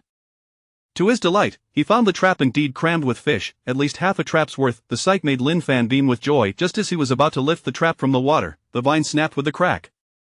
His joyful expression instantly froze. He was about to curse his misfortune, lamenting that the fish he had so eagerly anticipated were slipping away. However, as he watched the trap begin to sink, he wasted no time. Without removing his clothes, he leaped into the water, grasping the trap and pulling it toward the shore. Fortunately, the trap was nearly at the bank when the rope broke. Holding onto the trap in the water, Lin Fan exerted tremendous effort to haul it onto the bank. Just as he wanted to vent his frustration, the sight of the fish within the trap quelled his irritation, replacing it with renewed happiness. He beheld at least 8 to 10 sizable fish along with some smaller ones. This bounty lifted his spirits considerably, restoring his sense of balance and alleviating any annoyance from being drenched. After all, Lin Fan was merely human, prone to moments of minor frustration. Everyone experiences such feelings. The key lies in one's ability to manage them. Faced with such a splendid catch, he couldn't help but smile broadly. He soon searched for a sturdy stick and another larger vine, securing both the bucket and the trap, distributing the weight of the fish evenly. He then hoisted them onto his shoulders and set off in the direction of home. To his surprise, carrying the substantial load of dozens of pounds felt light, perhaps owing to his recent training, which had undoubtedly strengthened his physique. Cheerfully and excitedly, he made his way home. Now around 8 in the morning. As he passed through the fields, he noticed some villagers already busy tending to their crops. Upon seeing Lin Fan burdened with such a hefty load, one of them exclaimed in astonishment, "Lin Fan, what are you carrying so early?" Lin Fan candidly replied, "It's fish." Just as the villager was about to mock him, questioning the plausibility of such a heavy load containing fish, Lin Fan walked past him. The villager, upon realizing the contents of Lin Fan's burden, was taken aback, for he had never seen such a large haul of fish. He inquired, "Where did you catch so many fish? How did you manage to do it?" Lin Fan, unreserved, informed him, "I caught them in the small stream." With that, he continued on his way home, leaving the villager pondering the ease of catching fish in the stream. Lin Fan was unaware of the villager's thoughts. Meanwhile, he marveled at his own stamina. After his training, his physique had indeed transformed. The burden of dozens of pounds felt comparatively light. He had single-handedly carried the fish back from the riverbank. Over the past few days, with a more nourishing diet, his body had grown stronger, becoming more robust than before. Though he claimed to be stronger, it was merely a slight improvement. Previously, he had been rather slender. One could even say he was skin and bones. In this era, most people shared a similar slenderness, yet there were those who, despite a simple diet, seemed to gain weight. The reason for this remained a mystery. Take his friend Lin Feng, for instance. Although he had a caring mother, his daily meals were modest, yet he still gained weight. Thus, the enigma of weight gain and loss among individuals persisted, perhaps linked to each person's unique physiology, leaving Lin Fan perplexed. Before long, he arrived near his home, and from a distance, Xiao Qiao spotted him. She called out excitedly, brother-in-law, you're back." Lin Fan acknowledged her and promptly carried the fish into the yard. Hearing Xiao Qiao's call, Song Xiuxue emerged from the house. As she stepped to the door, she was astonished to see Lin Fan bearing such a hefty load of fish. She rushed over to assist him in unloading the catch, exclaiming, "Husband, you are amazing. You've caught so many fish." Xiao Qiao, gleefully hopping around, chimed in, "Wow, so many fish, so many big fish." After placing the fish down, Song Xiuxue hurried to the kitchen to fetch a basin. Lin Fan promptly emptied the fish from the trap into the basin. Chapter 36, The Fragrant Pavilion. The young couple immediately sprang into action, dividing the fish and washing them once. They first placed all the larger fish into the water tank for nurturing. The smaller fish were designated for Song Xiuxue, who would, when she found the time, slaughter and properly clean them, seasoning them with salt. Having arranged for the fish, Song Xiuxue noticed that Lin Fan's clothes were completely soaked and promptly fetched him a change of attire, urging him to change to avoid falling ill.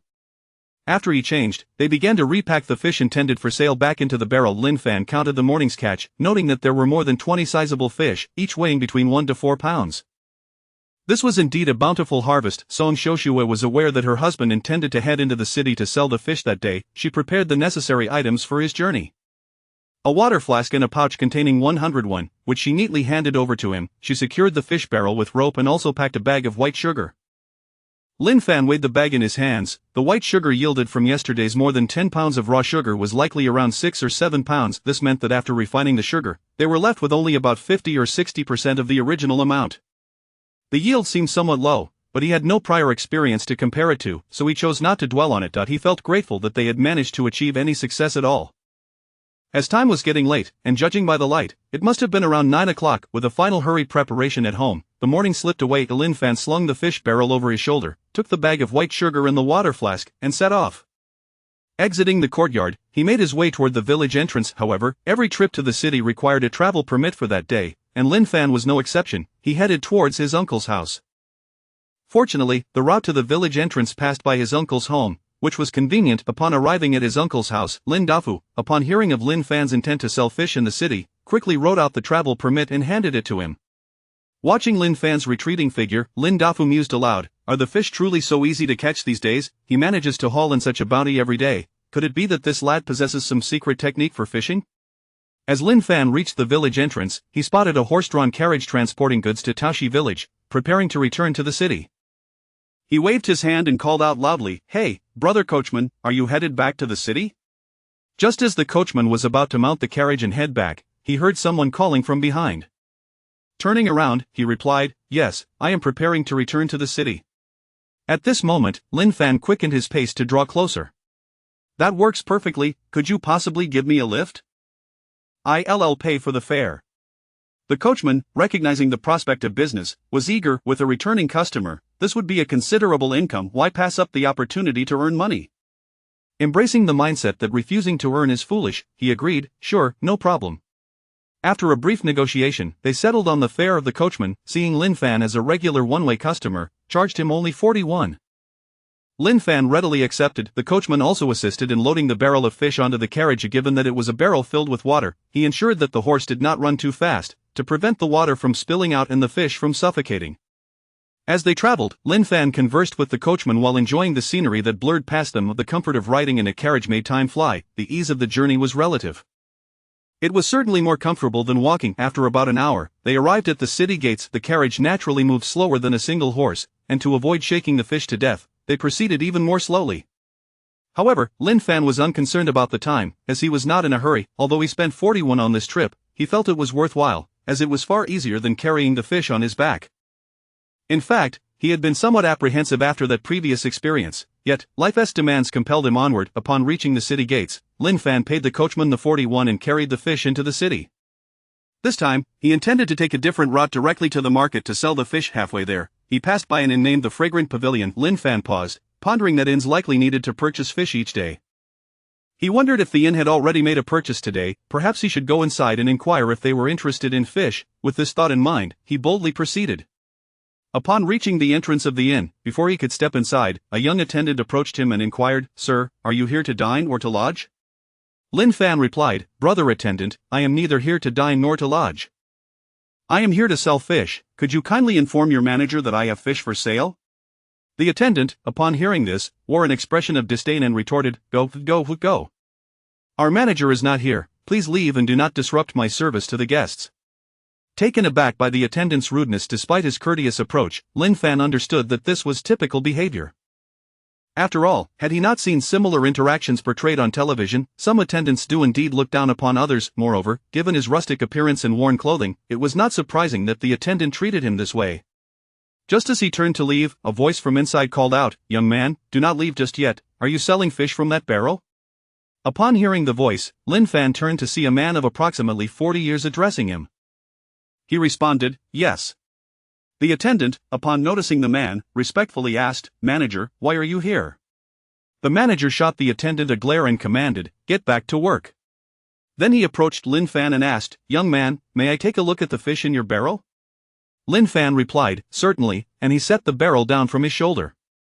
He then pointed to the fish within and began to introduce them, saying, "These fish are all sourced from Taoshi, plump and large, fresh and delicious, with tender flesh. Moreover, they all weigh over a pound." The manager stepped closer to inspect the fish in the barrel. "These fish do appear quite good. What are your prices?" Lin Fan promptly quoted, "The largest are 71 each, the medium large are 61, the medium ones are 41, and the small ones are 21 each." Upon hearing these prices, the manager noted they were on par with the market rates. Yet, as a businessman, he sought to negotiate a lower price. He inquired, "If I were to purchase the entire lot, how much of a discount could you offer me?" This exemplifies the nature of business. Those engaged in commerce are often decisive, addressing matters directly and with precision. Chapter 37 of the Fragrant Pavilion. Manager Shao of the Fragrant Pavilion, Lin Fan replied, "If you wish to purchase all of them, I can offer you each fish at a discount of 5-1.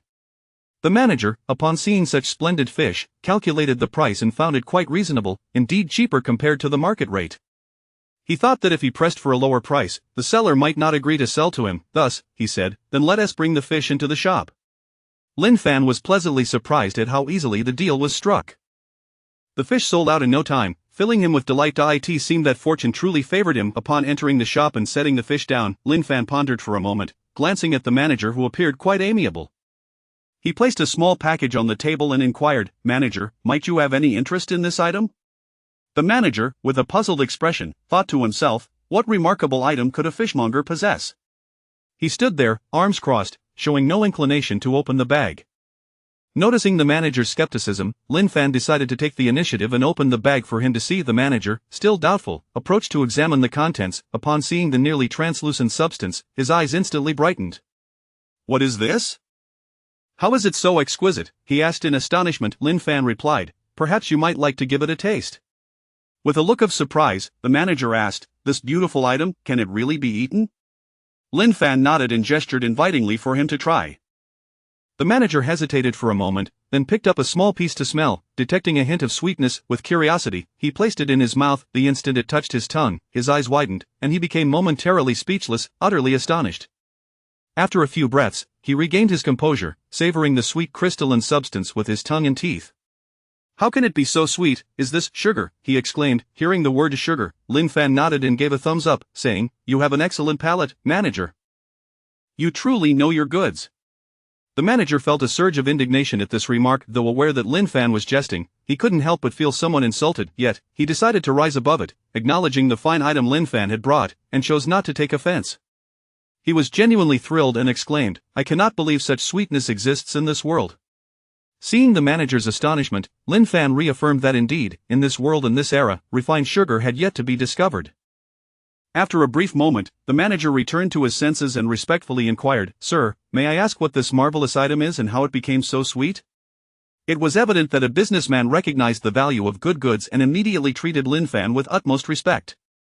The change in address and tone was striking, revealing the mercantile nature of the world, where cunning was necessary for survival. Lin Fan, now embodying the charm of a gregarious youth, concocted a simple tale, stating, "This is a treasure brought back by a distant relative. It is sugar, also known as white sugar or granulated sugar." He felt compelled to fabricate a story, for he lacked the means to protect his interests. If others discovered he possessed such valuable items, it could potentially invite danger upon him. Thus, he remained cautious. The manager, with a mix of astonishment and trepidation, murmured, "White sugar, granulated sugar."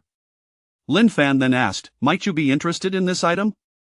Upon seeing such a remarkable good, the manager quickly regained his composure and respectfully introduced himself. "I am Xiao Tianla, the manager of the Fragrant Pavilion." "May I inquire your esteemed name, sir?" Lin Fan responded with equal respect, "Manager Xiao, I am Lin Fan, merely a humble merchant." After exchanging pleasantries, the manager remarked, "These items of yours are indeed exceptional. Alas, as the manager, I cannot make decisions unilaterally. Would you allow me to summon our owner for a discussion?" Lin Fan replied, "That would be acceptable. I appreciate your assistance, manager." The manager promptly stated, "I shall arrange for someone to notify our owner right away. Please bear with me." He then added, "Shall I assist you in counting the fish first? We can settle the payment for them, if that suits you." Lin Fan, eager for business and payment, readily agreed, "Thank you, Manager Xiao, your help is much appreciated." Without delay, the manager assigned a young attendant to notify the owner and another to assist Lin Fan in counting the fish.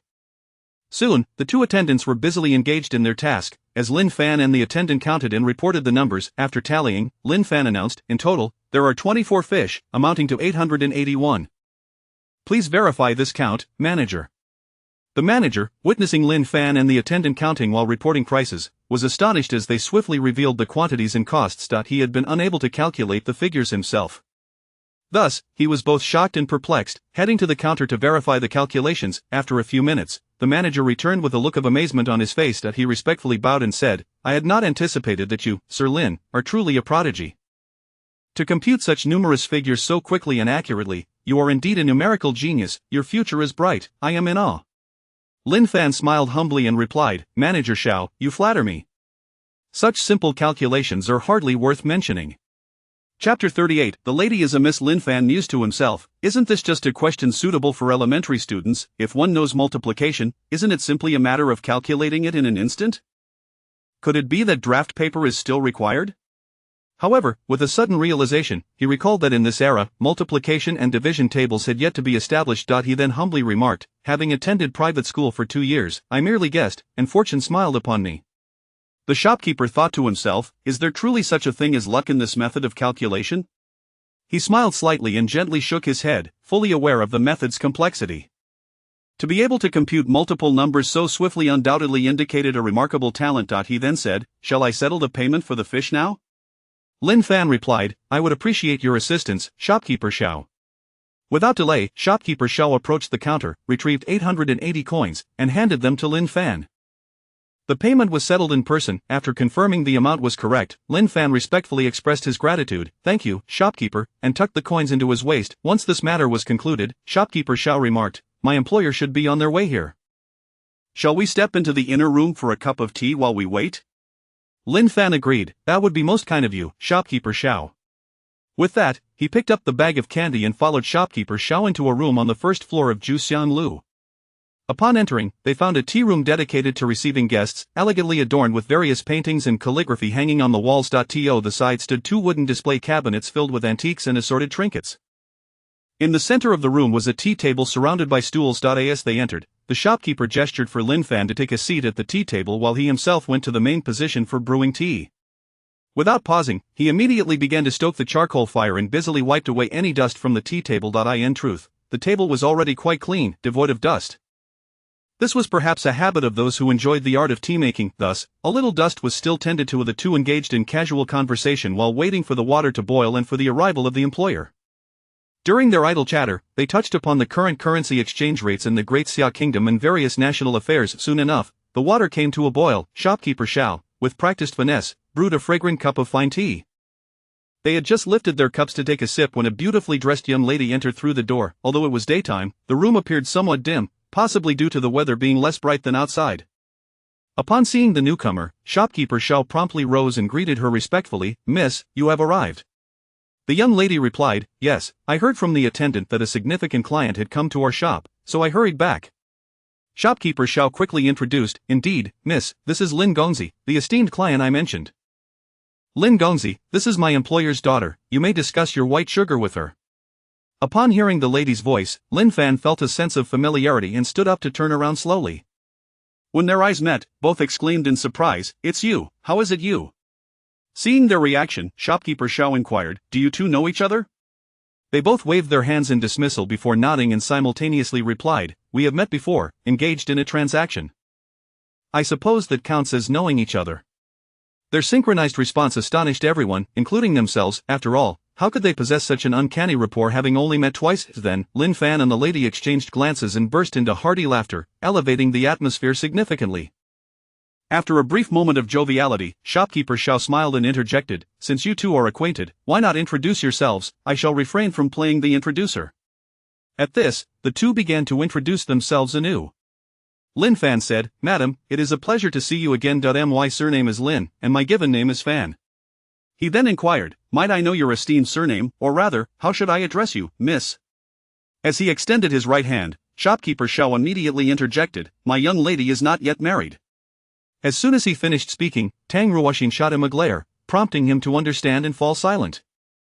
The young lady regarded Lin Fan's outstretched hand with indifference, pondering what it signified. Nevertheless, she mirrored his gesture and introduced herself, "I am but a humble girl, surnamed Tang, named Ruoxin."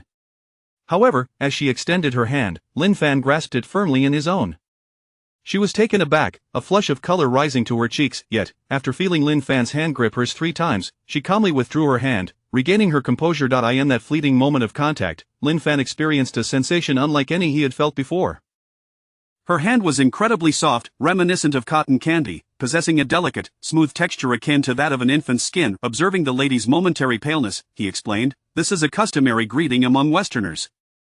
A handshake symbolizes friendship, indicating we are now friends."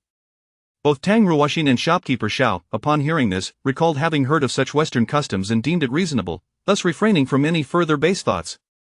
Lin Fan, sensing the need for an apology, added, "I beg your pardon, I was merely caught up in the moment and inadvertently introduced this Western custom." Tang Ruoxin waved her hand dismissively and replied, "Indeed, such a custom exists in the West. I hold no grievance against you, but how is it that you are so knowledgeable about Western etiquette and culture?" Lin Fan concocted a story, stating, "I have a distant relative from the West, and this was something he imparted to me. I thought I would give it a tea or white. It seems quite pleasant and friendly." Tang Ruoxin nodded lightly, then, wishing to shift away from the topic, asked, "Miss Tang Ruoxin, I have been referring to you as madam for quite some time. Why did you not clarify this? You did not seem to mind my addressing you as such, did you?" Upon hearing Lin Fan's inquiry, she smiled faintly and replied, "Isn't it just a title? What significance does it hold? Moreover, given my age, it is quite natural for others to address me as madam." At this, Lin Fan scrutinized Tang Ruoxin more closely. Judging by her appearance, figure, and attire, she appeared to be around 22 or 23 years old. In this era, a woman of that age was typically already married. Thus, it was not surprising that others might refer to her as such. Chapter 39. The fish sells itself. Thus, it is entirely reasonable for the common folk to refer to her in such a manner. Yet, who would have anticipated that such a young woman had yet to marry? Lin Fan mused to himself. It's stipulated by the laws of the Daxia kingdom that females must wed by the age of 13? How is it that some, despite reaching such an age, remain unmarried yet have the liberty to venture in and out of the city? It appears that the laws of the land are merely instruments to subjugate the impoverished commoners, while those of affluence are exempt from such constraints.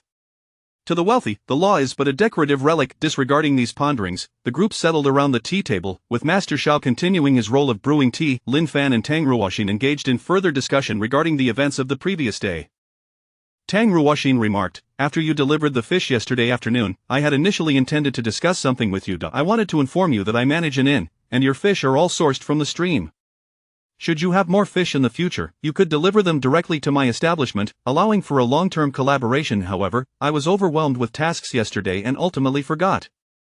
Lin Fan thought to himself, had she mentioned this earlier, he need not have come today specifically to seek a market for his catch. Nonetheless, he had departed promptly after delivering the fish, so he could not fault anyone else. He then replied respectfully, "I am grateful for Miss Tang's kindness. Master Xiao has already assisted me in selling my fish. Should your inn require more in the future, I shall deliver the fish I catch directly to you." Miss Tang expressed, "That would be splendid. We require a substantial quantity of fish daily." Lin Fan responded, "That is truly wonderful. I shall send my fish directly to you, however, as my catch is sourced from the peach stream. I cannot guarantee a daily supply." Tang Ruoxin acknowledged, "I understand. The natural fish from small streams are indeed unpredictable. They are not available every day, and I can accept that. Please bring them when you catch them." Lin Fan replied, "Thank you for your consideration, Miss Tang. I shall ensure that all my future catches are sent to you." Lin Fan reflected on the ease of conducting business with these individuals. He had never anticipated that he would secure a reliable customer for his fish, alleviating his concerns about sales. The conversation among them grew increasingly familiar. Suddenly, Lin Fan recalled something and inquired, "Miss Tang, is today not the day of Old Master Lu's grand birthday celebration? Are you not a member of the Lu family? Shouldn't you be assisting with the reception of guests? Furthermore, being affiliated with the Lu estate, how is it that your surname is Tang?" Upon hearing this, Tang Ruoxin felt a surge of irritation. She thought, have men become so nosy these days, asking this and that? Though somewhat disdainful, she chose to calm herself and provide an explanation. Since they were about to embark on a partnership, she might as well open up a bit. Revealing some information was not inappropriate, as it was hardly a matter of shame or secrecy, she stated. "What do you mean by claiming I am a member of the Lu family? The old master is my uncle. My family resides in Yancheng, and I was sent here to oversee the shop while also paying my respects to my uncle on his birthday. How does that make me a Lu family member? Old Master Lu is simply my relative." Lin Fan responded with an "Oh." Realizing the situation, "I apologize for my misunderstanding." Master Xiao, observing their conversation, struggled to suppress a chuckle but managed to hold it in. Following this brief exchange, the atmosphere in the room warmed considerably, becoming much more congenial. After enjoying 3 cups of tea, Master Xiao broke the conversational flow, saying, "Young Master Lin, you might wish to discuss your white sugar in detail with my lady." He then turned to his mistress, adding, "Miss, young Master Lin's white sugar is quite a remarkable novelty. I have never encountered such beautiful, exquisite, and sweet confectionery." Intrigued by her steward's enthusiastic description, Tang Ruoxin became even more curious and inquired, "Young Master Lin, is it true what my steward has said? If so, might you present it for my viewing pleasure?" Lin Fan modestly replied, "Miss Tang, it is not as exaggerated as the steward suggests. However, I find it difficult to convey. It would be far better for you to experience it firsthand." With that, he pushed the bag toward her. Tang Ruoxin, puzzled by the bag, slowly opened it with a sense of anticipation. Upon revealing its contents, despite her mental preparation, she was still astonished by the glimmering, crystalline substance within. She exclaimed, "What is this? How is it so beautiful, so exquisitely transparent? It sparkles when illuminated." Lin Fan encouraged her, "Please, Miss Tang, taste this delightful confection." Overwhelmed by the beauty of the sugar, Tang Ruoxin, without thinking, extended her delicate fingers to pick up a small amount, bringing it to her nose to inhale its sweet aroma. Then, parting her soft, cherry-like lips, she slowly placed the sugar in her mouth. The moment the sugar touched her tongue, a rich sweetness enveloped her taste buds, akin to the sweetness of love or honey. Stunned into silence, she could scarcely articulate her astonishment. The singular thought that invaded her mind was sweet, exceedingly sweet, far too sweet. She was astounded that such sweetness existed in the world. After a few breaths, she emerged from her reverie, gradually allowing the sugar to dissolve in her mouth, savoring its sweetness as it slid down her throat. Only after swallowing did she regain her composure and ask, "Young Master Lin, this sugar is truly exquisite. How is it made, and where did you procure such a treasure?" Once a poised and mature young lady, she now revealed her astonished demeanor. Lin Fan reiterated the explanation he had previously shared with Master Xiao. Upon learning of the sugar's origins, Tang Ruoxin sensed its extraordinary nature. It was evidently not a product of the Daxia kingdom, implying that it must be highly valuable. Her excitement ignited, she inquired, "Might I ask, young Master Lin, do you sell this sugar? How much do you have, and can you continue to supply it?" Hearing her words, Lin Fan felt a surge of delight, though he maintained a calm facade. He replied earnestly, "I brought these today with the intention of selling them. However, regarding the price, I wonder what you believe them to be worth. As for the stock, all that I have is here. Since they were acquired from a distant relative, should you wish for more, I will need to consult him to see if I can procure additional supplies." Chapter 40 A preliminary discussion on white sugar. However, I believe he should still be able to retrieve these goods. I will devise a plan. I will return and discuss it with him. We should be able to find a source. The only uncertainty is the pricing. Lin Fan deliberately took a longer route to avert any unexpected troubles. Upon hearing this, Tang Ruoxin pondered for a moment and remarked, "This sugar is exquisite and delightful. If sold externally, it would undoubtedly fetch a handsome price. If young Master Lin can continue to procure this sugar, I am willing to collaborate with you long-term to assist in selling this white sugar." The Tang family specializes in commerce in the capital, with over a dozen restaurants and numerous retail outlets throughout the Great Xia Kingdom. Some of these restaurants even feature dedicated counters for high-quality goods, showcasing various premium items. Hence, you need not worry about the sales aspect. I can help you strategize the selling process. What do you think? Indeed, those with true capability express themselves differently, with an entire family backing them. Their words carry an air of authority. Lin Fan, upon hearing this, realized the significance of Miss Tang's background. Some restaurants even have specialized counters for various premium goods, akin to modern five-star hotels. However, he wondered whether young Master Lin possessed the confidence to secure this sugar long-term for distribution throughout the Great Xia Kingdom. Recognizing the potential for a substantial business, Lin Fan inquired, "Might I ask how much this white sugar could sell for per pound in the Great Xia Kingdom?" Tang Ruoxing contemplated for a moment and replied, "Currently, ordinary brown sugar sells for a few yuan per pound in the Great Xia Kingdom.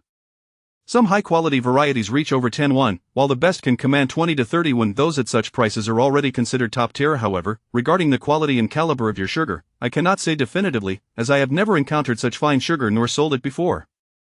If I must propose a price, I believe it could range from 250 to 400 yuan per pound, as this is, after all, premium sugar." She thought to herself that while this sugar might not sell for much here, in larger cities or the capital, it could tell a different tale. It might even fetch 500 yuan or a tale of silver among affluent circles. Though she could not guarantee this, she decided to establish a preliminary price, allowing others to see hope and fostering motivation for the endeavor. If the price were too low, it would hardly cover the transportation costs for items brought from afar, which would be unacceptable. Lin Fan responded, "However, whether we can continue to obtain this sugar in the future remains a question. Perhaps I should first return and discuss with him whether he can procure more of this sugar. As for today's batch, what about it?" Before Lin Fan could finish his sentence, Tang Ruoxing interjected, "I shall take all this sugar, and for today, I will pay you 400 yuan per pound. In the future, since this will be a long-term collaboration with significant volume, we can negotiate the price together then." Lin Fan nodded, "Very well, that sounds agreeable. Miss Tang, you are indeed forthright. Your decisiveness is commendable, and I eagerly anticipate our collaboration."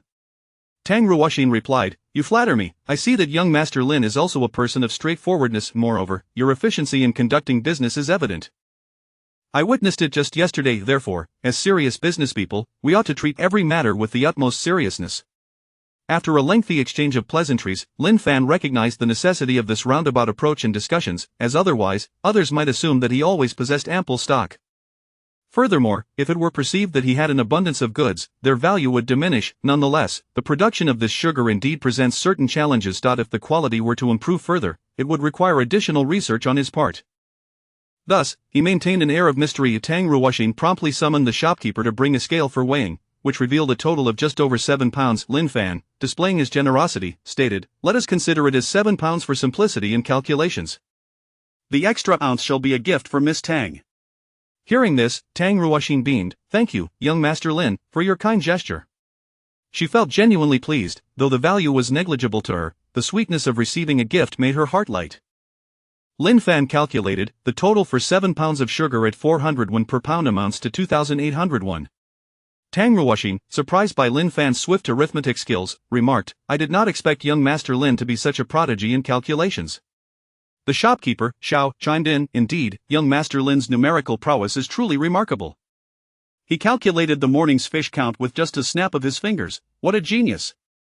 Tang Ruoxing added, "Young Master Lin is quite talented." As someone adept in calculations herself, she had just verified and found his figure accurate, even quicker than her own computations, owing to her innate talent in numbers. This skill had led her family to assign her to various locations for business management. However, she was responsible solely for this particular line of business, often traveling to different branches to review accounts. She was currently in the area to assist with her uncle's birthday celebrations at the Lu residence. Typically, she would only stop by for a day or two to reconcile the accounts. With a flick of her wrist, she instructed Xiao to fetch the money from the accounts office to settle Lin Fan's payment. Shortly thereafter, Xiao returned with a pouch containing 2 taels of silver and 800 yuan in copper coins, handing it to Lin Fan. "Young Master Lin, this totals 2 taels and 800 yuan. Please verify." Lin Fan weighed the pouch in his hand and then counted it before confirming, "Thank you, Miss Tang, and my gratitude to you as well, Shopkeeper Xiao." After concluding the transaction, Shopkeeper Xiao departed to attend to other matters. Soon, accompanied by a server, he returned with a table laden with an array of dishes, likely arranged by Tang Ruoxing. Once the food was set, the server exited, and Tang Ruoxing said, "Young Master Lin, it is now noon. Please join me for a light lunch before you depart." Lin Fan, taken aback by the gracious and elegant invitation from such a captivating beauty, felt it would be impolite to decline. Moreover, she did not seem to mind his tattered clothing, which, though clean, still bore signs of wear. However, the scent of fish lingered, prompting him to awkwardly express, "My attire is rather shabby and unkempt. I fear it may detract from your appetite." Tang Ruoxin reassured him, "It matters not, everyone encounters hardships at times. With your talents, your future will undoubtedly be remarkable, so please feel free to eat." Lin Fan responded, "Miss Tang, you possess a keen insight." Tang Ruoxin replied, "Not at all. I merely observe people and situations. I do not judge based on appearances unless someone is truly repugnant, like a filthy beggar, which I cannot tolerate." Chapter 41. The change of attire. Upon hearing these words, Lin Fan contemplated deeply. He was taken aback by the affability of this young lady. She was truly beautiful, graceful, and possessed a kindness that was both charming and appropriate. What kind of family could have nurtured such an outstanding daughter? As he listened to Tang Ruoxin's remarks, Lin Fan politely replied, no need that you've already gone to great lengths, you are too kind." Yet, he remained seated on the bench, motionless, until the meal commenced. With a gentle smile, Lin Fan said, "Then I shall humbly accept." Tang Ruoxin lightly shook her head, smiled softly, and chose to remain silent. The group began to enjoy their meal while engaging in casual conversation. Lin Fan thought to himself how fortunate he was today. Business had prospered, money had been earned, and he was enjoying a delightful lunch. What a splendid turn of events! It seemed that Ling Er was indeed correct. His luck was remarkably good. Good fortune appeared to be gravitating towards him. However, it must be said that Miss Tang was indeed extraordinary. Not only did she possess business acumen, but she also had a remarkable ability to win people's hearts, a true prodigy in commerce. Furthermore, observe how she conducted her business affairs with utmost efficiency, always delivering on her promises. She exhibited a keen business mind. When he merely mentioned the matter of white sugar, she immediately envisioned strategies to enhance and expand the enterprise. It seemed her intention was to monopolize the white sugar market, which truly showcased her formidable prowess in business. In the blink of an eye, their lunch was concluded. The waiter promptly arrived to clear the table. Tang Ruoxin and Lin Fan enjoyed a few cups of tea in the tea room, discussing various topics. Eventually, Lin Fan took his leave, stating, "Miss Tang, it is getting late, I shall be on my way." Tang Ruoxin responded, "Very well, young Master Lin, please take care. I shall await favorable news regarding the white sugar matter. I will be here for the next few days, and I hope you can surprise me greatly." She mused to herself, "This white sugar is so sweet and exquisite. It will undoubtedly appeal to the affluent elite. If I can secure this business, I shall become a significant asset to the Tang family." Unbeknownst to Lin Fan, Tang Ruoxin was lost in thought. He replied, "I will certainly do my utmost." Then, addressing both Miss Tang and Manager Xiao, he said, "Miss Tang, Manager Xiao, I bid you farewell." They both returned the gesture. "Young Master Lin, farewell." Lin Fan shouldered the wooden bucket and stepped out of the Juxiang building, making his way onto the bustling street. He glanced at the sky, estimating the time to be around 1 o'clock in the afternoon. The previously boisterous waiter, upon witnessing Lin Fan being escorted by the young lady and Manager Xiao, felt a twinge of apprehension. He resolved that the next time he encountered Lin Fan, he must be exceptionally courteous and not neglectful. Manager Xiao shot a glance at the waiter, likely understanding his thoughts, and admonished him with a glare, "Get back to work." As Lin Fan strolled leisurely down the street, his mind wandered. Today, he had earned 3,681, and with the remaining 61 from his morning carriage ride, he now possessed a total of 3,741, equivalent to approximately 3 taels and 741 in silver. During their earlier tea chat, he had also inquired about the current currency exchange in the Great Xia Kingdom. Although Manager Xiao appeared slightly puzzled, he explained the conversion of 1,001 of copper coins equated to 1 tael of silver. 100 taels of silver equated to 1 tael of gold, and 10 taels of gold equated to 1 ingot of silver. However, it was noted that ingots were rarely circulated among common folk, primarily utilized by the government and in commerce. Having grasped the current currency situation in the Great Xia Kingdom, Lin Fan realized he had over 3 taels of silver, sufficient for a change of attire. His current garments were quite tattered and in dire need of replacement. After all, he would not want to present himself poorly in public. Moreover, he needed to consider new clothing for his wife and little Chow, as their garments were also in tatters. With these thoughts in mind, he headed towards the tailor's shop. After navigating through the streets, he soon arrived at the tailor's establishment. As he approached the entrance, a young attendant spotted him and promptly stepped outside. Lin Fan had just reached the doorway when the attendant gestured invitingly and said, "Esteemed guest, please come in. May I inquire whether you are in search of clothing?" Noticing the attendant's lack of prejudice towards him, despite his shabby attire, Lin Fan replied, "Yes, I would like to browse your clothing and fabrics." The attendant responded, "Young master, you have a discerning eye. Our tailor shop is the finest in the entire city, and the largest as well. We offer a myriad of styles and a variety of fabrics, all of exceptional quality at reasonable prices. Purchasing here is certainly not a loss." It was evident that those working as attendants were eloquent and skilled in the art of persuasion, ensuring that customers felt at ease.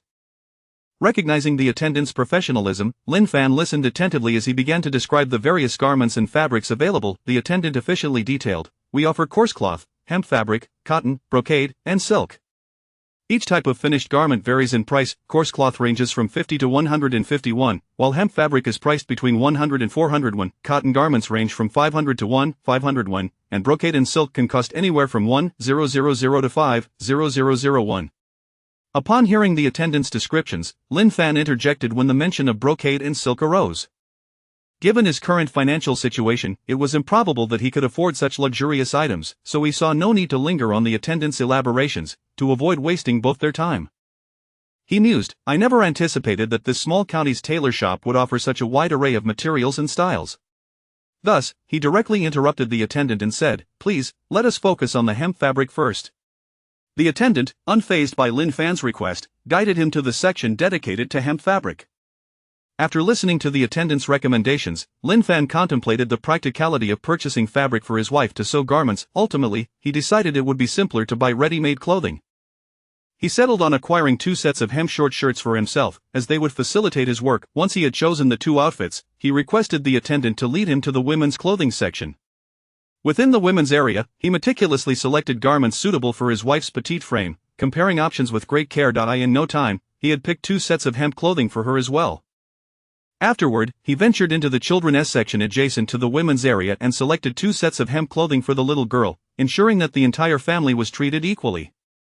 Chapter 42 Purchasing Garments. The young attendant, upon noticing that the esteemed guest had selected such a considerable array of garments, felt an immense joy swell within him. Clutching a large bundle of clothing, he followed closely behind with a beaming smile, unable to contain his delight, despite the fact that the attire was merely made of coarse cloth.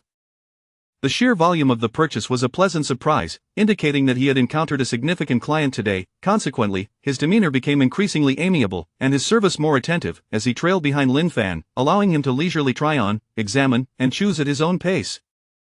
The young attendant followed Lin Fan to the counter, where he placed the garments atop the cashier's desk and inquired, "Might I ask, esteemed guest, if there are any other needs? Perhaps a pair of shoes to complement your selections?" Lin Fan, struck by a sudden realization, exclaimed, "Indeed, please fetch me 3 pairs of shoes that correspond to the sizes of the garments, so I may take a look." Feeling somewhat weary, he instructed the young attendant to bring the shoes for his consideration. The attentive young attendant promptly complied, returning with several pairs. Lin Fan was quite astonished to discover that even shoes made of coarse cloth were available. This truly was a well-coordinated ensemble. He picked up a pair of men's shoes to try on and was pleasantly surprised by the attendant's keen eye for detail. They fit perfectly. After testing the men's shoes, he also examined a pair of women's shoes, contemplating that they would likely suit his beloved wife, Xiao Xiao, as well. Curious about the prices of these shoes, he found the attendant's quotes to be quite reasonable, with each pair costing merely a few dozen coins. Seeing that the shoes and styles were all commendable, he decided against exploring further options. It must be said that in this society, one truly finds quality at a fair price. All items were crafted from genuine materials, exhibiting exceptional durability without the slightest hint of substandard craftsmanship. Thus, he declared, "Young attendant, let us settle the bill. Please tally the total for me." The young attendant, elated, replied, "Certainly, esteemed guest, please hold for a moment." He quickly pushed the garments and shoes toward the shopkeeper, saying, "Shopkeeper, would you kindly calculate the total for this gentleman's attire and footwear?" The shopkeeper cast a brief glance at Lin Fan, harboring a hint of skepticism in his gaze but refrained from voicing his doubts. He proceeded to inspect the garments and began to tally the costs. In no time, he had itemized the expenses: 2 sets of men's clothing at 230 coins each, totaling 460 coins. 2 sets of women's clothing at 210 coins each, totaling 420 coins, and 2 sets of children's clothing at 130 coins each, totaling 260 coins. The shoes were priced at 45 coins for the men's pair, 38 for the women's, and 15 for the children's, culminating in a total of 98 coins for the 3 pairs. Thus, the grand total for all garments and shoes amounted to 1238 coins, equivalent to 1 tael and 238 coins of silver. The shopkeeper's dual currency mention was due to some patrons opting to pay in copper coins, while others preferred to settle in silver. Upon hearing the total, Lin Fan responded affirmatively, retrieving a pouch from his waist and promptly paying the amount in full. Of the shopkeeper and young attendant, witnessing Lin Fan's swift payment, found their initial skepticism transformed into joyous expressions, their eyes narrowing into crescent smiles. They felt a twinge of embarrassment, realizing that their earlier assumptions about the guest's wealth had been misguided. Reflecting on their misjudgment, the shopkeeper resolved to never again judge a person solely by their appearance. Despite Lin Fan's seemingly humble attire, his ability to purchase garments and shoes totaling over a tale of silver was indeed a rarity in the city. He had evidently bought new clothing for the entire family, a feat unmatched by many others. The shopkeeper, now humbled, took care to not judge others so hastily in the future. Unbeknownst to Lin Fan, these thoughts occupied the shopkeeper's mind while he remained indifferent to others' perceptions. The young attendant and shopkeeper efficiently packed the clothing and shoes into 3 separate bundles, one for men, one for women, and one for children. After securing these packages, they placed them into a larger parcel for the guests' convenience. Lin Fan, uninterested in their bustling preparations, took hold of the hefty bundle of garments and shoes and exited the tailor's shop. Upon leaving, he ventured to a bedding shop, where he purchased a new quilt, as the old one had become excessively worn and odorous, causing him considerable discomfort at night. The quilt cost him an additional 270 coins. Continuing his errands, he made his way to a general goods store, acquiring various essentials such as candles and meat, which set him back another 340 coins. After completing these purchases, he approached the city gates, burdened by his numerous acquisitions. Given the weight of his belongings and the time it would take to walk back, he chose to hire a horse for a quicker return to Taoyuan village. Although he had bought a substantial amount, the items were not overly heavy, making horseback travel a more efficient option. He secured his belongings on the horse's back, while the horseman rode alongside, guiding Lin Fan back to Taoyuan village. The same horseman from before accompanied him, and as they rode, the sounds of the horse's hooves meeting the ground and the occasional clicking from the horseman filled the air. Before long, they arrived at Lin Fan's home in Taoyuan village. As they approached the entrance, 2 young girls inside heard the commotion outside and peeked out to investigate. Upon spotting Lin Fan's return, they rushed out to greet him. Just as Lin Fan dismounted, Xiao Chao exclaimed, "Brother-in-law, you're back." Meanwhile, Song Xiuxue stepped forward, gently inquiring, "My dear husband, you have returned." Lin Fan beamed with joy at the sight of his beloved family welcoming him back, responding with warmth, "Yes, my dears, I have returned." Together with the horseman, he unloaded the items from the horse. After settling the fare with the horseman, the latter mounted his steed and rode off towards the city. Once the horseman departed, the 3 of them joyfully carried Lin Fan's purchases into their home. Xiao Chao insisted, "I want to help carry the things inside." To her credit, she truly did contribute, eagerly climbing atop the new quilt and straining with all her might to assist in bringing it indoors. Yet, her little feet barely touched the ground, but she remained determined, gripping the quilt with all her strength and exclaiming, "Heave-ho!" This sight brought forth laughter from both Lin Fan and Xiuxue, who couldn't help but admire Xiao Chao's enthusiasm. Lin Fan praised her, saying, "Xiao Chao, you're wonderful, you even know how to help carry things." Chapter 43. Adorned in new attire, Little Grass cheerfully exclaimed, "Aren't I impressive? Am I not remarkable?" Lin Fan praised her, "Indeed, you are wonderful, truly exceptional." He then proceeded to carry items into the room. Song Xiuxue quickly went to the kitchen to fetch a bowl of water, saying, "My dear husband, please drink some water first." Lin Fan accepted the water and gulped it down in one go. He then began organizing the items he had brought home that day, stating, "Wife, I purchased a new quilt, please tidy away the old one from the bed, it is far too tattered and foul to keep." Song Xiuxue replied, "How can we simply discard it? I will wash it clean and set it aside for later use when the weather turns cold." Upon reflection, Lin Fan acknowledged her wisdom. If cleaned, it could serve as a comforter during the chilly days ahead. It seemed his dear wife was quite adept at managing their household, understanding the value of frugality. He thus remarked, "Very well, my dear, do as you wish, let us replace it with the new one, so we may sleep more comfortably tonight." Song Xiuxue responded affirmatively, "All right, my husband." Lin Fan continued to retrieve items from the bucket, one by one. He opened a large package and handed one bag to Song Xiuxue and another to Little Grass, saying, "Wife, your and Little Grass's clothes are in tatters. I happened to pass by a tailor's shop and took the liberty of purchasing 2 sets of clothing for each of you. Please try them on and see if they fit." Upon seeing the package Lin Fan offered, Song Xiuxue immediately replied, "Husband, I do not need new clothes, my current attire is still wearable. Let us first set aside the money to repay our debts." Hearing this, Lin Fan felt a pang of emotion in his heart. It became evident that he had indeed chosen the right wife, one who prioritized their family's needs above all else. To marry such a considerate and virtuous woman, what more could he desire? Yet, his heart ached further, pondering that such a remarkable woman must be a rarity in the modern world. Surely, such kindness had become extinct. He sighed inwardly and said, "My dear, do not worry, I have my methods for dealing with our debts. This clothing has been specifically chosen for you, you need not overthink it. With me by your side, financial burdens shall not trouble you." He gestured towards her tattered garments. "Look at your clothing, it barely covers you. How inconvenient it must be to venture out in such a state. Please, do not refuse, listen to your husband and try on these new clothes, allow me to see if they suit you." As Lin Fan spoke, Song Xiuxue felt her eyes welling with tears. Deeply moved, she touched the bag of clothing in her hands, tears cascading down her cheeks. It had been ages since she had worn new clothes. In fact, the garment she currently wore was a memento from her late mother. The only piece she had for changing was her own, but after 2 years of wandering and hardship, it had become severely worn. She had never dared to dream of affording new clothing until today, when her husband had bought her these new garments. Overwhelmed with joy and gratitude, her tears flowed freely. Lin Fan, aware of her past circumstances and her sensitivity, chose not to speak further. Instead, he gently caressed her hair, allowing her to express her pent-up emotions, believing it would aid her growth and healing. After a moment, he said, "My dear, those difficult days are behind us. Now, please, just do as I suggest and change into the new clothes, alright?"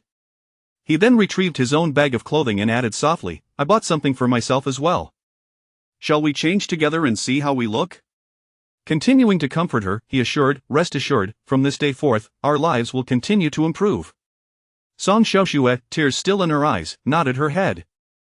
She quickly realized she did not want her husband to worry about her any longer. She moved to a corner to change, while Lin Fan found a spot to do the same.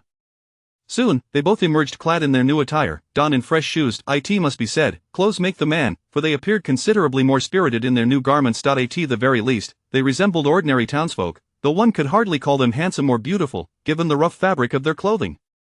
Nonetheless, their appearance had undeniably improved. Lin Fan had initially wished to purchase cotton garments, but his current means did not permit such luxuries. Little Grass, seeing her sister and brother-in-law dressed in new clothes, chimed in excitedly, "I want to wear new clothes too. I want to change into new clothes." After putting on her new outfit, Song Xiuxue felt a wave of happiness wash over her. Her heart warmed with love for her husband. Upon hearing her sister's request, she promptly set about helping her change. In no time, Little Grass was outfitted in her new clothes and shoes. Elated, Little Grass began to jump around the room, exclaiming, "I have new clothes! I have new shoes, he he he." The joyous cries of Little Grass transformed the atmosphere of the room into one of merriment and excitement. Lin Fan and Song Xiuxue exchanged glances, their hearts lifting at the sight of each other's rejuvenated appearances, both feeling a profound sense of happiness. As Song Xiuxue beheld her family, every member adorned in new attire, her heart swelled with joy. She silently reflected that her husband was a divine savior sent to rescue her, vowing to care for him diligently in the future. Lin Fan then handed over the remaining items from the bucket to Song Xiuxue, along with a bag of silver coins. He declared, "My dear, this is the money earned today. After tallying it up, we made over 3 taels of silver. The total expenditure for these items was 1848 won, leaving us with 1872 won. However, we spent 80 won on travel expenses, so we should have 1792 won remaining. Adding the 585 won left from before, we now have a total of 2377 won, which is 2 taels and 377 won. I have calculated it for you, please find a safe place to store it." Song Xiuxue accepted the bag of silver, saying, "I understand, husband," and promptly went to hide the money away. Lin Fan glanced at the sky outside, noting that it was now around 3 or 4 in the afternoon. Chapter 44 of the manufacture of white sugar from yellow mud. He said, "My dear, I must step out for a moment to place bait in the fish trap by the creek." Song Xiuxue replied, "Very well, my husband, do take care." Lin Fan nodded, then proceeded to the kitchen, where he retrieved a knife and the fish trap he had brought back in the morning before venturing out. Soon, he arrived at the grassy banks of the river and sought a suitable spot. Without hesitation, he began to dig for earthworms and catch insects. After approximately an hour and a half of diligent work, he had unearthed a considerable number of earthworms and captured numerous insects. In this era, pesticides were non-existent, leading to an abundance of pests. He wrapped the insects and earthworms in leaves, dividing them into 7 bundles, which he secured with twine. Armed with these provisions, he made his way directly to the creek. Following the pattern established the previous evening, he filled all 7 traps with bait. After placing the last trap into the water, he departed from the creekside. As he meandered along the narrow path through the fields, he soon found himself atop a gentle hillock. He intended to experiment with the sedimentation of yellow mud to produce white sugar. Thus he sought to find some high-quality yellow clay. The purer the clay, the better, for the quality of the yellow mud was crucial. Impurities in sand would compromise the outcome, and only pure yellow clay would yield the finest results. The scenery on the hillock was exquisite. As Lin Fan traversed its slopes, he occasionally spotted small birds flitting about in the thickets, embodying a scene of tranquil leisure. The air was refreshing, imbued with the fragrance of blooming flowers. Behind the hill lay a towering mountain, which was part of an extensive range of high peaks. According to the memories of the original owner, there were tales of ferocious beasts lurking deep within the mountains. Many hunters who ventured into those depths never returned, instilling a general reluctance among ordinary folk to tread into the wilderness. After wandering the hillock for a while, Lin Fan finally stumbled upon a collapsed area that revealed some decent yellow clay.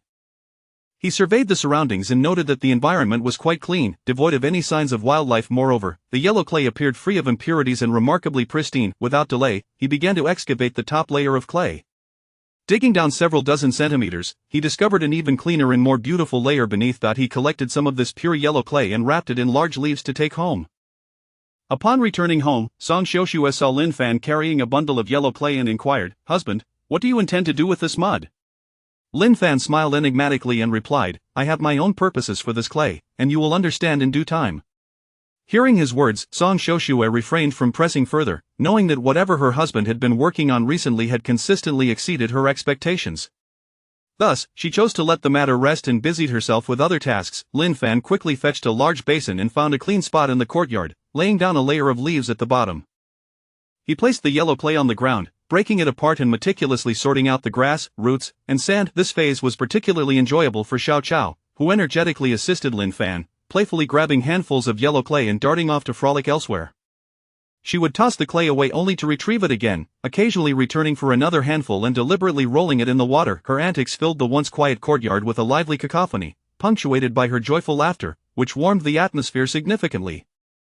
Seeing Lin Fan busy with the yellow clay, Song Xiuxue joined him in lending a hand. While assisting, Lin Fan explained to her the method of using yellow clay to produce white sugar through sedimentation.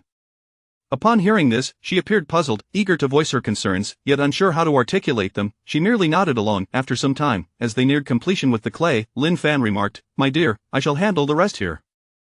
Please go to the kitchen and start a fire to boil some water." She agreed and headed to the kitchen to attend to the task. Once Lin Fan had thoroughly crushed the yellow clay, he placed it all into the basin, adding water to allow the clay to soak while stirring it with a stick. He continued to mix until the water became thoroughly muddied, at which point he allowed it to settle, clearing away the floating impurities. Once settled, he poured the yellow clay water into a barrel, discarding the sediment of small stones and larger debris that had settled at the bottom. Having previously instructed Song Xiuxue to boil water, it soon reached a rolling boil. Lin Fan entered the kitchen and poured the more than 20 pounds of sugar into the pot, stirring while heating to expedite the melting process. Before long, the dark sugar dissolved, blending seamlessly with the water, transforming the mixture into a rich, dark syrup. He set the sugar water aside to cool gradually. When the sugar water had cooled sufficiently, Lin Fan poured it directly into the barrel containing the yellow clay water. However, the barrel could not contain it all, requiring an additional basin to accommodate the remainder. As he poured, he continuously stirred until the sugar water and yellow clay water were fully combined before finally pausing. Lin Fan inspected the mixture, deeming it satisfactory. Song Xiuxue, observing Lin Fan's actions, gasped in astonishment, her expression a mixture of shock and confusion. Witnessing so much sugar water being poured into the yellow clay water caused her great distress. She thought to herself, "Is this even edible? I have never heard of such a method before." Uncertain if Lin Fan's sedimentation technique would succeed, she fretted over the potential waste of the 20+ pounds of sugar, deeming it a grievous loss. Nevertheless, she merely murmured her concerns internally, choosing not to voice them, as she recognized her own lack of understanding regarding the process. Despite her anxiety, Song Xiuxue possessed the self-awareness to acknowledge that her ignorance did not negate the possibility of success. Above all, she had unwavering faith in her husband, trusting that he would not disappoint her. Regardless of what he endeavored to do, she would refrain from discouraging him, patiently awaiting the outcome. Having witnessed previously how he expertly produced sweet white sugar using a charcoal filtering method, she chose to endure her apprehensions in silence, determined to wait quietly. Chapter 45 of The Feeling of Ascension. Without further contemplation on these matters, evening had already descended, and it was time to resume the daily tasks of cooking and household chores. Lin Fan carefully placed the large bucket and basin filled with yellow syrup in a corner, allowing it to settle gradually. He then covered it with a cloth to protect it from dust, insects, and debris that might fall into the syrup. Once these tasks were completed, he returned to the courtyard to play with the little one. Dressed in new clothes and shoes, the adorable child was particularly joyful, her mouth sweetened with delight as she repeatedly called out, "Brother-in-law, brother-in-law," which filled Lin Fan with immense happiness, melting his heart. He felt an overwhelming urge to give her his very heart, occasionally embracing her and showering her with affection, cooing, "My precious." Just as they were engrossed in their playful antics, a voice emerged from the kitchen. Song Xiaoxue called out, "Husband, Xiao Xiao, dinner is ready. You may come in to eat." The moment Xiao Xiao heard the call for dinner, she abruptly halted her play, accelerating towards the kitchen with unbridled enthusiasm. Lin Fan had intended to remind her to wash her hands, but he was taken aback by her sudden burst of energy. He mused to himself, wasn't she just sweet-talking me with brother-in-law? Now, upon hearing about dinner, she's dashed off without a second thought. "Wait for me, let us go eat together." Lin Fan called out, without even glancing back. Xiao Xiao replied, "You come over by yourself, hurry up." Her childish banter amused Lin Fan, who couldn't help but chuckle at her eagerness for food, truly a little gourmand.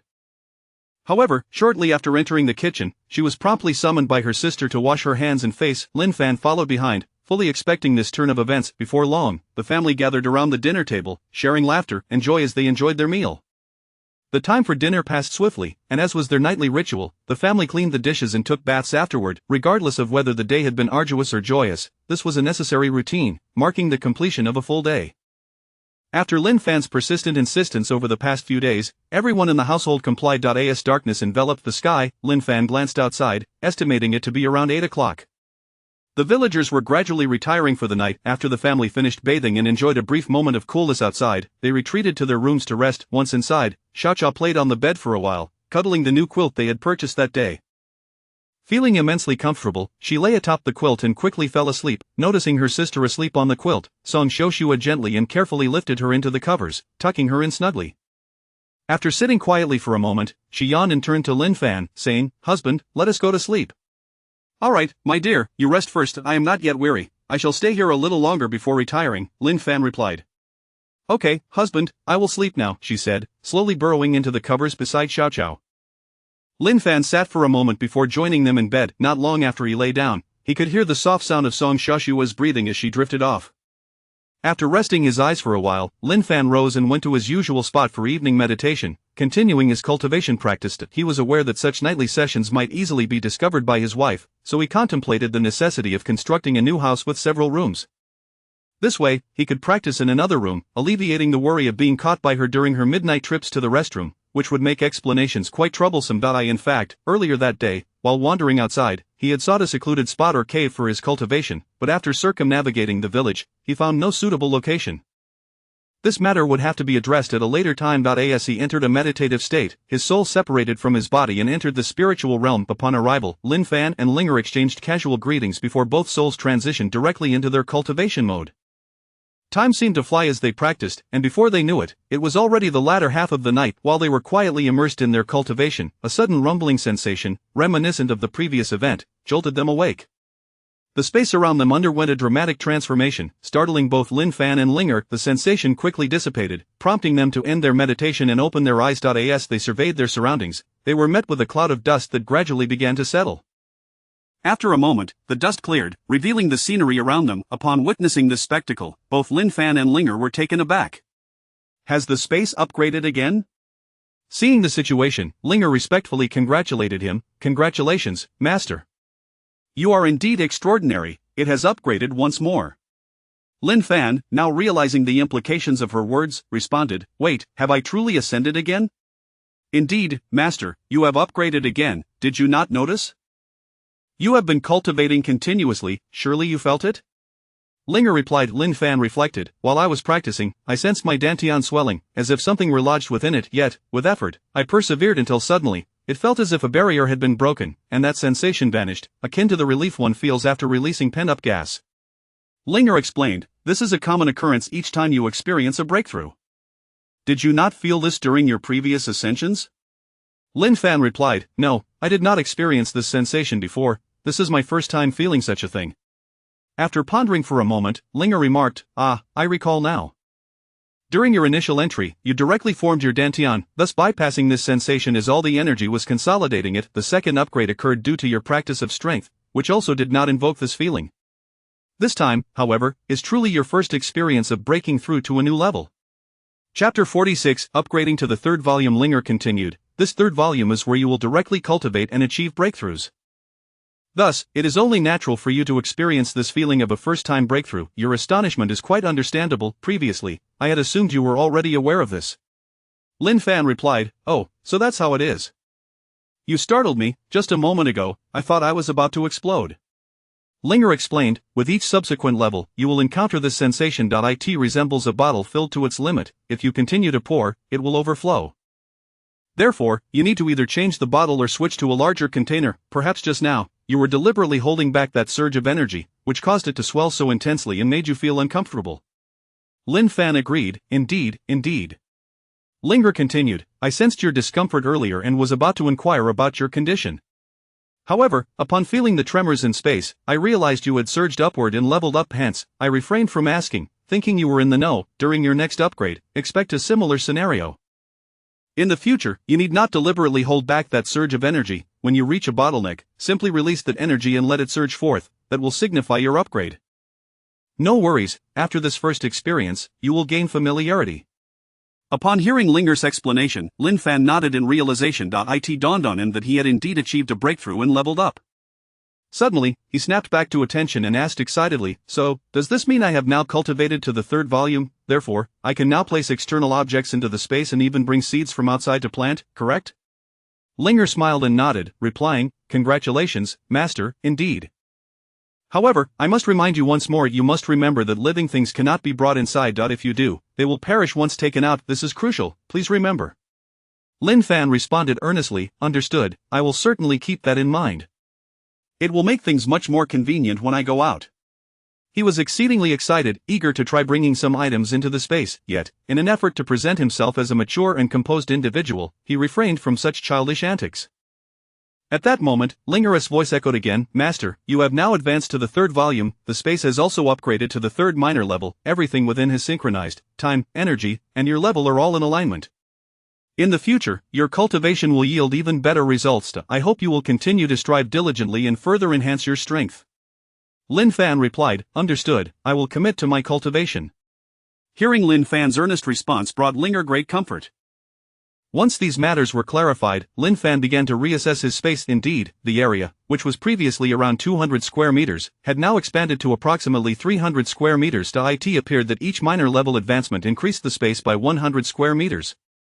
Linger had previously mentioned that a major level upgrade would double the space. Whether this was true remained to be verified. Lin Fan surveyed the barren land surrounding him and inquired, "Linger, why is it that every time the space expands, the land remains desolate? Moreover, why have the areas that appeared during the last upgrade yet to show any signs of plant life?" Linger replied, "It has only been a day or two since your last upgrade. Even at triple the growth rate, it would not be sufficient for sprouts to emerge unless you directly irrigate them with spiritual spring water." Lin Fan responded with an "oh," realizing the validity of her statement. It had only been 2 days. Even at triple the speed, it would take 6 days for new grass to sprout. He assessed everything in his space once more. Indeed, only the space had enlarged, the fish pond had grown larger, and the small hill behind had also expanded. However, the well and thatched cottage remained unchanged. Linger advised, "Master, since you have just leveled up, it would be prudent to continue meditating and consolidate the foundation of the third volume. A stable foundation will greatly assist you in your future upgrades." Upon hearing Linger's suggestion, Lin Fan nodded and affirmed, "All right." With that, he immediately resumed his meditation and cultivation. After an indeterminate period, Lin Fan slowly opened his eyes. As soon as he did, Linger's voice reached him, "Master, you have successfully stabilized the foundation of the third volume. Continue your cultivation, and you will soon advance to the fourth volume. Please strive to make a dash toward the fourth and fifth volumes. At the rate you are cultivating, it should not take long to reach the second tier." Lin Fan acknowledged, "All right, understood. However, it is nearly dawn outside. I must head out now, and I will continue to work hard on my cultivation." The two exchanged thoughts on their cultivation experiences from the previous night before Lin Fan exited the space. Returning to his physical body, he gradually opened his eyes and sat up to collect his thoughts. He glanced outside. The sky was beginning to brighten. After tidying up, he opened the door and stepped out of his room, only to hear Song Shoshue's voice behind him, "My dear husband, why are you up so early today?" Upon hearing her voice, Lin Fan turned around with a smile, saying, "I just woke up. I couldn't sleep, so I thought I'd prepare breakfast." Song Xiaoxue rubbed her sleepy eyes and replied, "Oh, I see, then I'll get up too. Let us make breakfast together." Lin Fan suggested, "If you're tired, you can sleep a little longer. I can handle breakfast on my own." Song Shoshua looked at Lin Fan with appreciation, thinking, what a considerate husband. She replied, I'm not tired, I've already woken up and can't fall back asleep now. With that, she promptly got out of bed, put on her shoes, and Lin Fan said, all right, do as you wish. Soon, Song Shoshua had donned her shoes, and together they went to wash up, before they began preparing breakfast. The two of them working together formed a couple that was enviably affectionate. With their combined efforts, breakfast was quickly ready. Since they had risen early, Lin Fan and Song Shoshua finished breakfast before the little grass had even awoken. Lin Fan opened the syrup he had prepared the previous night and noticed that the liquid inside had indeed clarified significantly, albeit still somewhat murky. Song Shoshua glanced at it and asked, my dear husband, can we cook the syrup now? Lin Fan replied, the water is still a bit cloudy. It is not ready yet, let us check again in the afternoon. Song Shoshua nodded in agreement and said no more. Returning to her various household chores, Lin Fan bid his wife farewell and stepped out of the courtyard with a knife in hand. Chapter 47. Someone weak in the water because he was about to go to the creek to catch fish. The only bucket and basin at home were currently occupied with syrup. Hence, he had no choice but to seek a bucket from someone else for the time being. Soon, he arrived outside Lin Feng's courtyard, where he noticed the Lin family enjoying their breakfast. He called out, good morning, auntie, brother Foam, sister-in-law, are you having breakfast? The Lin family responded in unison, good morning, yes, we are. Auntie immediately inquired, Fanner, have you had breakfast yet? If not, come in and join us. Also, what brings you here so early? Lin Fan replied, thank you, auntie, I've already eaten, I came to borrow a bucket. This auntie had been the closest friend of his late mother, and during her lifetime, they frequently visited each other. Upon hearing his request, she said, certainly, that's fine. She then instructed Lin Fonger, go fetch a bucket for Fanner. Lin Fong complied and quickly brought the bucket to Lin Fan. Lin Fan accepted the bucket, saying, you all continue with your breakfast. I'll be off to attend to my tasks, I will return the bucket as soon as I'm done. Auntie replied, no hurry, take your time when I need it, I'll have Fonger come over to retrieve it. Lin Fan responded, all right, thank you, auntie. After exchanging a few casual words with Lin Fong, he departed, pondering the inadequacy of his household supplies. He resolved to purchase several wooden buckets, basins, and a large water vat when he visited the city tomorrow. Otherwise, if he were to produce a large quantity of sugar in the future, he would not have sufficient equipment. As he walked along the narrow paths between the fields, he soon reached the creek. Lin Fan found a suitable spot and began digging for earthworms to use as bait. That he thought that by gathering bait in advance, he could simply place it in the traps when he came to fish, thus saving him time in the afternoons. He anticipated needing to produce a considerable amount of sugar soon, leaving him little time for such tasks. In this era, few people bothered to catch worms or earthworms, so it was easy to find a good number in the grasslands.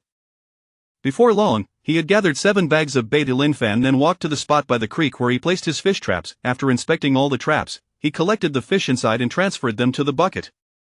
Today's catch was noticeably less than yesterday's, likely because he had already fished in that area without changing locations, resulting in fewer fish nearby. He relocated the 7 traps to a different spot in the river and continued fishing. Although the catch was somewhat smaller today, he still managed to collect over 10 sizable fish. With a greater number of smaller ones, Lin Fan felt quite pleased as he made his way home with the bucket of fish. As he passed through the fields, a villager spotted him carrying a bucket of fish. This villager had been observing Lin Fan for some time, having noticed how many fish he could catch in a single morning. Who wouldn't he feel envious? Surely, he would seek to learn Lin Fan's fishing techniques to carve out a livelihood for himself. Having seen Lin Fan's substantial catch yesterday, the villager arrived early this morning to follow Lin Fan to the creek, discreetly watching him fish.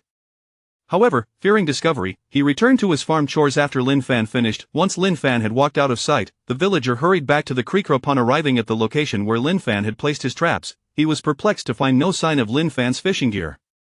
Wondering where Lin Fan's traps had gone, he accidentally stumbled into the river. Fortunately, he was not alone in his curiosity. Others followed closely behind him. When they saw someone fall into the river, they rushed forward to check.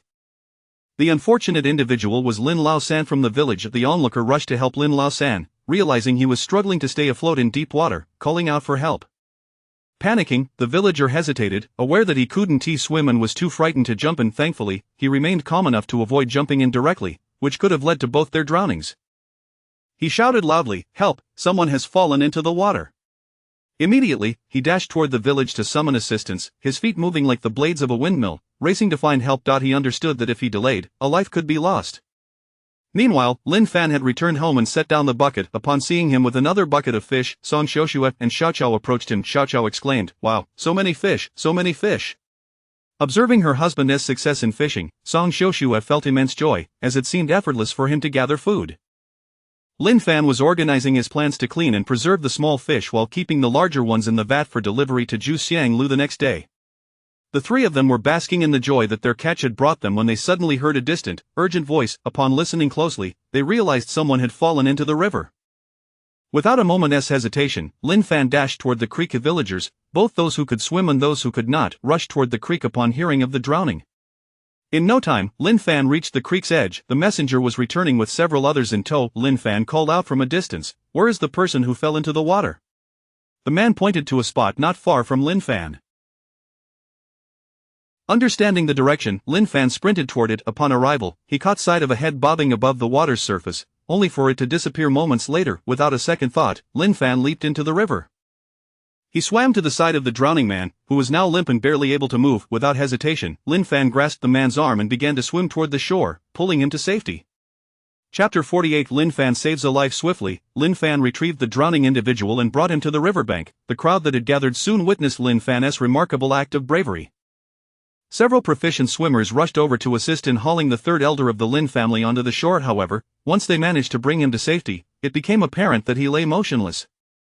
After a prolonged immersion in the water and having ingested a considerable amount of river water, it was understandable. The villager who had trailed closely behind him had dashed back to the village upon witnessing his fall, a round trip that had taken at least 10 minutes. Once they placed Lin Lao San on a relatively flat patch of ground, the onlookers, seeing his lifeless state, began to fear the worst, assuming he might be beyond saving. Their lack of knowledge regarding life-saving techniques left them with little recourse but to resort to antiquated methods. One individual attempted to elevate Lin Lao San's body with his knee, pressing down on his abdomen in a futile effort to expel the water from his insides. Upon reaching the shore, Lin Fan took a fleeting glance at Lin Lao San before springing into action, initiating immediate first aid. Observing that the group had already expelled water from Lin Lao San's body, he swiftly proceeded to pinch his philtrum. Moments later, he began administering chest compressions, performing cardiopulmonary resuscitation, while intermittently delivering artificial breaths. The crowd watched in bewilderment, questioning the necessity of such intimate contact. Their expressions were filled with confusion. They contemplated intervening but were paralyzed by their ignorance of proper rescue techniques. After a relentless 10 minutes of alternating between pinching the philtrum and performing compressions, Lin Lao San finally coughed violently, expelling river water, and gasped for air.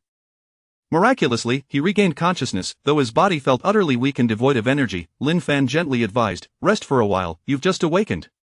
The onlookers, witnessing Lin Fan's adeptness in saving a life, erupted in spirited discussions, their hearts swelling with joy. They marveled at Lin Fan's unexpected ability to save a life, recalling that he had never been known to possess medical knowledge. His unconventional methods had left them astonished, and they exchanged opinions, all of which were favorable. Lin Fan had indeed succeeded in reviving a life, and he sat nearby, breathless and panting. The villagers' perception of Lin Fan had been transformed once more. They had never anticipated that this scholarly individual would possess such remarkable skills. Speculation swirled among them about his newfound altruism. Had his marriage truly altered his disposition for the better? This notion left many perplexed and incredulous. Nonetheless, Lin Fan's ability to save a life was undeniably commendable, and he garnered a reputation as a hero among the villagers.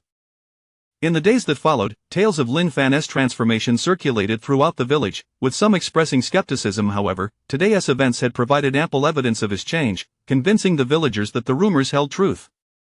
Lin Fan was no longer the aloof, haughty individual he once was. Before long, Lin Dafu, the village chief, arrived at the scene. After assessing the situation, he felt immense pride in his nephew, who had once again become a hero. Eventually, Lin Lao San regained his full consciousness and, realizing that Lin Fan had saved him, bowed deeply in gratitude, exclaiming, "Lin Fan, thank you for saving my life." Lin Fan waved dismissively, approaching Lin Lao San to help him sit up. "No need for thanks. It was merely a small act of kindness among fellow villagers." At this point, a throng of villagers had gathered, prompting Lin Dafu to inquire, "Lin Lao San, how did you end up in the river? Please, enlighten us." Lin Lao San glanced at the village chief and then at Lin Fan, struggling to articulate his predicament. Eventually, under the persistent questioning of Lin Dafu and the villagers, he reluctantly divulged the truth. With a flushed face, he confessed, "A few mornings ago, I observed Lin Fan catching an astonishing number of fish. Curious to learn his methods, I sought to discover the tools he employed. When I spotted him returning with his catch, I approached the riverbank to investigate. After searching several locations without success, I foolishly ventured closer to the water's edge, only to slip and fall in. Beyond that, I recall nothing until I regained consciousness just now." The crowd gasped in astonishment, their expressions a mixture of disbelief and concern. The unspoken rule among them was clear: one should not covet another's means of livelihood. Though the villagers were impoverished, they upheld a code against pilfering each other's skills. Learning from another was permissible only with consent, otherwise, it was deemed shameful. As Lin Laosan confessed, he felt the weight of shame, fearing the villagers would scorn him for his transgression. In this era, theft was regarded as the utmost disgrace, particularly among those who shared the same struggles. The villagers had previously expelled those who engaged in such dishonorable acts. A wave of indignation swept through the crowd, with some openly chastising him. "You are truly despicable. Those skills were painstakingly developed by someone else, and you sought to reap the rewards without effort. If it were that simple, wouldn't we all be doing the same? Do not tarnish the legacy left by our ancestors." Chapter 49. Sharing fishing techniques. One must be grounded and responsible. How could you expect your wife and children to hold their heads high in the future with such conduct? Lin Laosan repeatedly apologized, saying, "I am deeply sorry, truly sorry. I was momentarily bewitched. I should have consulted you first and sought your approval before taking action. I assure you, I shall never repeat this mistake." Upon hearing the various discussions and Lin Laosan's incessant apologies, Lin Fan found himself perplexed. Are the people in this world truly so rule-abiding? It is particularly puzzling that these are customs handed down by our ancestors. Does that mean they hold absolute sway? Lin Fan's mind was a whirlwind of confusion, yet he reflected on the villagers' hardships and their adherence to these traditions. This indicated that most individuals in the village were down to earth and earnest, striving to improve their lives. After deliberation, Lin Fan decided to make a concession. After all, the fish in the creek did not belong to him. Anyone could catch them. It might be more beneficial to impart this fishing technique to them, enabling them to learn how to fish and thereby improve their circumstances. In doing so, he could also enhance his own reputation among the villagers. Besides, he possessed a plethora of survival skills and did not rely solely on fishing for sustenance. Furthermore, the fish traps were so simple that anyone could replicate them after observing just once or twice. It would be more advantageous to teach them directly how to create these traps, leaving behind a positive impression and the label of a good Samaritan. Additionally, if they were unwilling to sell their catch at the market, he could purchase it from them. This could also be a profitable venture. With this thought in mind, Lin Fan promptly helped Lin Laosan to his feet and addressed the crowd with a loud voice. "I, Lin Fan, acknowledge my past shortcomings and the ways in which I have offended my neighbors. I humbly ask for your understanding and forgiveness. Our lives have become increasingly challenging, and securing food is ever more difficult. Today, I shall share with you the fish trap I have crafted. You may follow my design to construct your own traps for fishing in the creek, thus improving your meals. And naturally, any surplus can be sold in the city. If you prefer not to venture to the market, I would be willing to purchase your catch, albeit at a slightly lower price. For bulk purchases, I can only offer 10 won per pound. However, I will only buy fish that weigh over a pound. Smaller ones you may keep for your own meals." Upon hearing this significant announcement, the crowd erupted into excited discussions, a lively atmosphere taking hold as the realization sunk in. No one had expected Lin Fan to be so generous, willing to share his skills for survival and providing villagers with a means to earn a living. Moreover, he was offering to buy their larger catches, even if at a reduced rate. This meant that if they managed to catch fish, they would not have to worry about selling them, which was indeed a source of income. Although fish sold for 20 won in the market, the reality of selling them was fraught with challenges, primarily the difficulty of transporting them from the village to the city. If unsold, the fish would often perish upon being returned home, rendering them practically worthless. The villagers' chatter varied, with some expressing gratitude towards Lin Fan, while others hailed him as the living bodhisattva of Taoyuan village. Lin Fan reveled in their praises without indulging in grandiose promises. He quickly led the villagers to the location where he had placed the fish traps, retrieving one from the river and holding it aloft. "I shall leave this fish trap in the ancestral hall of our village. Should you wish to learn, you may go there at any time to observe and weave your own traps." With that, he wasted no time and began walking towards the village hall, accompanied by the eager crowd.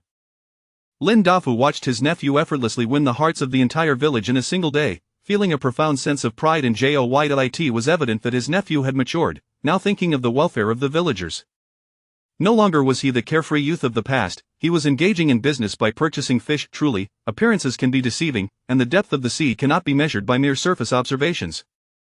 In just 3 or 4 days, a transformative change had occurred. Lin Dafu nodded approvingly, his eyes glistening with unshed tears, genuinely moved by the moment. He reflected on his own inadequacies as a village leader, recognizing that he might not have been able to selflessly save others or share survival skills with the villagers in such a manner.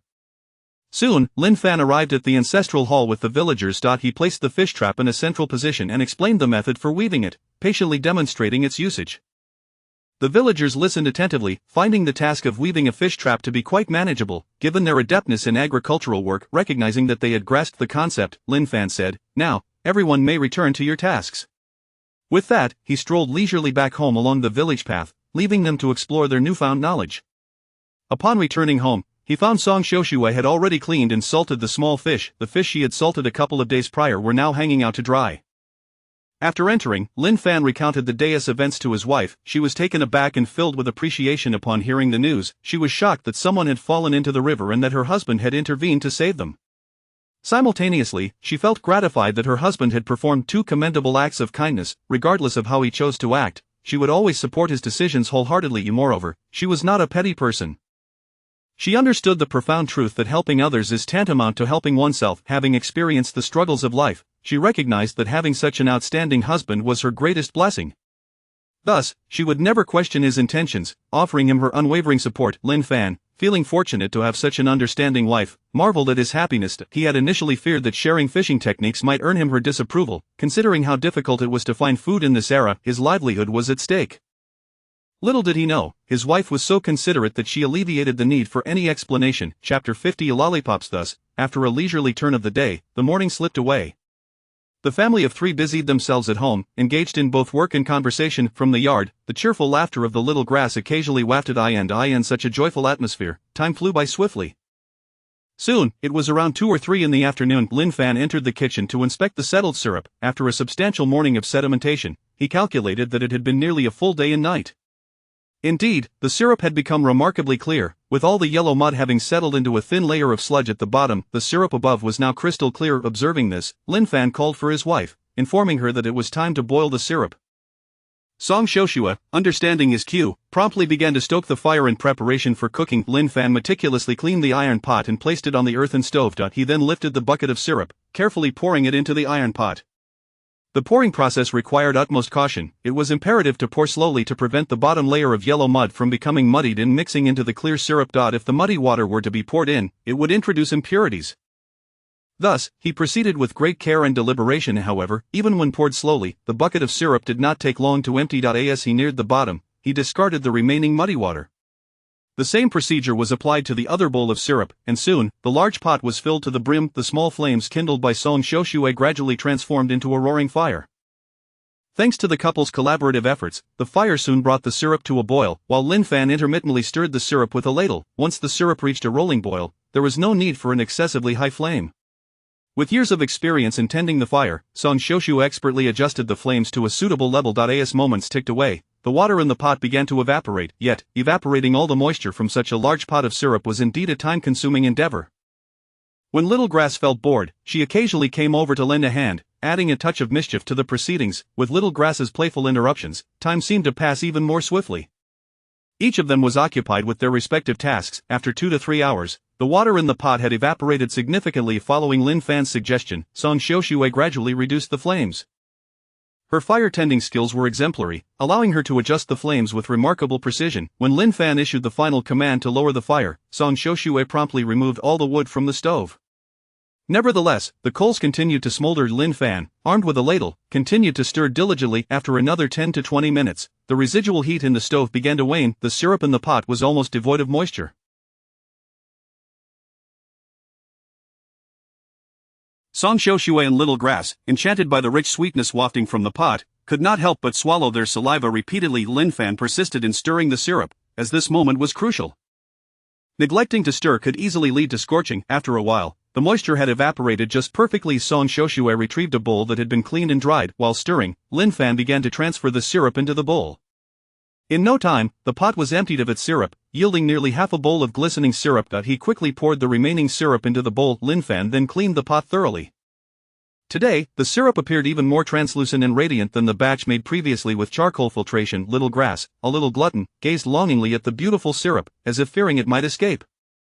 She sniffed eagerly, her mouth watering incessantly. Observing this, Lin Fan chuckled softly, shaking his head with a smile. He then took 2 chopsticks and approached the bowl of syrup, inserting them to twirl and scoop. In no time, 2 spherical clumps of syrup adhered to the ends of the chopsticks. Lin Fan twirled the chopsticks, causing the syrup to encounter the cool air, gradually solidifying into a candy shell. As the syrup hardened, it transformed into two delightful lollipops. Song Shoshua and Little Grass watched in astonishment and delight as Lin Fan demonstrated this whimsical process. Little Grass eagerly exclaimed, "Brother-in-law, I want to play too." Lin Fan replied, "Little Grass, you cannot play with this. The syrup is too hot and could burn your hands. Be ye good and wait for your brother-in-law to give you a lollipop, alright?"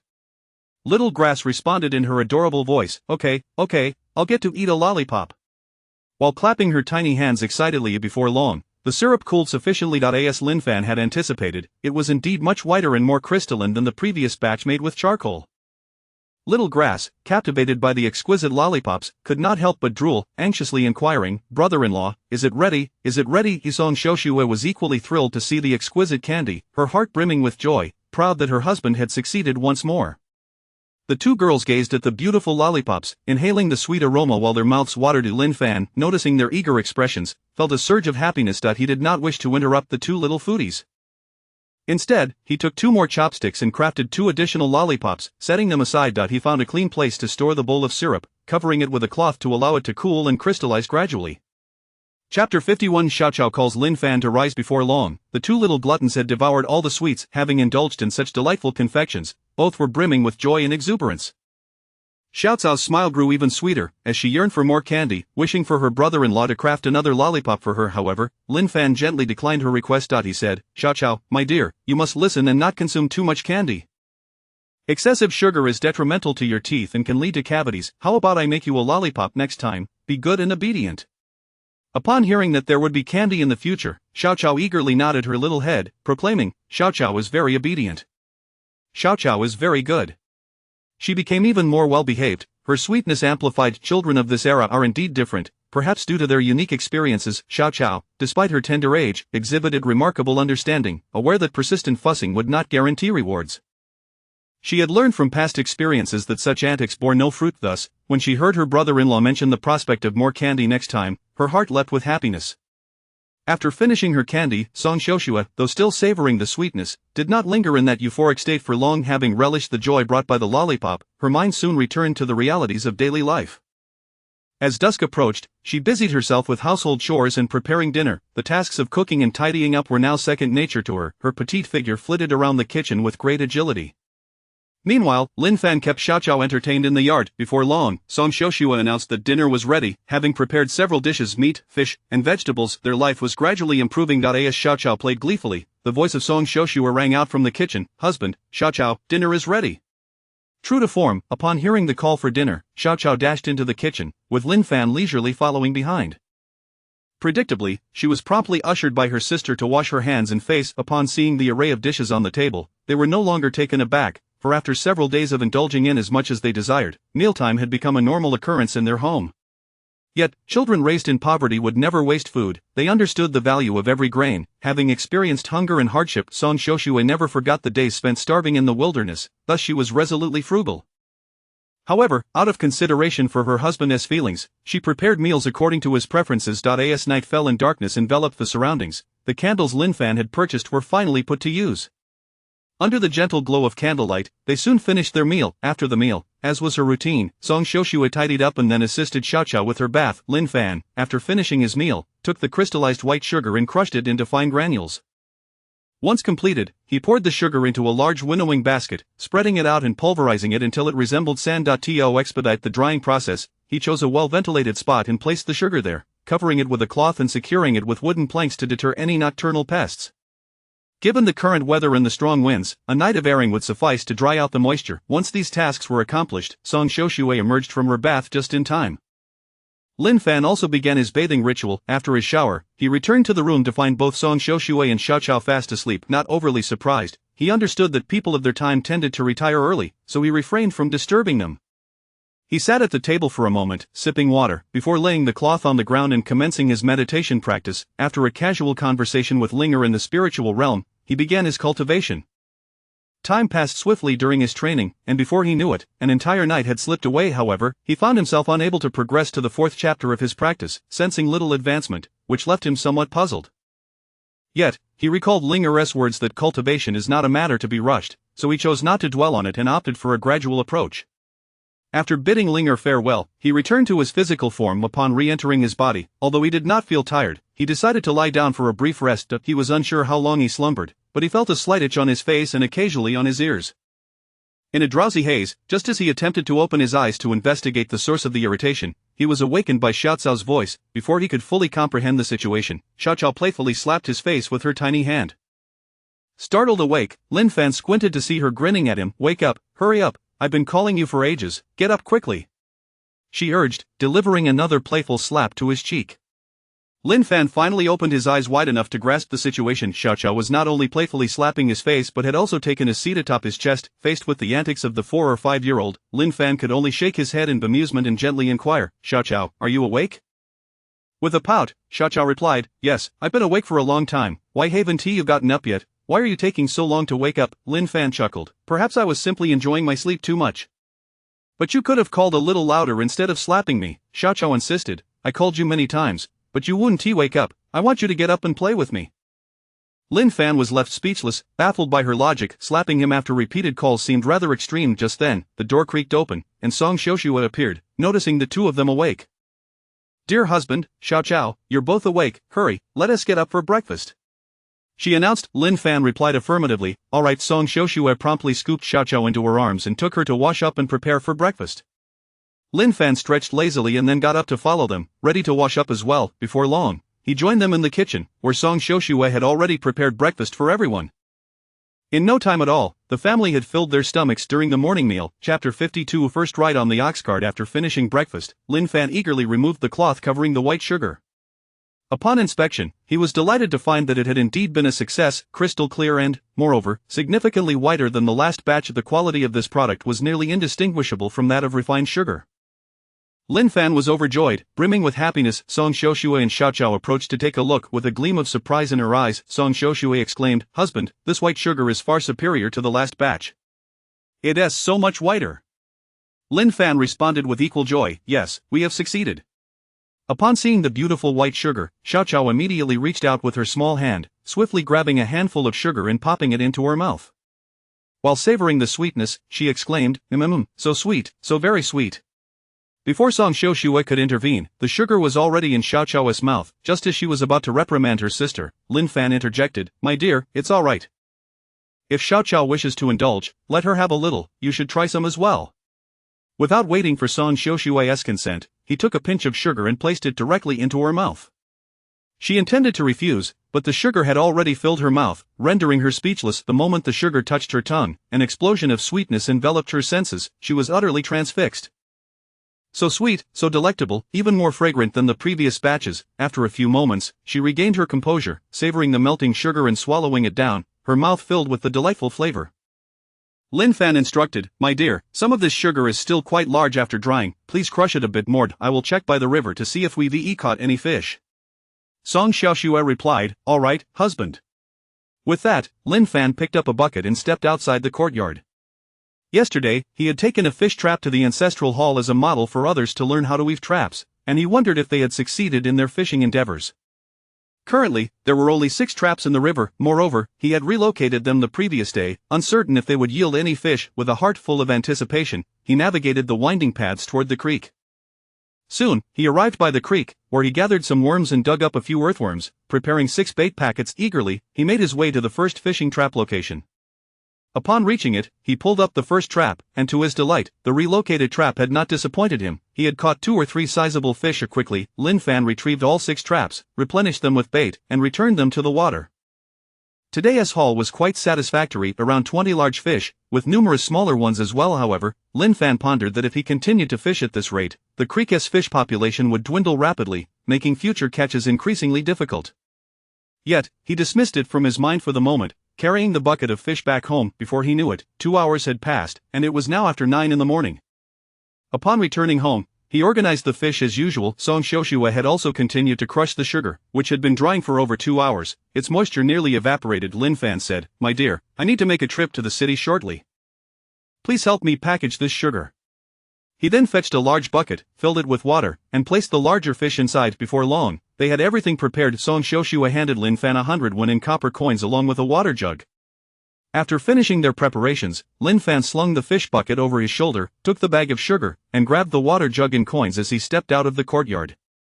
As he walked, he passed by his uncle's house and asked him to assist in obtaining a travel pass before heading toward the village entrance. Upon reaching the peach grove at the village entrance, he looked around to ensure no one was watching and discreetly placed the bag of sugar into his spatial storage. Since live fish could not be stored within, he had no choice but to carry them to the city. Just as he stepped out of the village, he heard the sound of cattle lowing behind him. Casually glancing back, he spotted a man driving an ox cart in his direction. It quickly caught up to him. The driver of the ox cart was none other than Lin Qingshan, one of the wealthiest individuals in Taoyuan village. While he was considered affluent, it was merely due to owning an ox cart. He still labored in agriculture and gathered firewood daily. Upon seeing Lin Fan walking along the road with a fish bucket, he greeted him. "Lin Fan, you seem burdened. Where are you headed?" Lin Fan replied, "Good morning, Uncle Qingshan, I am heading to the city. Where are you off to?" Lin Qingshan responded, "I have some matters to attend to in the city today, and I'm taking some firewood to sell." Lin Fan, excited by this, immediately inquired, "I too am bound for the city. Might you take me along? I can cover the fare." Lin Qingshan waved his hand, saying, "I can certainly give you a ride, but you need not worry about the fare. You are the village's well-known good Samaritan and a hero who saves lives. I shall not accept your money." Lin Fan humbly replied, "That is merely the villagers' flattery. Anyone would jump in to save someone who fell into the river. Paying for a ride is a long-standing tradition. It would be improper to violate that custom." As they continued their discussion, Lin Fan ultimately succumbed to his uncle's insistence and agreed to ride free to the city. He placed the fish bucket on the ox cart, and as they traveled, he and Uncle Qingshan chatted about various village matters. This was Lin Fan's first experience riding an ox cart, and without the burden of the fish bucket, he felt much lighter. Relaxing on the cart, he enjoyed the beautiful scenery along the way. Although the pace of the ox was slow, it was a welcome relief not to have to walk, making it quite comfortable. Despite the leisurely speed, the conversation made the time pass swiftly. However, midway, they stopped to allow the ox to graze on some greener grass by the roadside. Though it did not take long, after about an hour, they arrived at the city gate of Taoyuan County. Since ox carts and horse-drawn carriages needed to be registered and inspected to enter the city, and given that Lin Qingshan was selling firewood outside the city, they did not proceed inside. Lin Fan thanked him and, after retrieving 31 from his waist, placed the coins on the spot he had just occupied before shouldering the fish bucket and walking into the city. Uncle Qingshan, realizing what had happened, intended to say something but found Lin Fan already distancing himself. Looking at the 31 in confusion, he was left pondering. Chapter 53. At the clever waiter he shouted loudly, "Lin Fan, we agreed that no payment was necessary. Why have you given me money again?" Lin Fan responded just as loudly, "Where in the world can you ride without paying? Everyone is struggling these days. What ought to be given must still be given. Just accept it, otherwise, for our future rides together, will you accept my payment or not? If you persist in refusing my money, I would feel embarrassed to ride with you." Upon hearing this, Lin Qingshan was momentarily taken aback by Lin Fan's reasoning. However, upon reflection, he found a hint of logic in it and was at a loss for words. Since Lin Fan had insisted, he decided to accept it and replied, "All right, then do take care. Shall I wait for you when you return?" Lin Fan replied, "If I haven't arrived by the time you've sold all the firewood, you may go back without waiting for me." After exchanging a few casual pleasantries, Lin Fan made his way into the city, a bucket of fish slung over his shoulder, traversing the bustling streets. Before long, he reached the entrance of the Ju Xiang Lu. The waiter, spotting him from a distance, quickly approached and took the bucket from him, courteously inquiring, "Young Master Lin, you've arrived." Lin Fan glanced at the waiter, recognizing him as the one who had arrogantly attempted to chase him away during his last visit. However, seeing the waiter's courteous demeanor this time, he chose to overlook past grievances and responded, "Indeed, I just came from home. Is your manager and young lady currently in the establishment?" The waiter replied, "Young Master Lin, your timing is perfect. Our manager is indeed inside and has not yet left. The young lady went out early this morning and has yet to return." Lin Fan nodded, foregoing any further pleasantries. He instructed, "Very well, then lead the way. Let us find the manager, and you can inform your young lady to return." Seeing Lin Fan's magnanimity, the waiter was delighted that Lin Fan had not held his previous insolence against him and cheerfully replied, "Certainly, young Master Lin, please follow me." With that, the clever waiter took the bucket of fish into the shop, with Lin Fan trailing behind him as they entered through the main door. Observing the waiter's cleverness, Lin Fan shook his head inside. Throughout history, connections have indeed facilitated matters. Upon entering the shop, the waiter placed the fish down and greeted Lin Fan, pouring him a cup of tea. He then advised Lin Fan to sit and wait while he went to notify the manager. As Lin Fan sat, sipping his tea, he took in the lively atmosphere of Juxian Lu.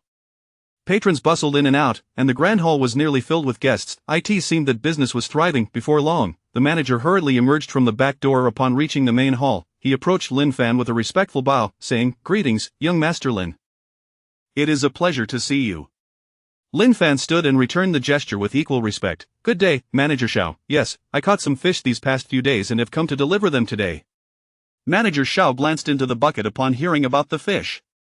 The two engaged in a brief exchange of pleasantries. The manager remarked, "The fish today look splendid, quite plump and fresh."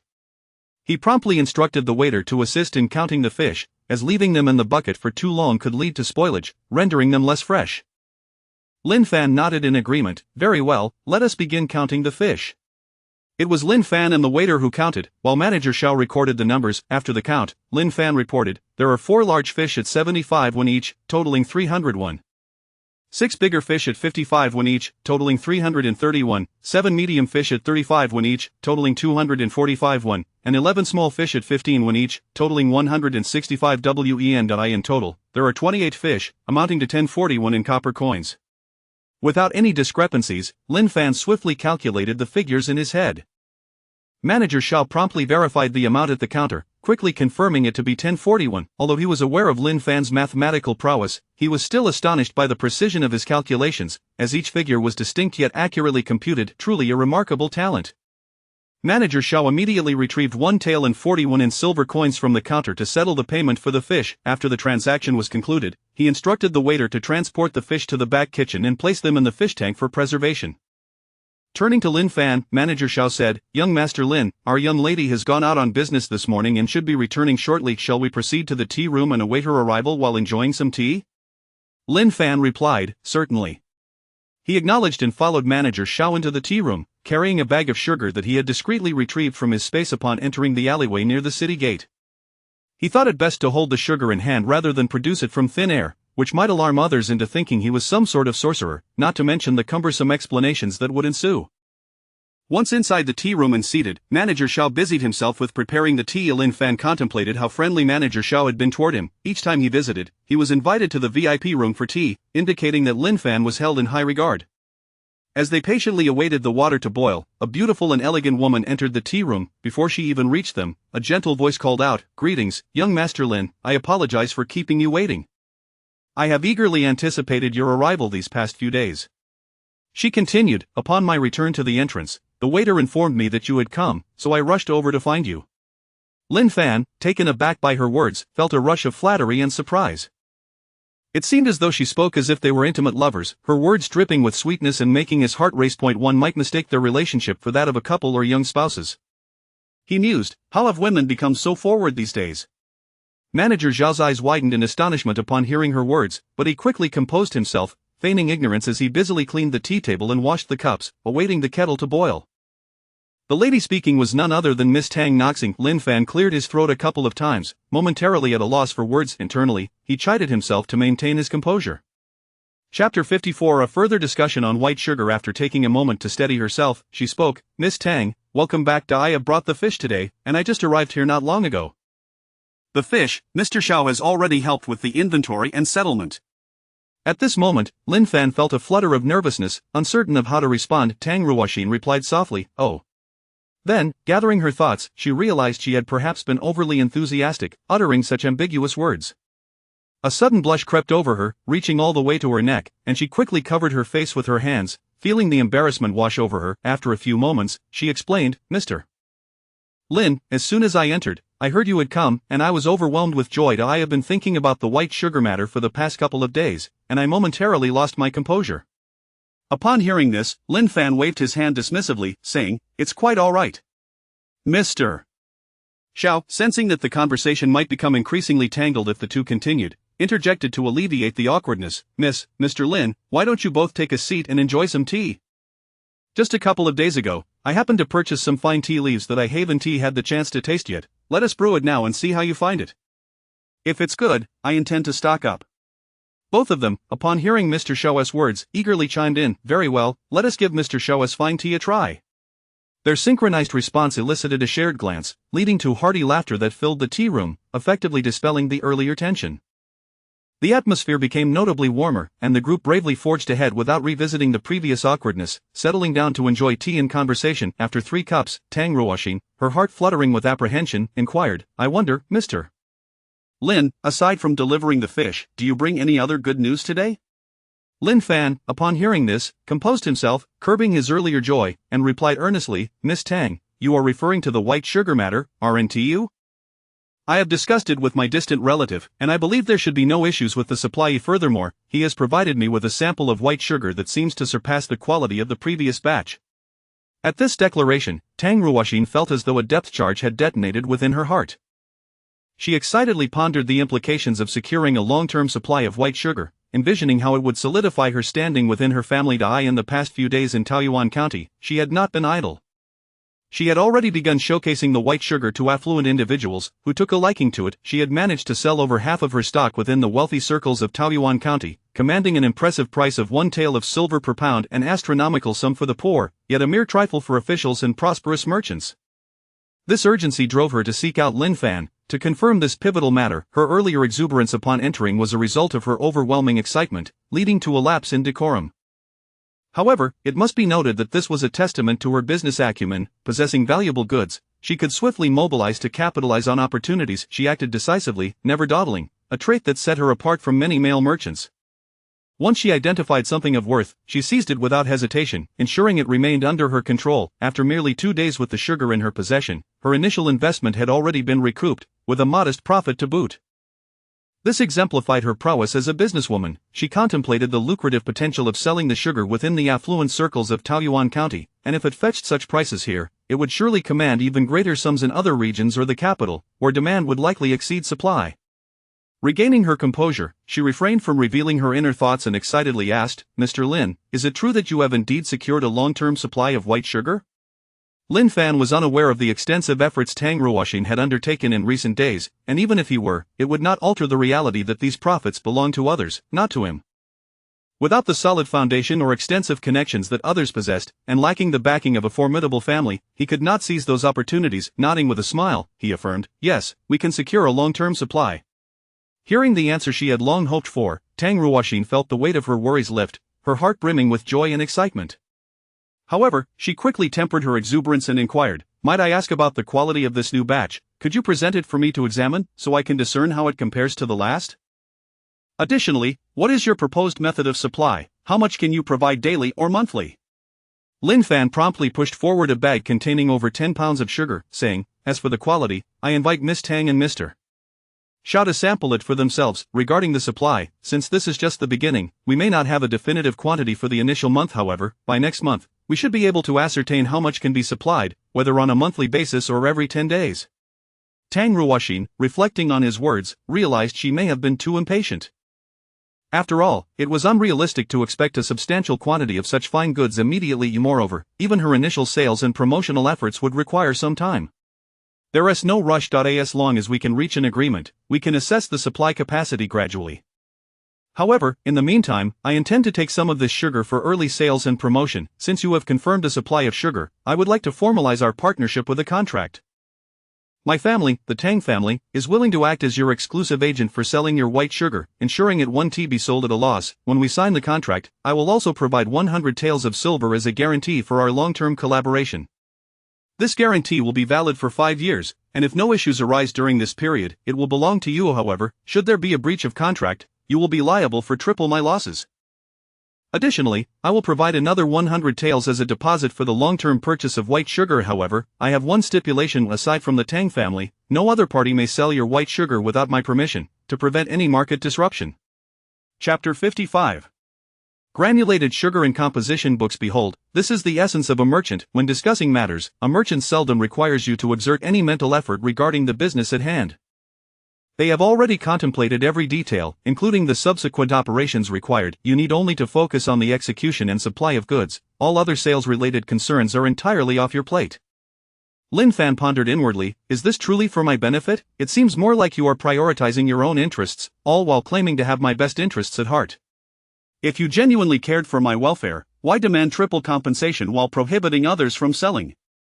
Lin Fan found himself utterly perplexed by this woman's reasoning. However, upon reflection, he recognized the validity of her points. Others had already invested substantial sums. Without some form of assurance, the business would indeed be difficult to sustain in the long run. Moreover, he lacked the time to promote or sell his sugar personally. Even if he ventured out to sell, success was not guaranteed, as he lacked the connections and commercial network that others possessed. They had already established a solid foundation. Simply placing the granulated sugar in various branch stores would allow for immediate sales. After some contemplation, Lin Fan consented but proposed a modest stipulation. "I can agree to these 2 points. However, I have one request. My granulated sugar contract must be signed exclusively with you. The sugar can only be procured under your personal name. I will not concern myself with other members of your family." Tang Ruoxin considered this and realized it posed no issue. After all, signing with her effectively meant the family was contracted. She acquiesced, saying, "Very well, that is acceptable." Lin Fan continued, "However, as this granulated sugar venture is in its infancy, I can only commit to supplying you with goods twice a month, once every 15 days. The exact quantity per transaction, I cannot guarantee at this time. After a month, we should have a more stable arrangement." Reflecting on the current circumstances, Lin Fan surmised that employing the method of sedimentation with yellow mud would yield approximately the purer the sugar, the lower the output rate. If produced in large quantities, it might take 4 to 5 days to yield sugar, with a maximum of 3 batches every half-month. Given the available space, conditions, and manpower at home, he estimated that he could produce around 1 to 200 pounds of granulated sugar in a month. After a moment's thought, he stated, "Due to the intricate process of making granulated sugar, the production time is relatively lengthy. Initially, I can only manage to deliver approximately 100 pounds of sugar to you each month. However, the quantity can gradually increase thereafter." Tang Ruoxin was taken aback by this revelation. 100 pounds per month was significant. At the current market price of around 1 to 2 taels per pound, that would amount to 100 taels of silver. She replied, "Conducting business with you, Lin Gongzi, is simply a pleasure." Lin Fan felt somewhat bewildered. Was this truly just one word? The woman's logic was indeed perplexing. With their commitments established, the business deal was effectively secured. They proceeded to discuss other detailed matters pertaining to the granulated sugar. Since Tang Ruoxin had already sold a portion of the sugar, she found the current batch to be even more crystalline and pure than the previous one, far sweeter, which filled her with delight. Consequently, she generously set the procurement price at 450 won per pound, acknowledging the superior quality of the sugar. It would be unreasonable to expect profits from goods transported from such a distance without fair compensation. Lin Fan was equally pleased with the bulk pricing, perceiving it as extraordinarily profitable. Although he concealed his elation, little did he know, Tang Ruoxin's profit margins were likely even greater than his own. Nevertheless, he had no inclination to dwell on others' financial gains, for he understood that not everyone could reap such rewards, a notion he, as a person of the 21st century, comprehended well. The two refrained from speculating about one another's motives and continued discussing various other matters. Once the pricing was finalized, the arrangements for the granulated sugar were solidified. Tang Ruoxin acted decisively, instructing the shopkeeper to bring the scales forth to weigh Lin Fan's bag of sugar and settle the payment immediately. Shopkeeper Xiao soon returned with the scales and promptly weighed the granulated sugar, which amounted to 13 pounds. 450 won per pound. The total came to 5,850 won. Tang Ruoxin commanded the shopkeeper to retrieve the equivalent sum from the counter, handing it directly to Lin Fan, thus concluding the transaction on the spot. Lin Fan accepted the silver and, after verifying the amount, tucked it securely into his waist. The shopkeeper, noticing that their discussions regarding the sugar were nearly complete and it was now noon, promptly stepped outside to instruct the servers to prepare a lunch to be brought in. During the meal, they continued conversing about the partnership concerning the granulated sugar. The lunch was consumed swiftly, and the servers adeptly cleared the table afterward. Tang Ruoxin expressed, "Let us proceed to the yamen to draft the cooperation agreement and sign it." Lin Fan replied, "Certainly, that sounds good." The group departed the tea house and made their way to the entrance of the Juxiang Lu.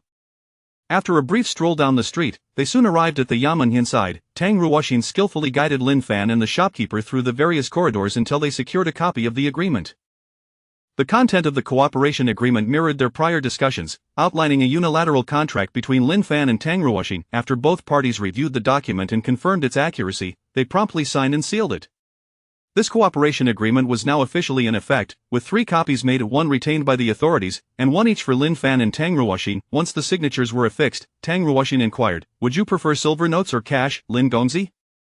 Lin Fan contemplated his current needs and determined that cash would be more practical.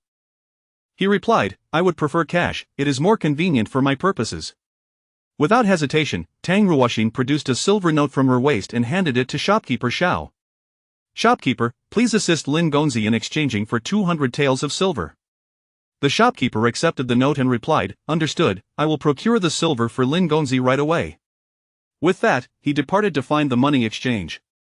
Lin Fan and Tang Ruoxin continued to engage in light conversation as they awaited his return. Before long, shopkeeper Xiao returned with a bag of silver, presenting it directly to Lin Fan. "Here you are, Lin Gongzi. This bag contains 200 taels, arranged for your convenience. I have included 10 taels of gold and 100 taels of silver, please verify the contents." Lin Fan accepted the bag, expressing his gratitude. "Thank you, shopkeeper Xiao. Your thoughtfulness is truly appreciated." Upon opening the bag, he noted that the silver and gold were neatly separated, a testament to the shopkeeper's diligence. Chapter 56 Purchasing a horse-drawn cart at the Yamen. Silver and coins were meticulously counted in plain sight. Once the count was confirmed to be accurate, Lin Fan expressed his gratitude, saying, "Thank you, Miss Tang, and my appreciation to Manager Xiao for your hard work." After exchanging a few more pleasantries, they bid each other farewell. Following their departure, Miss Tang accompanied Manager Xiao back to the Gathering Fragrance building. As Lin Fan strolled leisurely down the street after exiting the Yamen, he began to calculate his earnings for the day. The sale of fish netted him 1 tael and 41, and the white sugar brought in 5 taels and 851. With the deposit and exclusive sales rights amounting to 200 taels of silver, his total income for the day reached 206 taels and 891. Today marked his first significant financial gain since arriving in this world. After contemplating, he tucked over 6 taels into his waist pouch and stored the remaining 200 taels directly into his humble abode in the spatial realm. He then hastily made his way towards the city gates, recalling that he intended to purchase a substantial amount of sugar to take home. He wanted to check if Uncle Lin Qingshan was still at the city gate. If he were, Lin Fan hoped to enlist his ox cart to transport the sugar back. Upon arriving at the city gate, he searched the area where firewood was sold but found no sign of Uncle Lin Qingshan. It was likely that after selling his firewood, he had already returned home. Standing there, Lin Fan pondered the considerable distance from the city to his home. He realized that frequent trips to the city would be necessary for his business endeavors. Although the supply of white sugar would be stable, with Miss Tang arranging for a cart to transport goods to Taoyuan village each month, it was still inconvenient to travel without his own means of transport. Renting a cart for small items would become impractical over time. Relying solely on foot would be time-consuming and exhausting. Now that he had some funds, he decided to purchase a horse or a cart to facilitate his travels. Relying on others' carts was not a sustainable solution. With his mind made up, he promptly took action. Entering the city, he headed directly to the Yamen, where large livestock were sold and required registration. Thus, purchasing a cow, horse, or servant necessitated a visit to the Yamen's livestock office, conveniently located nearby. Upon entering the livestock office, a constable approached him respectfully, inquiring, "Esteemed young master, are you in search of a horse, cow, or servant?" Lin Fan returned the gesture with a nod and stated his purpose, "I wish to purchase a horse for a cart." Upon hearing this, the constable responded enthusiastically, "You have come at the perfect time. Just a few days ago, we received a batch of fine horses. Allow me to show you." "Thank you for your assistance, esteemed constable," Lin Fan replied. The constable led Lin Fan towards the horse stalls, extolling the virtues of the horses as they walked and engaging in casual conversation. After a few exchanges, Lin Fan discerned that this constable was quite loquacious and hospitable, treating him as if they were already familiar acquaintances. Soon, they arrived at the horse stalls, where the constable gestured towards 2 enclosures, saying, "Here we have both Shiliang horses and local horses. The local horses are somewhat smaller, while the Shiliang horses are larger. Which type do you prefer?" Lin Fan replied, "I would like to take a look first. I'm not certain which type is better." After surveying the 2 enclosures, Lin Fan reflected on the constable's thorough and knowledgeable demeanor. It seemed prudent to ask for his assistance in selecting a horse since it would serve as his means of transport. "Esteemed constable, you seem well versed in horses, surely you know which one is the best. Would you kindly assist me in choosing a horse?" The constable, flattered by the compliment, beamed with delight, relishing the acknowledgement of his expertise. "Of course, do you prefer a local horse or a Shiliang horse?" Lin Fan inquired about the prices, asking, "How much for a Shiliang horse, and what is the price of a local horse?" The constable replied, "A Shiliang horse costs 75 taels of silver, while a local horse is 45 taels. After some contemplation, Lin Fan decided, "I will take a Shiliang horse. They are taller."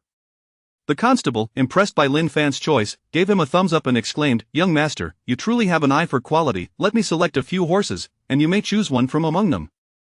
"Thank you for your assistance, esteemed constable," Lin Fan replied. Without hesitation, the constable went to the stalls and soon returned with 3 magnificent horses, presenting them to Lin Fan. These 3 horses are all exceptional and among the finest we have. Please see if any suit your needs. Lin Fan examined the horses, noting their robust physiques. One was white, another a tawny brown, and the last was black. After inspecting them closely, he ultimately chose the white horse. Once the selection was made, the constable returned the other 2 horses to their stalls and began processing the paperwork for Lin Fan's purchase. The formalities were completed swiftly, with Lin Fan signing the necessary documents and settling the payment. The horse was now officially his. After the transaction, Lin Fan remarked on the constable's amiable demeanor and efficiency, asking, "Might you know anyone who sells cart frames? I wish to purchase one for my horse cart." "You've come to the right person," the constable replied. "I happen to have a relative who specializes in crafting cart frames, and he has some ready-made. If you need one, I can fetch it for you." Lin Fan was delighted to hear this and exclaimed, "That would be perfect. I appreciate your help, esteemed constable." The constable wasted no time, responding, "Very well, I shall go procure one for you now." With that, he made his way out of the livestock office, quickly disappearing from sight. One could not help but admire the constable's effectiveness. He was indeed a man of action, executing his tasks with remarkable efficiency. Chapter 57, The Services of the Constable. In less than half an hour, he returned with a cart frame. Upon arriving at the entrance of the yamen, he directly assisted in assembling the carriage. While doing so, he casually mentioned some minor issues that one might frequently encounter with such vehicles.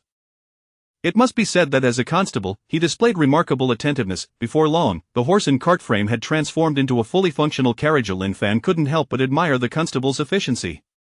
Once the carriage was assembled, Lin Fan inquired, "How much does this cart frame cost in total?" The constable replied, "This cart frame is of superior quality. Just look at the craftsmanship and the materials used. They are indeed excellent. Thus, this cart frame will cost you 10 taels of silver." Lin Fan walked around the cart frame, confirming that it matched the constable's description. The workmanship and materials were indeed commendable, and the frame even came with a canopy. If he were to travel in the future, he wouldn't have to fear the elements. It could carry passengers and cargo alike, making it quite suitable. It seemed evident that this constable was reliable in his dealings. Nodding, Lin Fan remarked, "Indeed, this cart frame is quite impressive, and I am thoroughly satisfied." He then reached for his waist, producing 11 taels of silver, which he handed directly to the constable, saying, "Thank you, esteemed officer. Your efforts are appreciated. The 10 taels are for the cart frame, and the extra tael is for your meal and tea. Please accept it." Upon hearing Lin Fan's offer of an extra tael as a token of appreciation, the constable was overjoyed and pleasantly surprised. He had anticipated a mere 100 or 200 won as a tip, considering that in this society, a day's labor often earned only a few dozen when even as a constable, assisting others typically yielded only a modest increase in compensation. To his astonishment, this young gentleman was so generous as to offer a full tael as a reward. The constable, not one to be overly formal, accepted the silver with a hearty laugh, saying, "Young master, you are exceedingly gracious and truly magnanimous. I am deeply grateful for your kindness. Should you require anything further in the future, do not hesitate to seek me out. I shall help you select the finest." The constable was the kind of person who dedicated himself wholeheartedly to aiding others, yet would not shy away from earning a fair wage. To further demonstrate his commitment to service, he personally took the time to teach Lin Fan how to drive the carriage. After a couple of laps on the road in front of the yamen, Lin Fan had mastered it. Driving the carriage proved to be significantly simpler than operating a modern automobile. However, it must be acknowledged that the craftsmanship of this carriage was genuinely impressive. As it traversed the road, the ride was remarkably smooth, akin to gliding on air.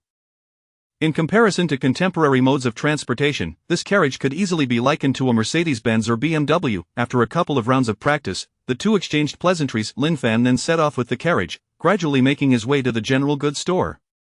Soon, he arrived at the entrance of the establishment. As soon as the carriage came to a halt, a sharp-witted attendant approached, clasping his hands together in greetings, "Young master, may I inquire if you are here to purchase daily necessities?" Without delay, he proceeded to take the reins of the horse. Lin Fan dismounted and replied, "Indeed, I am here to buy some daily supplies." As the attendant secured the horse, he responded, "Very well, young master, please wait a moment. Our store offers a wide variety of daily necessities. Allow me to guide you inside to browse at your leisure." Lin Fan acknowledged with a simple "all right."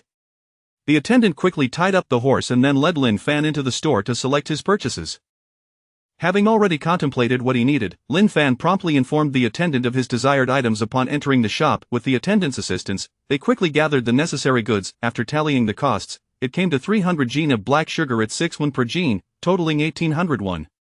One large iron pot for boiling sugar at 250 won, two small iron pots for cooking at 100 won each, amounting to 200 won, four buckets at 15 won each, totaling 60 won. Two large basins at 15 won each, which came to 30 won, two small basins at 8 won each, totaling 16 won, and four winnowing baskets at 10 won each, summing up to 40 won. The grand total was 2,396 won, equating to 2 taels and 396 won. Lin Fan then retrieved the necessary silver from his waist, settling the bill promptly. After the payment was completed, the attendant efficiently assisted in loading the goods onto the carriage. Once everything was secured, Lin Fan drove the carriage away from the general goods store. He passed by other small shops, purchasing some rice and meat, spending an additional 300 won. After completing his shopping, he directed the carriage towards the city gate. Not long after exiting the city, Lin Fan noticed a gathering of people in the distance, seemingly embroiled in a dispute. As he drew nearer, it became apparent that a quarrel was underway, with the crowd engaged in animated discussion, unsure of the specifics of the altercation. Soon, Lin Fan parked the carriage and disembarked to investigate. Within the crowd, he spotted a group of 6 or 7 individuals surrounding a burly man, while the others shouted accusations and insults at one another. Approaching the throng, Lin Fan listened to the conversations, trying to discern the nature of the conflict. He then turned to a nearby bystander and inquired, "Good sir, what transpired here? Why is everyone gathered around this individual?" The man glanced at Lin Fan with a hint of confusion, then scrutinized him further, sensing the unfamiliarity, and asked, "Are you from a remote mountain village? You seem not to recognize those involved." Lin Fan humbly nodded, "Indeed, I hail from a distant mountain village and do not know them." The man gave Lin Fan another appraising look before responding. "The flashy fellow at the front is one of the gambling house's enforcers, the leader of a gang of ruffians, known as Jia Lauer. The individuals surrounding him are his lackeys. The man they have cornered is Wang Dage, a notorious gambler from Taoyuan County. Rumor has it that he has lost a considerable sum at the gambling house in recent days. Now, Jia Lauer and his gang are demanding repayment. Unfortunately, Wang Dage has no money to settle his debts, leading to this heated argument." At that moment, the ostentatiously dressed gang leader bellowed, "Wang Dage, repay your debts. If you fail to do so today, I will make you regret it." Wang Dage replied, "I wish I could repay you, but I simply do not have the funds at present.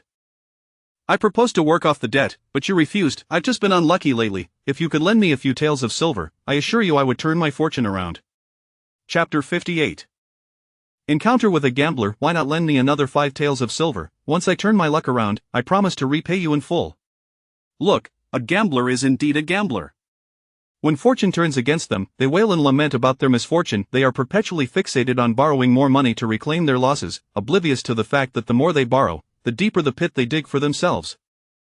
Jair, with a booming voice, retorted, "Pa, you still owe me 15 taels of silver. You haven't even repaid that, and you wish to borrow more." "Absolutely not. Let me make it clear. Today you must repay your debt. If you fail to return the money, do not blame me for being unkind." Having delivered his ultimatum, Jair, a man of few words but fierce demeanor, wasted no time in instructing 5 or 6 of his underlings to take immediate action. "Brothers, go forth, incapacitate him, break all his limbs." His subordinates, upon hearing their leader's command, charged forward without hesitation, brandishing their clubs and mercilessly striking Wang Dage. Wang Dage, witnessing the onslaught, showed no signs of submission and engaged fiercely in combat. Within mere moments, he had felled all 5 or 6 of the thugs to the ground. The fallen ruffians writhed in pain, clutching their injuries, their bodies battered and bloodied. After dispatching his adversaries, Wang Dage simply dusted off his hands, signaling the end of the skirmish, and strode towards the elegantly dressed Jair. Upon observing his minions lying incapacitated after just a few exchanges, Jair felt a wave of panic wash over him. However, being a seasoned rogue, he quickly suppressed his fear. As he saw Wang Dage approach with a fierce glint in his eyes, he shouted, "Wang Dage, what do you intend to do? You owe me money and have injured so many of my men. Do you believe me? I will report to the authorities and have you imprisoned. I possess a promissory note. Do not think you can evade repayment. I will report you immediately." Upon hearing the threat of legal action, Wang Dage's bravado deflated like a punctured balloon, and he fell to his knees, pleading, "Master Jia, please do not report me.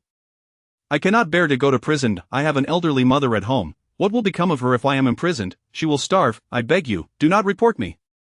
Behold, such a valiant hero, possessing formidable strength, brought to his knees by a mere 15 taels of silver. Yet, Jair was correct. If he were to report to the authorities, no matter how strong Wang Dage was, he would inevitably face imprisonment and the harsh realities of jail life. For Jair had the promissory note in hand, and the obligation to repay debts is a fundamental principle of justice. Wherever one goes, they must adhere to it. Moreover, the court dealt harshly with those who failed to honor their debts. Thus, upon hearing the threat of legal action, Wang Dage was filled with dread. No matter how capable he might be, he could not contend with the might of the law. Therefore, he could only yield, kneeling in supplication. The fierce spirit he had moments ago displayed vanished as if doused with cold water. Jair, unfazed by Wang Dage's plight, arrogantly declared, "Weren't you just brimming with bravado? Weren't you so formidable? Go on, show me. Let me tell you, if you do not repay me today, I will immediately report you to the authorities. You were so cocky earlier. Do not accuse me of bullying you without giving you time. I shall grant you a mere 15 minutes to repay me." Wang Dage, still on his knees, wept as he pleaded, "Master Jia, I beseech you, do not report me. Grant me a few more days, and I will surely repay you." Jair's voice rang out, "No. I give you 15 minutes. If you do not repay me, I will report you to the authorities." Wang Dage continued to cower and beg for mercy. Suddenly, a hand reached from behind, patting him on the shoulder. A voice followed, "Brave warrior, a man's knees are worth their weight in gold. One kneels only to heaven, the earth, and their parents. I delight in befriending heroes. May I ask your esteemed name?" Wang Dage turned to see Lin Fan, a tall and slender gentleman with a dignified countenance, standing behind him, hand resting on his shoulder. He replied, "Greetings, young master. I am Wan, with the given name Taiju. Due to my towering stature, people call me Wang Dage. Might I inquire what business you have?" Lin Fan nodded. "Wang Taiju, Wang Dage, is it? I see you possess commendable skills and are a dutiful son. Given your admirable character, I believe you would be reliable in labor. How much do you owe him? I shall settle your debt. However, I have one condition. Not if you can meet it, I will assist you." Wang Taiju, astonished that someone would offer to pay his debt, could hardly believe his ears. "Are you truly willing to help me repay my debt?" he asked incredulously. "Indeed," Lin Fan affirmed, "I can assist you in repaying the sum, but I have a stipulation." Without hesitation, Wang Taiju proclaimed, "If you help me repay my debt, I shall be your man, ready to heed your every command, be it climbing mountains or traversing seas." Lin Fan quickly interjected, "You are not a woman. I have no interest in men. Your declaration sounds as if I have intentions towards you." He continued, "I am a merchant engaged in trade, and I currently require assistance. If you are willing, you must dedicate yourself to working for me diligently. Rest assured, I will not neglect you. Moreover, you will receive a monthly wage. Can you agree to my terms and work with me? If so, I will settle your debt now." Wang Taiju, without a moment's hesitation, replied, "I am willing. I am eager to work for you, Master Lin. I shall undertake any task you require." As Lin Fan helped Wang Taiju to his feet, he remarked, "Rise, such a person is unworthy of a hero's humility. How much do you owe him? I shall provide the funds for you to repay him now." Wang Taiju responded, "Thank you, Master Lin, I owe him 15 taels." No sooner had he spoken than Jia interjected, "It was 15 taels, but now it is 20. Wang Taiju exclaimed, "You just claimed it was 15. How has it suddenly increased to 20? Your promissory note states 15 taels. I will not part with even a single copper coin." Jia, undeterred, retorted loudly, "Yes, it was 15 taels, but you have injured so many of my men. Do their medical expenses count for nothing?" Chapter 59, Taking a Gambler as a Lackey. I must inform you that should you attempt to leave today after losing 20 taels, it would be an utter impossibility. If you refuse to comply, I shall report your misconduct to the authorities for having injured so many of us, and you will be liable for medical expenses. Indeed, he speaks the truth.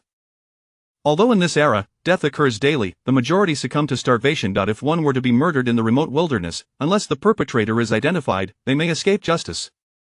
However, should the culprit be apprehended, they would face a manhunt, and the law would demand retribution for their crime. Upon hearing these words, Wang Tieju's temper flared, and he rolled up his sleeves, preparing to retaliate.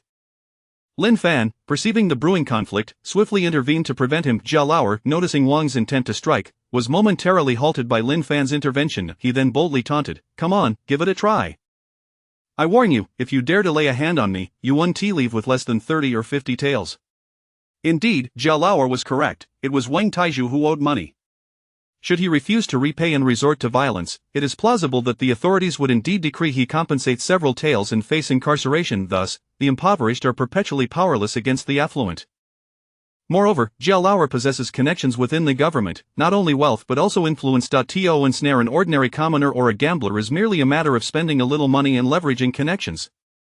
This is precisely why the common folk refrain from confronting the powerful. Wang Taiju, listening to Jia Lauer's provocations, swiftly capitulated. Master Jia, he began, I was merely jesting with a few brothers and engaging in martial arts practice. They are unharmed, please, be magnanimous and let this matter rest. I shall return 15 taels to you, and we can consider this incident resolved. Jia Lauer, incensed, retorted, weren't you just brimming with bravado? How is it that you now cower? You claim to be playing around, yet my brothers lie here with broken limbs and bloodied heads. What nonsense is this? 20 taels, not a single coin less.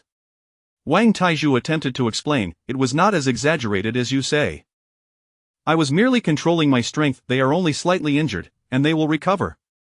Jia Lauer, even more furious, replied, indeed, some are merely bruised, but several are bleeding profusely. How do you propose to mend that? Enough of your excuses, 20 taels, or I shall immediately report you to the magistrate. Wang Taizhu was about to protest once more when Lin Fan silenced him, saying, resign yourself to this misfortune. Consider it as feeding these coins to the dogs. Lin Fan understood that with so many witnesses present, engaging in further violence would complicate matters. Had they been in a remote location, he would have acted differently, for he detests those who prey on the weak. He reached into his waist, retrieved 20 taels of silver, and tossed them to Wang Taizhu. Go, repay the debt and reclaim the IOU to tear it asunder. Wang Taizhu hesitated but ultimately accepted the silver. He approached Jia Lauer and proclaimed loudly, here are the 20 taels, now, return my IOU. With that, he hurled the silver to the ground and snatched the IOU. Upon confirming it was indeed his, he promptly tore it to shreds and flung the remnants at Jia Lauer's face, declaring in a heavy tone, Jia Lauer, be wary in the future. I advise you, do not allow yourself to fall into my hands, for I shall ensure you regret it. Jia Lauer, trembling, dared not utter a word. He was genuinely afraid of Wang Taizhu, for should Wang choose to deal with him and his crew, he would show no mercy. To be candid, even if they doubled their numbers, they would likely still fall short against Wang Taizhu. Thus, he was sincerely fearful of retribution and hastily picked up the silver, departing with his companions without counting it, vanishing without a trace. The onlookers, witnessing the resolution of the conflict, began to disperse, sharing their thoughts as they left. As the crowd dwindled, Lin Fan led Wang Taizhu to the carriage. Upon arrival, Wang Taizhu clasped his hands in gratitude, saying, thank you, young Master Lin, for saving my life. He then knelt in reverence. Lin Fan, observing this, quickly extended a hand to assist him, stating, such a trivial matter warrants no such displays of deference. Moreover, I shall ask you once more, are you truly willing to work for me? If you are not inclined, you may depart now, and I shall forgive your debt. Wang Taizhu thought to himself, who would not wish to serve such a benefactor? On their very first meeting, Lin had already repaid a substantial sum on his behalf. The young master was undoubtedly exceptional, and he resolved to follow him diligently. Young Master Lin, I am willing to work for you, through thick and thin. Lin Fan replied, excellent, I have not misjudged your character. If you are certain about this commitment, we shall be comrades from now on. There will be no need for such formalities, we will dispense with this cumbersome ritual. With that, he helped Wang Taizhu to his feet. Nonetheless, Wang Taizhu insisted, this is the custom, you saved my life, and it is only fitting that I show my gratitude through kneeling. Lin Fan, bemused, struggled to comprehend this adherence to tradition. Customs are rigid, yet humanity is adaptable, why could they not be more flexible? Very well, but do refrain from kneeling indiscriminately in the future. He thought, if he could not change their mindset, he would have to assimilate into their customs, so he let it go. Once settled in the carriage, Wang Taizhu took the reins, guiding them toward Taoyuan village. As they traveled, they engaged in light conversation. During their discourse, Lin Fan inquired, Wang Taizhu, I shall call you Taizhu from now on. Very well, young master, Wang Taizhu responded. Lin Fan continued, you need not address me as young master, my name is Lin Fan, feel free to call me Lin Fan. That cannot do, Wang Taizhu countered. Without rules, there can be no order. To address you as such would be a grave disrespect. I cannot violate the established customs. You are my savior, how could I call you otherwise? Perhaps I shall refer to you as master or young master of the house. Lin Fan, recognizing the inflexible nature of people in this era, chose not to pursue the matter further. As you wish, he replied. He then asked, Taizhu, where are you from, who resides in your household? Wang Taizhu answered, I hail from Wangjia village in Taoyuan County, and my household consists solely of my elderly mother and myself. Through their conversation, it became evident that Wang Taizhu's family faced considerable hardships. Chapter 60 Understanding Wang Taizhu in the preceding years. In an effort to transform the family's circumstances, I found myself compelled to seek employment. However, after an extensive search, I was unable to secure a decent job. Typically, I engaged in various odd jobs, earning meager sums that barely covered my personal expenses, let alone allowing me to send money home. Over the years, I managed to send some funds to my mother on a few occasions, but that was only when I fortuitously encountered acquaintances who could assist in delivering the money, for I lacked the courage to return myself. Eventually, influenced by a band of dubious companions, I succumbed to the vice of gambling. In the past few years, I would typically lose small amounts, ranging from a few dozen to several hundred coins, before exercising restraint. However, of late, my gambling fervor escalated. I found myself ensnared by the casino owner, losing all sense of control and becoming increasingly reckless. Consequently, I repeatedly solicited loans from the proprietor, accumulating substantial debts. Unbeknownst to me, this was a trap meticulously laid by the casino owner. In reality, I had only received 7 or 8 taels, yet the interest had surged to an exorbitant rate, inflating my debt to 15 taels. Upon gaining clarity, I realized the gravity of my situation, but it was too late. I had squandered all my money. When I sought further loans to gamble once more, hoping to recover my losses, the casino owner adamantly refused, insisting that I must repay my debts before borrowing again. I protested, stating that I had no means to repay them. I offered to work off my debt, but he retorted, questioning how long it would take to repay 15 taels through labor, and added that there were no suitable tasks for me available. This led to a heated argument, after which I fled the casino, racing towards the outskirts of the city, believing that once outside the city gates, I would be free from my troubles. To my dismay, they pursued me relentlessly, cornering me not far from the city gate. After exchanging a few harsh words, a scuffle ensued, and the ensuing events, as you know, were chaotic. This exemplifies the mindset of a gambler, perpetually dreaming of borrowing to regain their losses, oblivious to the traps laid before them. We then shifted our conversation, exchanging information about ourselves to better understand one another. With a singular focus, we traveled in the horse-drawn carriage, reveling in the scenic beauty surrounding us as we made our way to Taoyuan village. Lin Fan, taking in the retreating landscape, felt a surge of joy. He reflected that in the future, he would no longer need to walk long distances or rely on others for transportation, which brought him immense satisfaction. He mentally calculated his earnings for the day. 206 taels and 890 coins. He had spent 75 taels on a horse, 11 taels on a carriage frame, 2 taels and 396 coins on sugar and miscellaneous goods, and 300 coins on daily necessities, while allocating 20 taels to help Wang Taizhu repay his gambling debts. Now, he had 98 taels and 194 coins remaining, plus the 100 coins given by his wife in the morning. After spending 30 coins on the carriage ride, he was left with 70 coins, totaling 98 taels and 264 coins. He felt a sense of achievement regarding his endeavors in this world, yet he also recognized that with increased income came heightened expenses. Although he had earned over 200 taels today, he had also spent more than half.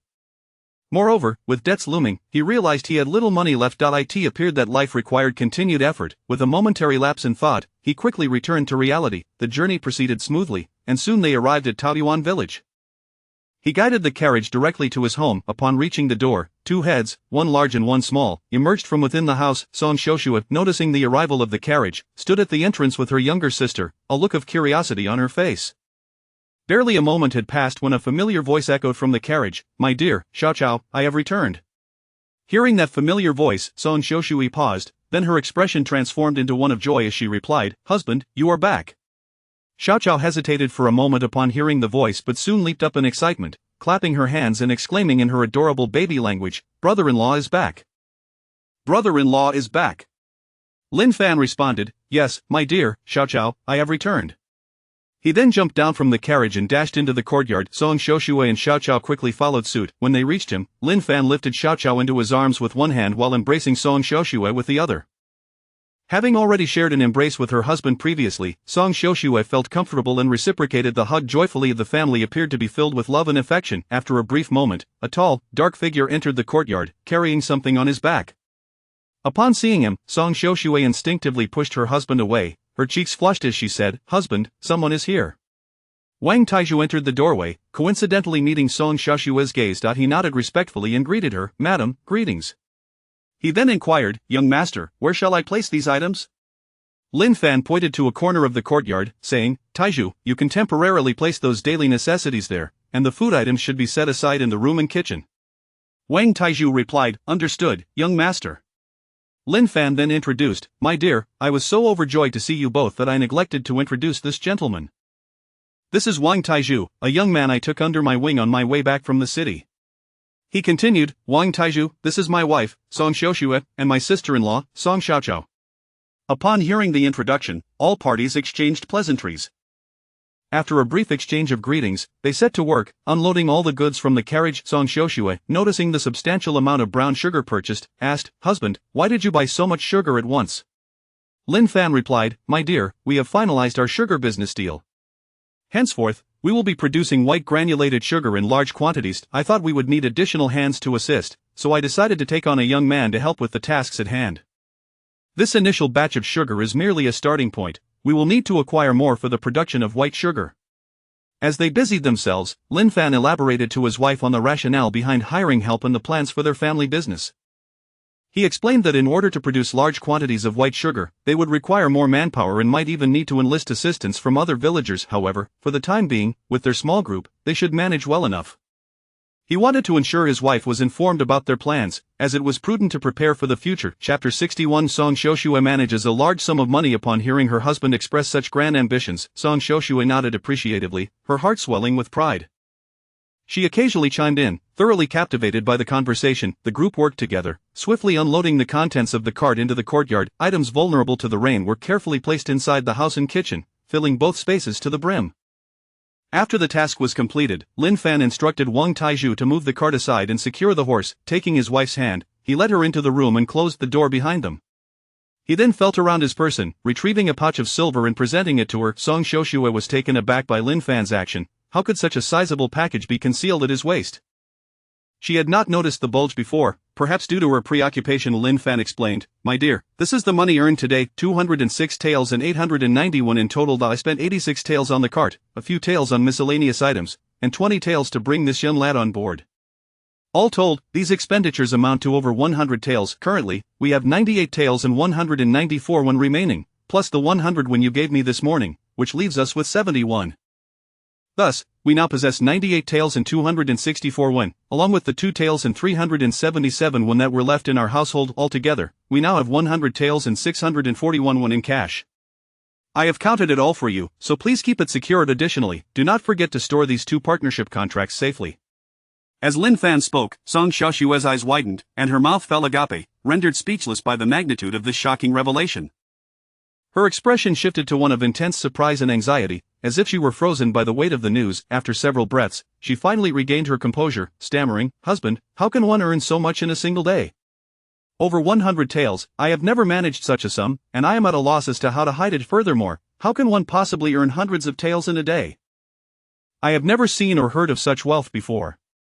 Her voice trembled with disbelief as she realized that the pouch Lin Fan had handed her was filled entirely with money. The moment she grasped it, her hands instinctively tightened around it in shock. Lin Fan gently withdrew one hand to caress hers, softly reassuring her, "Dear, there is no need to be anxious. This is merely our money, and it amounts to only 100 taels. In the future, our wealth will only grow. Hundreds, thousands, even tens of thousands of taels may lie ahead. You must remain steady and accept this reality.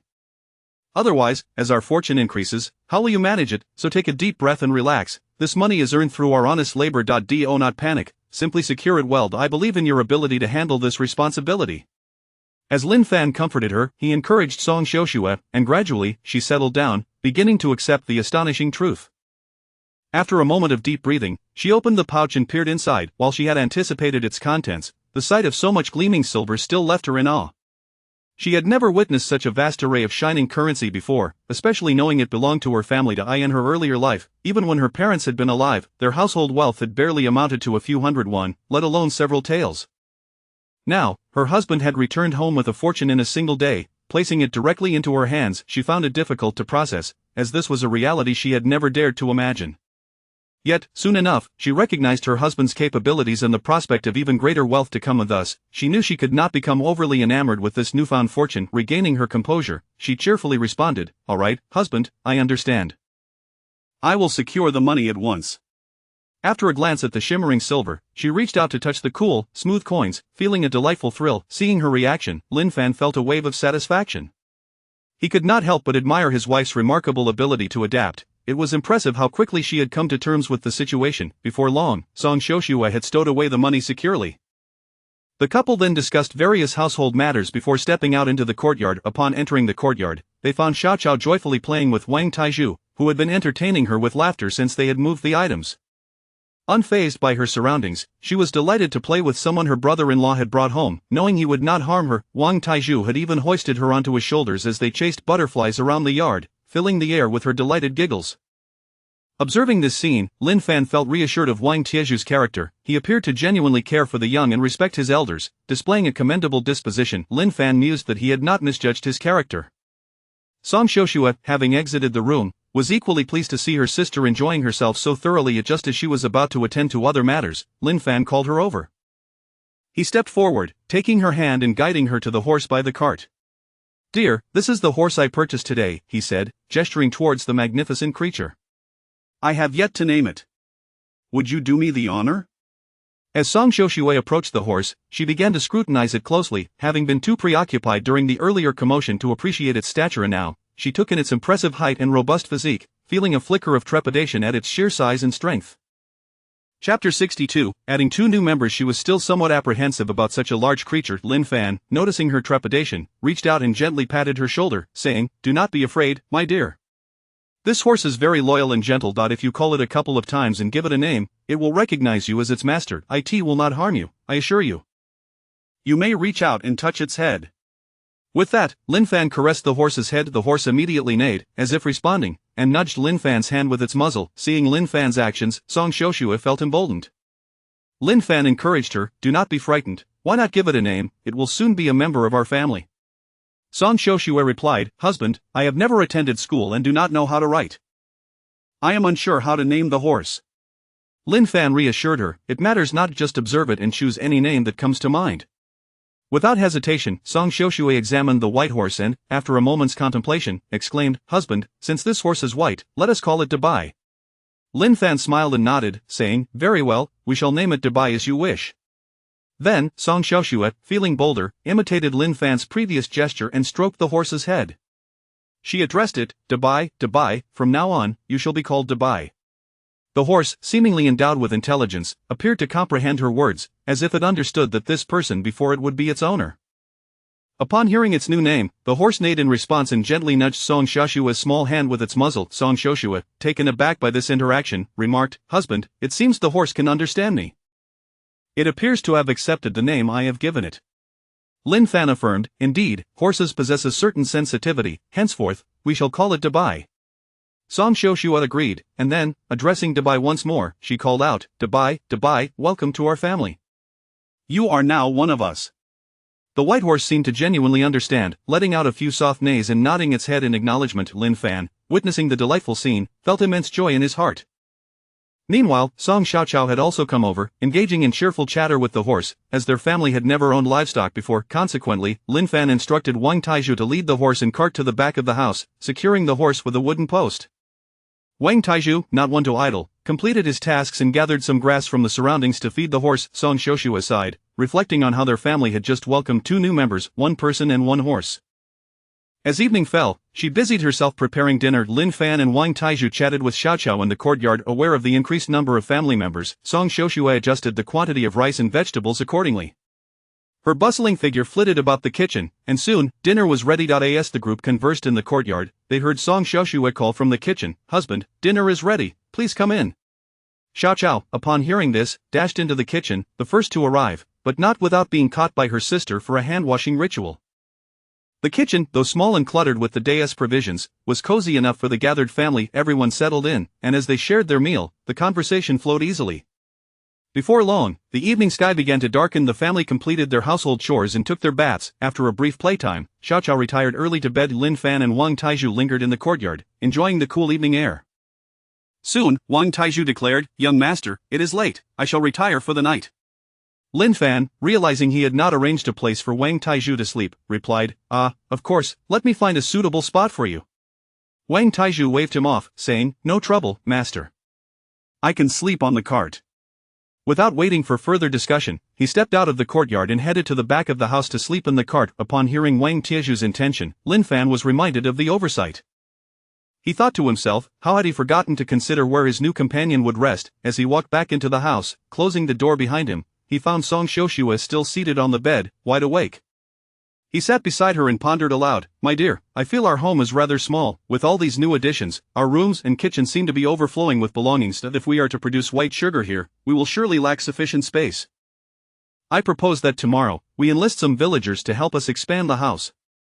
Song Shoshua nodded in agreement. Indeed, our home is somewhat cramped. We must enlarge it. It is not a sustainable solution for Wang Taizhu to live in the cart.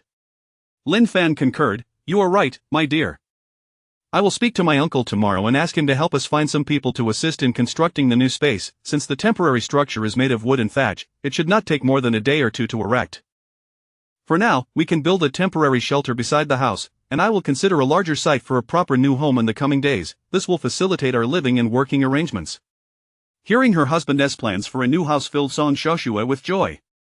She had never dared to dream that she would one day create a home with her husband, a place that belonged solely to them. Chapter 63. At the wife's tender embrace upon hearing her husband's plans, she felt an overwhelming surge of joy and excitement.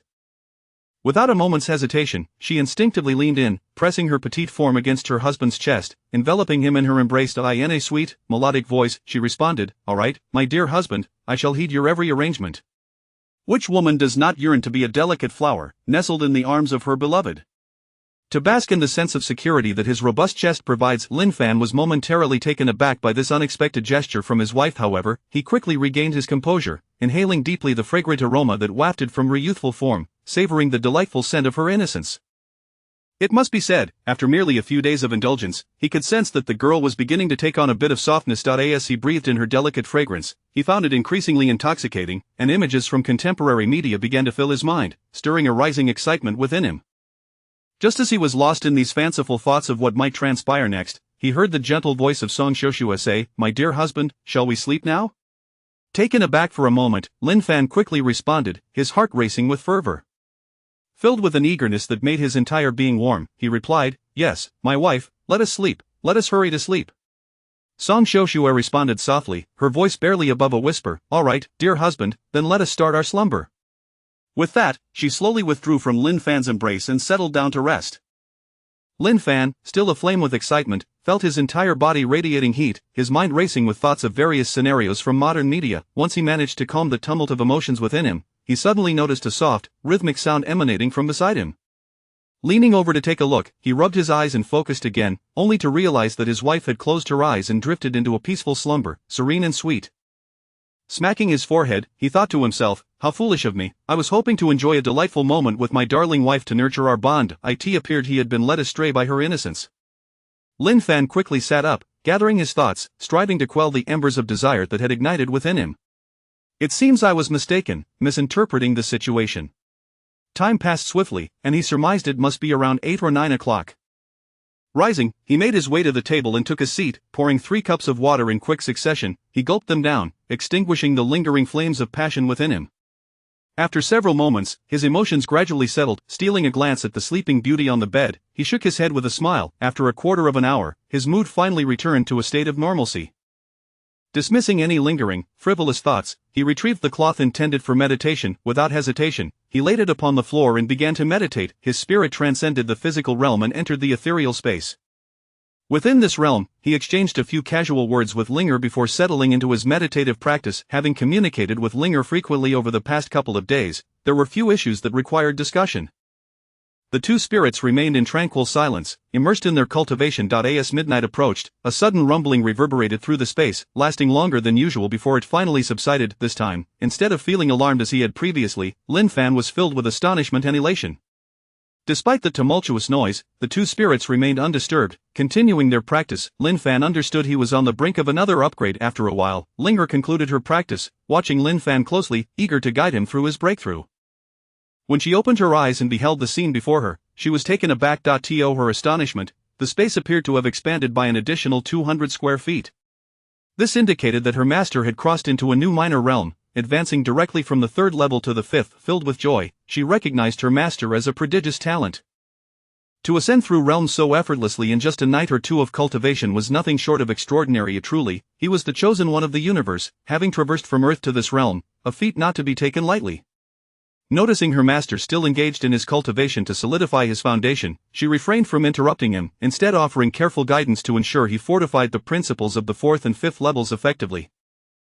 After another hour, Lin Fan successfully solidified his foundation and began to gather his energy. Observing her master conclude his training, Linger promptly clasped her hands in congratulations, exclaiming, "Congratulations, master, you have advanced once more, and this time, it is a remarkable leap across realms. Truly, you are the chosen one, an extraordinary being deserving of celebration." Upon hearing Linger mention his remarkable advancement, Lin Fan was filled with delight and surprise. "What, I have ascended 2 levels directly?" Linger confirmed, "Indeed, master, you may sense it for yourself. You have now cultivated to the first layer of the 9 heavens divine dragon technique, 5th level. It is indeed a cause for celebration." Lin Fan took a moment to attune himself to the internal energy and meridians within his body. To his astonishment, he soon discovered that Linger's words rang true. Both his internal energy and meridians had experienced a notable enhancement. He had indeed ascended to the first layer of the 9 heavens divine dragon technique, 5th level. Opening his eyes, he surveyed the space around him. What was once a 300 square foot area had now expanded to approximately 500 square feet. This transformation confirmed the authenticity of his advancement, as the change in space was an inevitable consequence of his progress. Linger, no wonder I felt an overwhelming restlessness coursing through me, as if my meridians were swelling. I initially intended to inquire about this sensation but felt I could contain it, and it did not seem unbearable. Rather, I sensed I could endure it. I compressed that energy together and directed it towards my bottleneck, breaking through with a surge. Linger explained, "Master, it is likely because you were on the verge of breaking through to the 4th level. However, by suppressing that energy and continuing to cultivate, you inadvertently shattered the barrier of the 5th level, thus, you soared to new heights, breaking through that threshold as well." Chapter 64. Transcending boundaries to ascend. Master, you truly are an extraordinary existence. If one were to cultivate in a conventional manner, suppressing that surge of energy would easily lead to an explosion or damage to the meridians. It could even undermine one's foundation and potentially lead to demonic deviation, yet, you have managed to directly elevate that energy to unprecedented heights. It is simply astonishing. Lin Fan was profoundly shocked upon hearing Linger's explanations. He had not anticipated that amidst such peril tonight, he had taken a significant risk. The realm of cultivation is indeed ever-changing. One misstep could lead to dire consequences. Henceforth, he must heed Linger's guidance more diligently.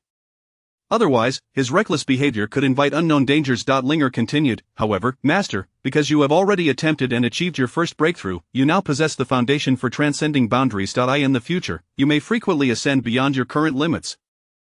But you must exercise caution. Do not force yourself when reaching certain thresholds. Regardless of how many levels you ascend, you must release that energy, allowing it to soar and break through the bottleneck. Otherwise, if you truly reach a stalemate without achieving ascension, it could lead to injury of the meridians or even an explosion. Imagine a balloon. If you keep inflating it, no matter how large, it will eventually burst. If you allow the air to escape or transfer it to a larger balloon, the pressure is alleviated. Let that energy disperse throughout your body or refine it within your dantian, and then you can continue to cultivate. Your body's inflation results from failing to transfer the refined energy into your dantian. If you successfully channel that energy there, you will no longer experience this sensation of expansion." Lin Fan nodded, somewhat understanding, as he absorbed Linger's extensive explanations. It seemed he grasped the essence of her words. Linger added, "In the future, as you cultivate, take the time to ponder and study these matters closely, and you will uncover the solutions to such challenges. Whenever you encounter similar issues, simply adopt a different method to continue your refinement and cultivation. This is also a part of the cultivation experience. Only through such experiences can one truly comprehend their significance. So, continue to cultivate diligently." Lin Fan responded affirmatively, "Understood." He engaged in further discussion with Linger about insights and techniques related to cultivation, reminding him of how to address and resolve any issues he might face. Lin Fan listened intently as Linger elaborated. As the two souls exchanged thoughts on cultivation, they observed the transformations within the space. True to form, the space had expanded, the surrounding land had grown, and the fish pond had enlarged as well. Only the house and the well remained unchanged. While the two souls were leisurely conversing about the happenings in their realm, Lin Fan faintly heard a voice calling for help. He then inquired, "Linger, did you hear someone calling for help?" Linger listened closely and replied, "I did not hear anything. Currently, I can only scan within a 20-meter radius, and I detect nothing." Lin Fan pondered. If Linger had not detected it, how had he heard it? However, her ability to probe within that distance indicated that the voice was not from his vicinity. Upon listening intently again, he recognized the voice as somewhat distant yet familiar. Suddenly, it dawned on him, it was the voice of the village widow. After concentrating once more, he confirmed it was indeed coming from that direction. Without hesitation, he vanished from the space and returned to his body. Once back, he stood up, opened the door, and exited, ensuring to close it behind him. He leapt over the courtyard wall and sprinted toward a house at the village's edge. As Lin Fan approached the house, the voice grew clearer yet intermittently faded. It was unmistakably the widow Li's voice. "Help, help, let me go, what do you want? No, no, aha." Soon, her cries diminished, growing weaker and more faint, as if she lacked the strength to speak, only gasping for breath. Arriving at the entrance of Widow Li's yard, Lin Fan did not pause. He jumped inside. He heard the voices of two men conversing. "Brother, you have quite the eye, such a beautiful woman, and you found her. Tonight, we shall thoroughly enjoy this beauty. She is truly stunning. Look at her figure, her smooth skin, it's irresistible." The other man replied, "Then I shall not hold back. Tonight, we shall indulge ourselves. By dawn, we can take her back and enjoy her day and night as we please. After a few months of pleasure, we can sell her to a brothel for a handsome profit." Sounds delightful, doesn't it? The first man responded, "Your suggestion aligns perfectly with my desires. Let us have a little competition tonight to see who is more skilled." The two men chatted merrily, continuing to rip at the woman's clothing. One of them seized her hand, exclaiming, She smells divine. Tonight, I must savor this beauty," making her aware of the intoxicating power of a man. The woman, held tightly by the two men, struggled desperately, but her body was weak and unresponsive. She felt feverish, her body limp, her lips moving yet unable to utter a single word. Lin Fan, listening at the door and hearing their conversation, was filled with fury. The audacity to assault a woman and then plan to sell her to a brothel was tantamount to courting death. In an instant, his face flushed, his neck thickened, and veins bulged as he clenched his fists, his nails nearly piercing his skin. Overwhelmed by anger, he delivered a powerful kick, forcefully smashing the door.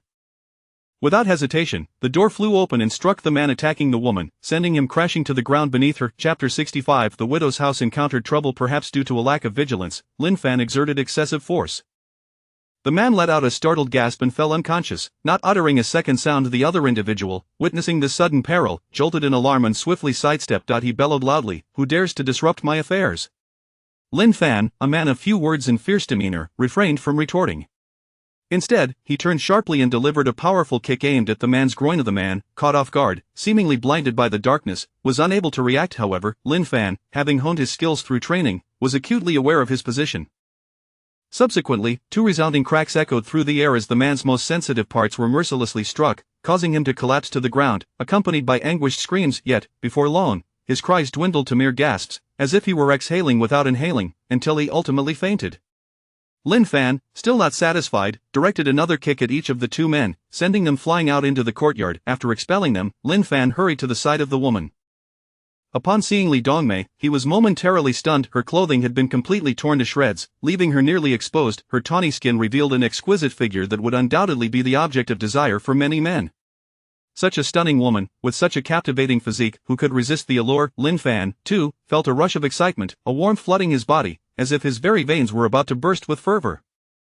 However, he quickly regained control over his impulses, shaking his head vigorously and slapping his own face to snap back to reality. He promptly found a garment and draped it over her, shielding her from view. "Dongyu, are you all right? Are you unscathed?" he inquired. Indeed, this woman was none other than the youngest and most beautiful widow in Taoyuan village, Li Dongyu. In the days when Lin Fan's mother was alive, Li Dongyu often visited their home. However, since the passing of Lin Fan's mother, her visits had dwindled, as she wished to protect Lin Fan's reputation, fearing that villagers might gossip about their relationship. Thus, Lin Fan was well acquainted with her, and upon hearing her voice, he recognized her instantly. Without hesitation, he rushed over to discern the situation, only to find that it was Dongyu who had been wronged. This realization ignited his fury, prompting him to take decisive action against the two men. As he spoke, he assisted her in rearranging her disheveled attire, gently grasping her shoulders to help her sit up. Yet, Li Dongyu offered no response, her gaze fixated on Lin Fan, her breathing becoming increasingly labored. She reached out, wrapping her arms around him tightly, writhing like a siren in his embrace. When Lin Fan bent down to help her rise, she unexpectedly pressed her lips against his. The sudden kiss left Lin Fan in shock, enveloped by the intoxicating scent of a mature and sensual woman, soft and undeniably sweet. A tongue slipped into his mouth, and, almost instinctively, he reciprocated, their tongues dancing in a tender exchange that was both delightful and unforgettable. However, after a brief moment, he withdrew, still lingering in the aftertaste of their kiss, a sensation both pleasurable and hard to shake off. Yet, reason prevailed over desire as he chastised himself inwardly. "Lin Fan, this is your Dongyu. She has treated you so well in the past, how can you take advantage of her?" Regaining his composure, he scolded himself for his indiscretion. How could you do such a thing without her consent? What would your mother think? You are here to save her, not to take advantage. Lin Fan, awakening from his stupor, recognized the dire situation. Li Dongyu was undoubtedly under the influence of a potent aphrodisiac, her head spinning and her face flushed, clearly in distress. He carefully laid her down on the bed, contemplating his next move when a voice in his mind alerted him. Master, this beautiful sister has been poisoned with an aphrodisiac known as yin yang chai. This drug necessitates physical intimacy between a man and a woman to alleviate its effects. Otherwise, the victim will succumb to unbearable itchiness, swollen vessels, and ultimately, death. Lin Fan was astounded. Is this yin yang chai really that powerful? Without a man, she could perish. Those scoundrels are truly despicable for employing such underhanded tactics. He pondered whether these two men were indeed the notorious flower thieves that had been spoken of recently. However, there was no time for such thoughts. Saving her was of utmost importance. His surprise quickly turned to confusion as he asked, Linger, aren't you only 6 or 7 years old? How do you know so much about matters between men and women? Linger rolled her eyes at him and replied, that's not your concern. If you wish to save her, there are only 2 ways. Lin Fan glanced at Li Dongyu, who was now in excruciating pain, her body radiating heat, indicating the urgency of her condition. Listening to Linger, he was keen to hear of her proposed solutions. What are these methods? Linger explained, the first option is to engage in intimate relations with her until her needs are met and the poison is resolved. Given the severity of her condition, this may take some time. However, it would also fulfill your own suppressed desires. Since arriving in this world, it is an opportunity you should seize. Moreover, such a beautiful sister is available to cater to your needs. Lin Fan's heart raced at the implication of taking advantage of her vulnerability. Linger continued, Master, you must understand, she longs for a day when she can offer herself to you, fulfilling your every desire. Lin Fan retorted, how can you know that when you are not her? Chapter 66. Assisting Li Dongyu in detoxification. Linger disregarded Lin Fan's presence and continued, this sister has long since developed feelings for you, hence, whatever you do, she will accept it. The truth is, you have also harbored affections for her for quite some time. It's merely that neither of you has voiced it. It's been buried deep within your hearts, am I correct? Upon hearing these words, Lin Fan was taken aback. He promptly retorted, no way, I cannot engage in such opportunistic behavior. Moreover, how do you know all this? How are you aware of so much? He looked at Linger with astonishment, contemplating whether she could read his mind. Linger, irritated, shot him a glance and responded, if I could read your thoughts, do you think I would be here conversing with you? In truth, Linger had merely guessed. She knew Lin Fan was quite familiar with Li Dongyu, which prompted her speculation. To her surprise, she had struck the mark. Lin Fan chose not to pursue the topic further and inquired, what about the second method? Linger avoided the subject and said, do you remember the medical tome and the set of silver needles in the space? Lin Fan replied, I do recall. But what use are they? I cannot learn immediately. Even if I were to study them, mastery would not come overnight. Linger remarked, I have long advised you to utilize that medical book and the silver needles for your studies. You insisted you had no time, now you see the value in learning medicine, do you not? Lin Fan acknowledged, yes, I understand now, but even if I begin studying right away, I won't become proficient in such a short period. Once I have the time, I shall certainly dedicate myself to learning and researching. He pondered that it was essential to master the medical tome. After all, if a family member fell ill, relying on others for help would not suffice, better to be self-sufficient. Seeing Lin Fan's earnest promise to study medicine, Linger smiled and inquired, do you still remember the effects of the spiritual spring water? Lin Fan, suddenly enlightened, realized that for a long time, he had not thought of utilizing the spring water. Previously, he had been unable to access it, and even now, he had not considered its use, having forgotten its benefits due to its recent irrelevance. Yet, he questioned, can the spiritual spring water also detoxify this poison? Linger, irked by his skepticism, responded as if he were accusing her of deceit, of course it can. Moreover, its efficacy is remarkable. Lin Fan exclaimed, that is splendid, how can I prepare the spiritual spring water to save her without causing harm? Linger instructed, go find a bucket of water, then enter the space, and I will guide you. Without hesitation, Lin Fan scanned the room and spotted a... He took it outside, filled it with water, and placed it in the space. Then he returned to the bedside, sat down, and entered the space. Once inside, Linger began to instruct Lin Fan on how to dilute the spiritual spring water appropriately for the bucket.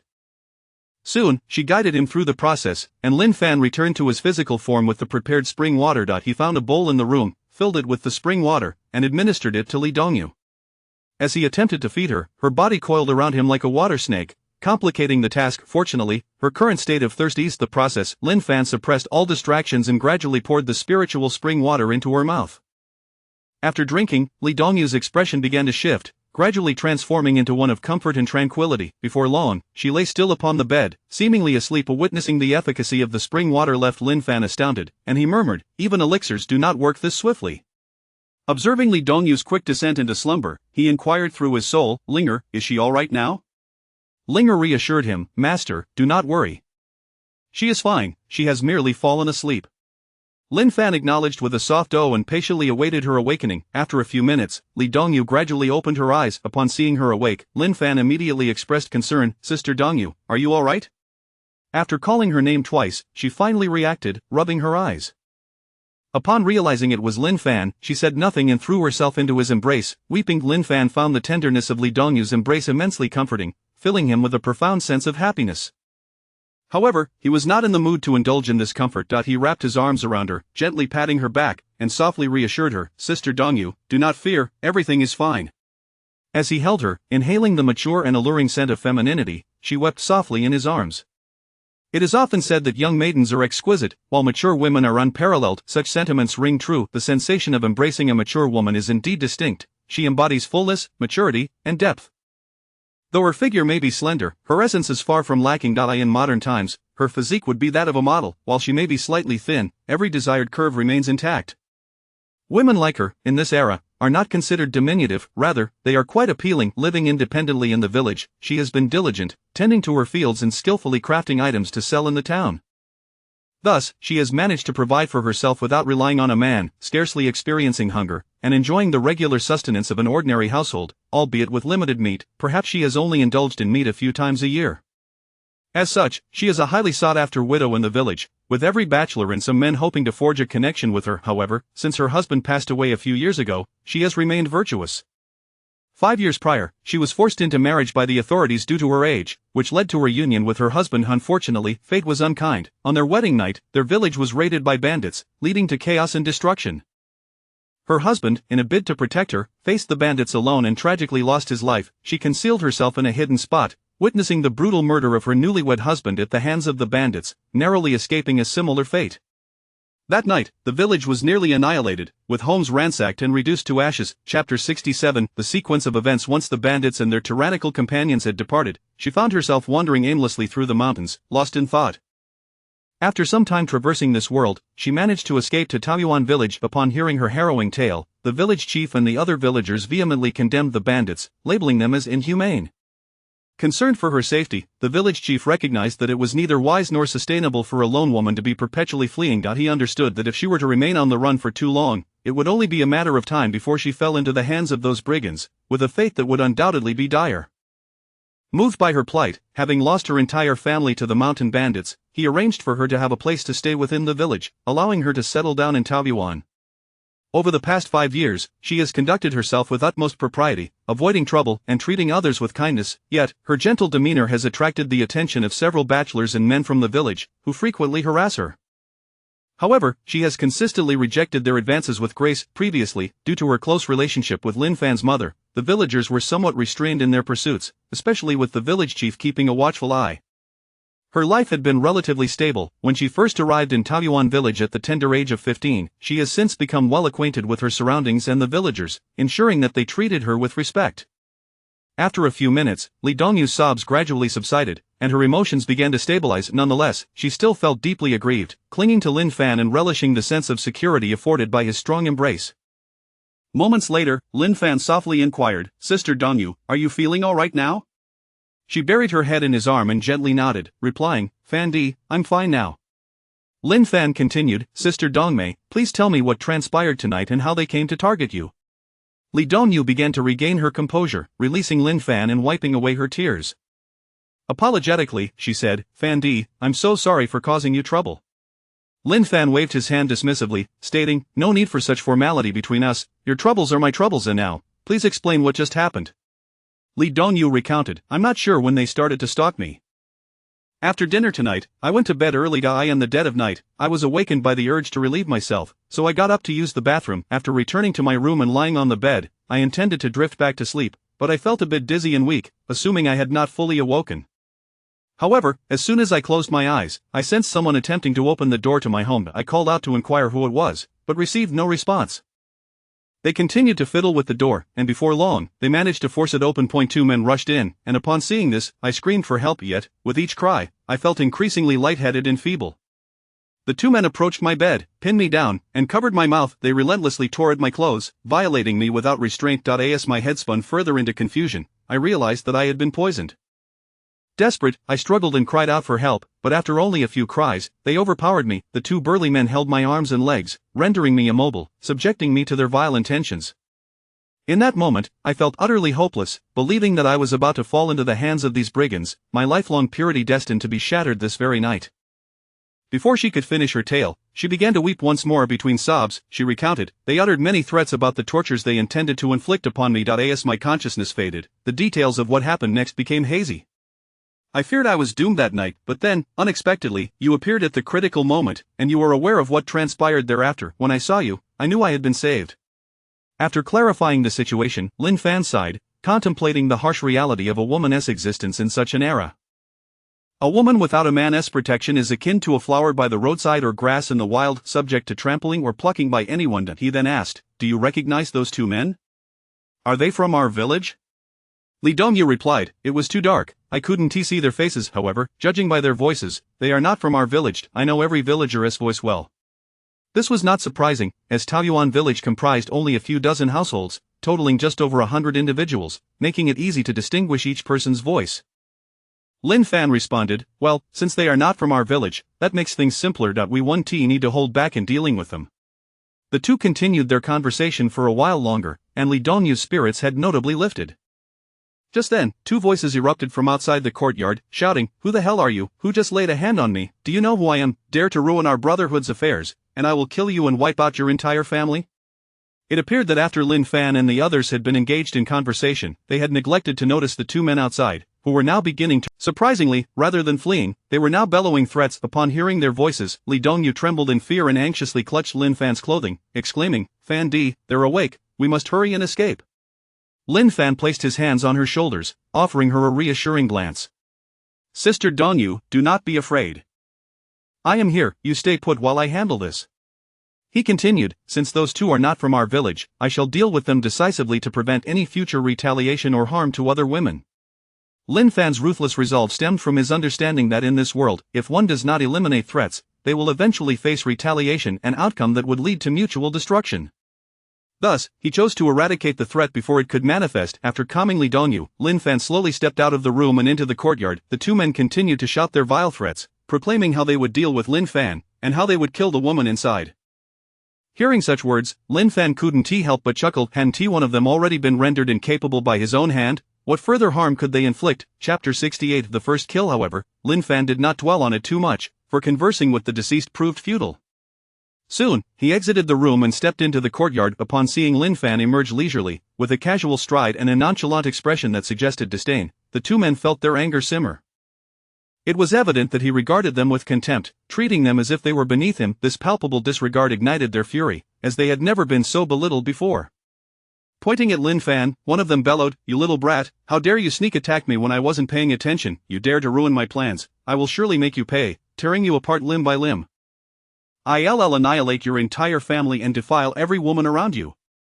Lin Fan, still maintaining his cavalier demeanor, casually dug at his ear with his pinky finger before blowing on it dismissively. "With wounds like that, you still have the energy to talk. It seems some people are truly foolish, not shedding tears until they see the coffin. Do you even know how to write the word death?" The 2 men were momentarily taken aback by Lin Fan's sudden words, their thoughts muddled by such incongruity. Then, they burst into laughter. "Are you referring to yourself? You know full well you can't defeat us openly, so you resort to nonsensical chatter to distract us. Let me tell you, whether you beg for mercy or not, you must die today." Lin Fan, bewildered by their reasoning, found it intolerable and had no desire to listen further. It appeared that they had truly been incapacitated by their recent encounter, their minds not functioning properly. "I give you a chance, let us engage in a direct confrontation." Upon hearing this, the 2 men were even more convinced. They had been preoccupied with women, which had allowed Lin Fan to launch a surprise attack. Now, focused solely on him, they believed it would be a simple matter to eliminate this young man.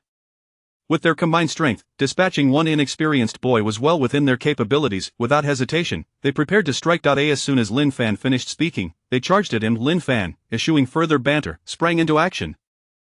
A frontal assault was manageable, however. Within 3 exchanges, he had sent each of them sprawling to the ground with a kick. Seeing this, the 2 men quickly drew their daggers and rose to their feet, launching another fierce attack on Lin Fan. Aware that this time he could not afford to be careless, Lin Fan resolved to act decisively. If he did not eliminate them, they would surely kill him. Thus, he held nothing back, pouring all his strength into each lethal strike. In truth, Lin Fan was not particularly skilled in combat. His advantage lay in his quick reflexes honed through training. In the realm of martial arts, speed is paramount. After a few more exchanges, Lin Fan deftly maneuvered behind one man wielding a knife. Seizing his head from behind, he twisted with force, and a sickening crack echoed as the man crumpled to the ground. The remaining assailant, witnessing his comrade's demise, surged forward with renewed ferocity. Lin Fan evaded his strikes, and when the man lunged for his chest, Lin Fan nimbly sidestepped, delivering a swift kick to his abdomen. The man soared through the air like a kite with its string severed, crashing into the far side of the courtyard. Without hesitation, Lin Fan pursued him at lightning speed. As the man lay on the ground, Lin Fan swiftly placed his foot upon his neck. With a firm press, a sharp crack resonated, and the man fell silent, bleeding from his mouth and nose, lifeless with his head tilted askew. Lin Fan showed no mercy towards such villains. He understood the necessity of ruthlessness. Memories of witnessing innocent lives cut down like fish on a chopping block lingered in his mind. The harsh reality of survival of the fittest was starkly evident in this world. After dispatching the 2 men, Lin Fan, being a novice at killing, felt a pang of anxiety. In the 21st century on Earth, especially in China, homicides were exceedingly rare. Witnessing a murder firsthand was even more elusive. Now, having taken a life, he grappled with the unsettling feeling that accompanied it. Standing in a daze, wrestling with the ideals of peace he held dear, ultimately, he accepted the grim reality of his era. In this world, one must either kill or be killed. At that moment, Li Dongyu, having sensed the silence outside the courtyard, rushed out from the room. Spotting Lin Fan alone, her heart finally eased. She surveyed the scene and realized that this was indeed Lin Fan's first kill, executed for her sake. Slowly, she approached him from behind, wrapping her arms around him without uttering a word, her gentle embrace providing warmth and courage as he faced the weight of his actions. Minutes later, Li Dongyu inquired softly, "Fan, are you all right?" Lin Fan snapped back to reality, replying, "I'm fine." "You need not burden yourself with guilt over the lives you've taken. They were wicked men, and there is no need to feel pressured," she reassured him. Li Dongyu's calm demeanor stemmed from her experiences. She had witnessed death and violence during her own escapes, rendering such occurrences commonplace for her. Lin Fan turned to her, nodding in acknowledgement. "Yes, I understand. It was merely the weight of my first kill that momentarily unsettled me, but I am at peace now." Lin Fan's adaptability shone through. At that moment, Li Dongyu leaned closer, pressing her petite frame against his, allowing him to bask in the warmth of her presence. They embraced and conversed, and amidst their exchange, Lin Fan asked, "Why have you not visited my home recently? Why haven't you come to see me?" Li Dongyu replied, "During this time, I have yearned to see you daily. However, as a widow, I feared it might tarnish your reputation. Others may speak ill of me, but I worry more about your standing. You are a scholar, and if your name is besmirched, it could ruin your future. Therefore, I have refrained from seeking you out.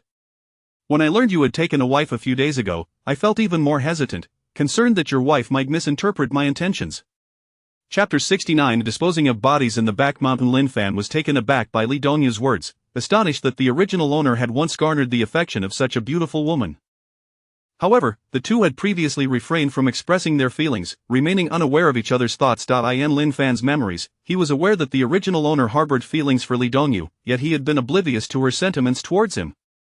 Lin Fan reassured her, "It's all right, my wife is a wonderful person, very easy to talk to. You are always welcome to visit my home. Living here alone, so far from your neighbors, can be somewhat unsafe.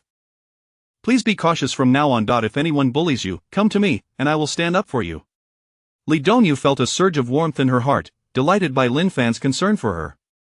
She thought to herself that she had not misjudged him, her feelings for him were indeed justified. Responding gently, she said, "Yes, I understand." She often referred to Lin Fan as Fan D because he was younger than her, though she was only a year his senior. They entered the room but did not part ways. As a couple in love, they embraced and chatted, the time slipping by swiftly. Before long, dawn approached. Lin Fan glanced outside and remarked, "The sky is brightening. Perhaps you should rest for a while and take a nap. I will dispose of these 2 bodies in the back mountain, letting the wild beasts consume them to prevent discovery." Li Dongyu also noted the imminent dawn and replied, "All right, I will rest then. You should handle the bodies and get some rest yourself." After saying this, she reluctantly bestowed a sweet kiss upon Lin Fan's lips. Now that they were both aware of each other's feelings, there was no need for restraint. Lin Fan reciprocated, savoring the subtle fragrance of her lips. They lingered in their embrace for a moment before parting, each attending to their own tasks. Li Dongyu watched as Lin Fan effortlessly lifted the two bodies, as if they were mere chickens, and headed towards the back mountain. She was astonished by his strength. She had never imagined that such a small frame could so easily carry two bodies. As Lin Fan made his way out of the yard, Li Dongyu pondered, what kind of person is Fan Di?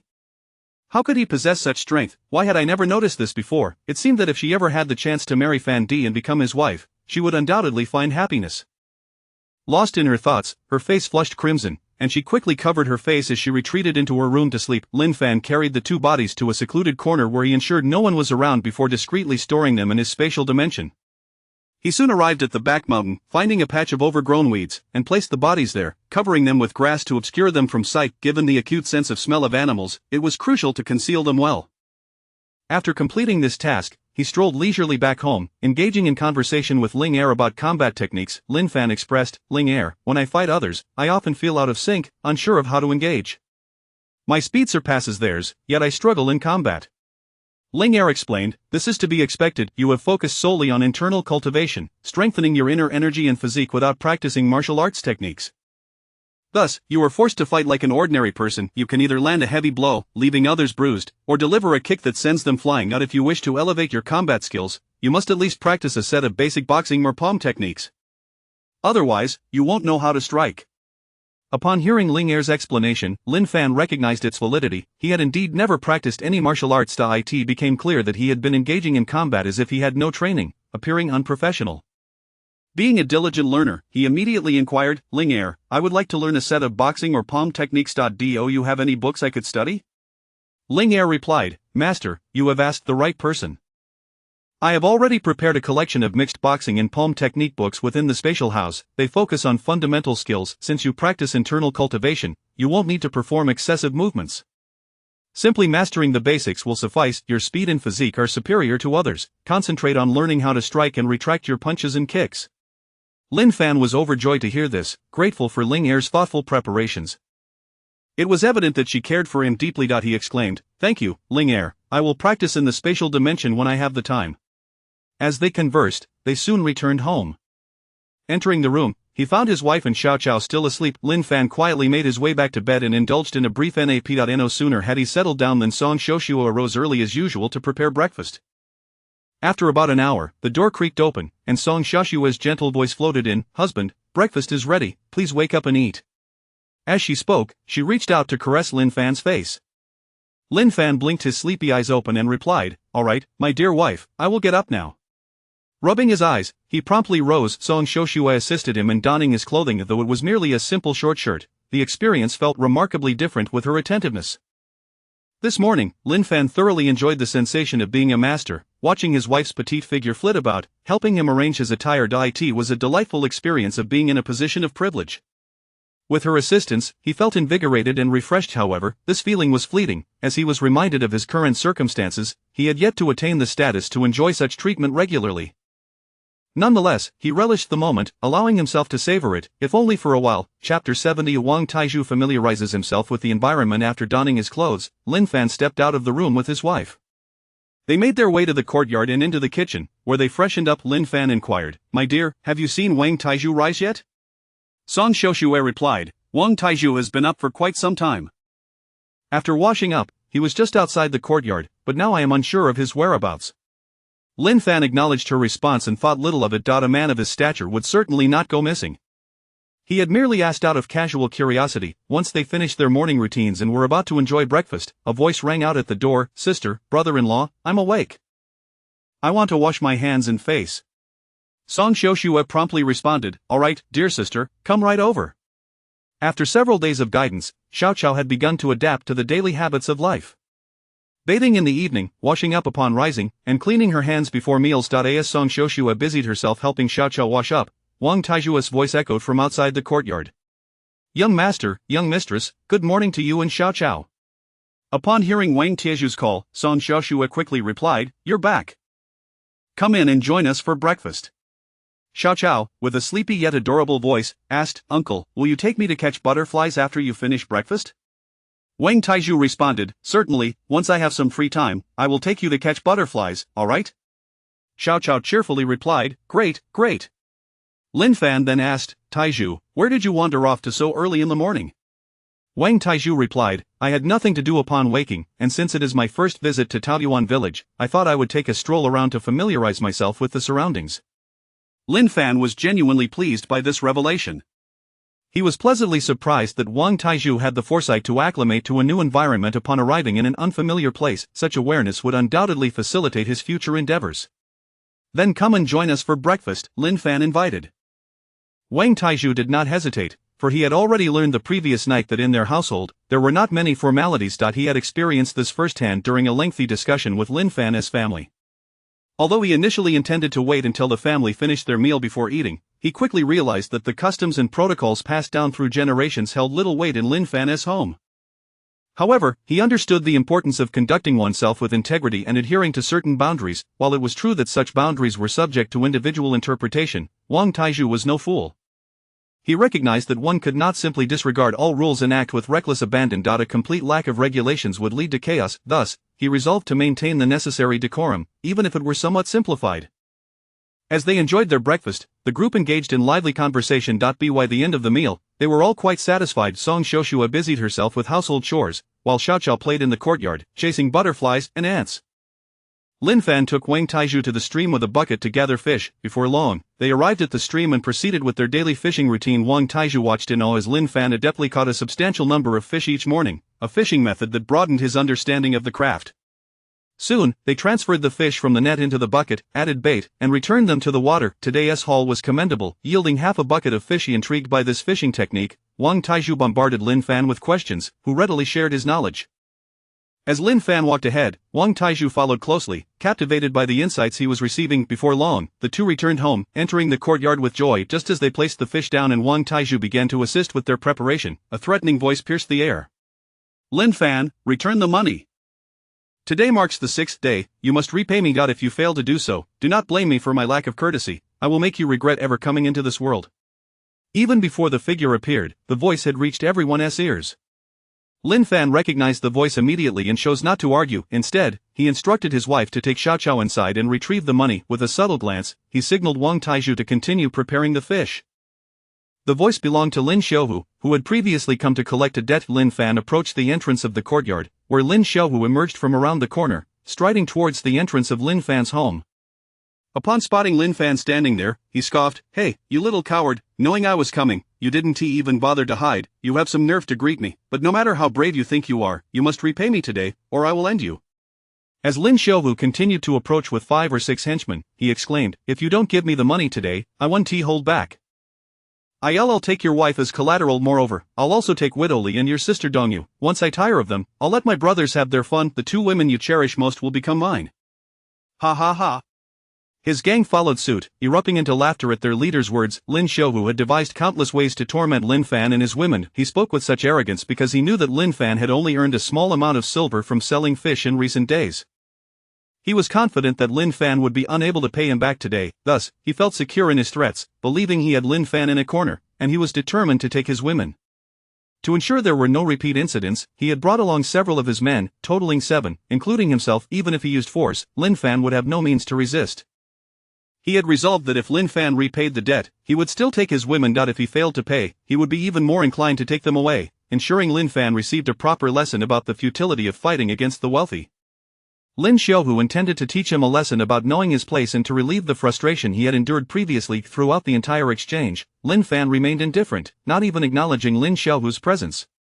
He stood at the entrance, seemingly oblivious, adopting a nonchalant demeanor, akin to a statue. Seeing Lin Fan's unconcerned attitude infuriated Lin Xiaohu even more. Just as he was about to escalate his tirade, he paused, seething with rage.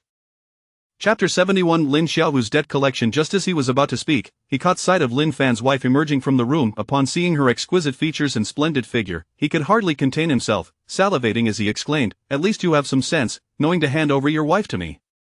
If only you had done this sooner, it would have been much simpler. I had to go out of my way these past few days to gather a few more lackeys. However, even if you offer your wife to me today, this matter remains unresolved. You must also surrender that little widow, your sister Dongmei, to me. Furthermore, all the land and property in your possession must be handed over as well. The 25 taels you owe will be forgiven. As he spoke, he brandished the IOU before Lin Fan, flaunting the substantial amount of 25 taels. Even if you were to sell yourself, you could never amass such a sum. Consider yourself fortunate, hand over both women, along with your land and property deeds, and you may prepare to leave the village. After that, you shall never return, and I might just allow you to escape with your life. However, remember, the last time you struck me, I will repay in kind, we shall be even. Lin Xiaohu relished this insatiable greed, for it served his interests best. It afforded him the pleasure of trampling on others, treating them like dogs beneath his heel, relishing the power to inflict harm both physically and psychologically, leaving them in a state of despair. He derived great satisfaction from witnessing others suffer at his hands, especially when it involved bullying the women of his adversaries. He believed that Lin Fan, upon seeing the multitude he had brought, would be intimidated into silence, thus willingly offering up his wife and sister Dongyu. In truth, he was no different from other bachelors. He had long harbored thoughts about widow Li and sister Dongyu. However, previously, he had refrained from acting out of respect for Lin Fan's family and the village chief. In recent days, he had concocted a plan to seize widow Li by force, intending to gather a few lackeys and have his way with her. He had approached widow Li several times before, but each time, she had rebuffed him. Like the other men in the village, he understood that widow Li had developed feelings for Lin Fan, which was why she rejected their advances. The more he pondered, the angrier he became, yearning for an opportunity to overpower sister Dongyu, unleashing his pent-up frustrations upon her until she begged for mercy. Meanwhile, Lin Fan maintained a composed demeanor, his expression unwavering, yet, internally, his fury had reached a boiling point, his fists clenched so tightly that his nails nearly pierced his skin. In the courtyard, Wang Taizhu, upon hearing the insults hurled at his master, instinctively prepared to intervene, but Lin Fan shot him a glare that communicated a silent understanding. He promptly resumed his task of handling fish without further ado. Soon, Song Xiuxue emerged with the silver, approaching Lin Fan to hand him the money. Lin Fan accepted the silver she offered and declared, "I shall return the money to you now, and in exchange, I expect the IOU."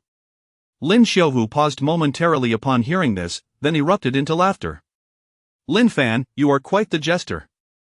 Do you think I'm a fool? You say you can produce 25 taels of silver just like that. Do you believe this money grows in your family's vegetable garden? Even if it did, it would take time to harvest?" Indeed, he spoke truthfully. In this era, if one relies solely on physical labor to earn a living, one could at most make a few dozen in a day. Even if you were exceptionally skilled, you could only earn a couple of taels in a day, which means it would take 25 days to accumulate 25 taels. Now, in a mere 5 or 6 days, you claim you can earn this amount. Who would believe such a tale? Not even I, Lin Xiuhu, nor anyone else would accept it. Money is not so easily acquired. If it were, we would all be wealthy by now, and you, Lin Fan, would remain a mere scholar. Lin Xiaowu continued, "Don't try to fool me. That bag of yours is likely filled with stones, isn't it? Let me tell you, don't even think about deceiving me. If you truly possess 25 taels of silver in that bag, pour it out for me to see. Just don't let it turn into stones once it leaves your hands. Are you trying to pass off stones as silver? I will not be tricked." Without further ado, Lin Fan opened the bag and poured its contents onto the ground. The sound of clinking silver filled the air as it cascaded onto the earth. Lin Xiaohu's laughter abruptly ceased, and his smile froze in shock upon witnessing the genuine silver Lin Fan had produced. After pouring out the silver, Lin Fan swiftly seized the IOU, catching Lin Xiaohu off guard. Upon recognizing the document, Lin Fan tore it to shreds right in front of him and stated, "I have returned your money, and I have reclaimed the IOU. My household does not welcome you. I implore you to take your money and vanish from my presence at once." Only then did Lin Xiaohu grasp the gravity of the situation, utterly bewildered. When had Lin Fan acquired such wealth? This was a full 25 taels. How had he managed this in such a short span of days? Moreover, this fool had just dared to tell him to leave. Who the hell had given him the audacity to speak to him in such a manner? If he did not take action today, where would his dignity lie? How could he continue to navigate the village afterward? He couldn't care less. Almost immediately, he devised another scheme, declaring, "The money you spilled on the ground belongs to me. You must pick it up, clean it, and present it to me with both hands." He understood that he had miscalculated, yet he could not allow his pride and morale to be diminished. He had to assert his superiority over Lin Fan, otherwise, how could he face his lackeys in the future? He continued, "Furthermore, you owe me a considerable sum of money, and after such a lengthy duration, you have repaid it. However, you must also offer your wife and widow Li to me for a period of 10 days or so. After that, I shall return them to you, and you will still possess 2 beauties. As for the incident where you struck me last time, we shall consider it settled. Otherwise, my brothers here will not take kindly to it. If they were to beat you senseless or worse, that would be none of my concern." The lackeys, hearing their leader's words, erupted into laughter, echoing, "Indeed, let us teach him a lesson." Chapter 72.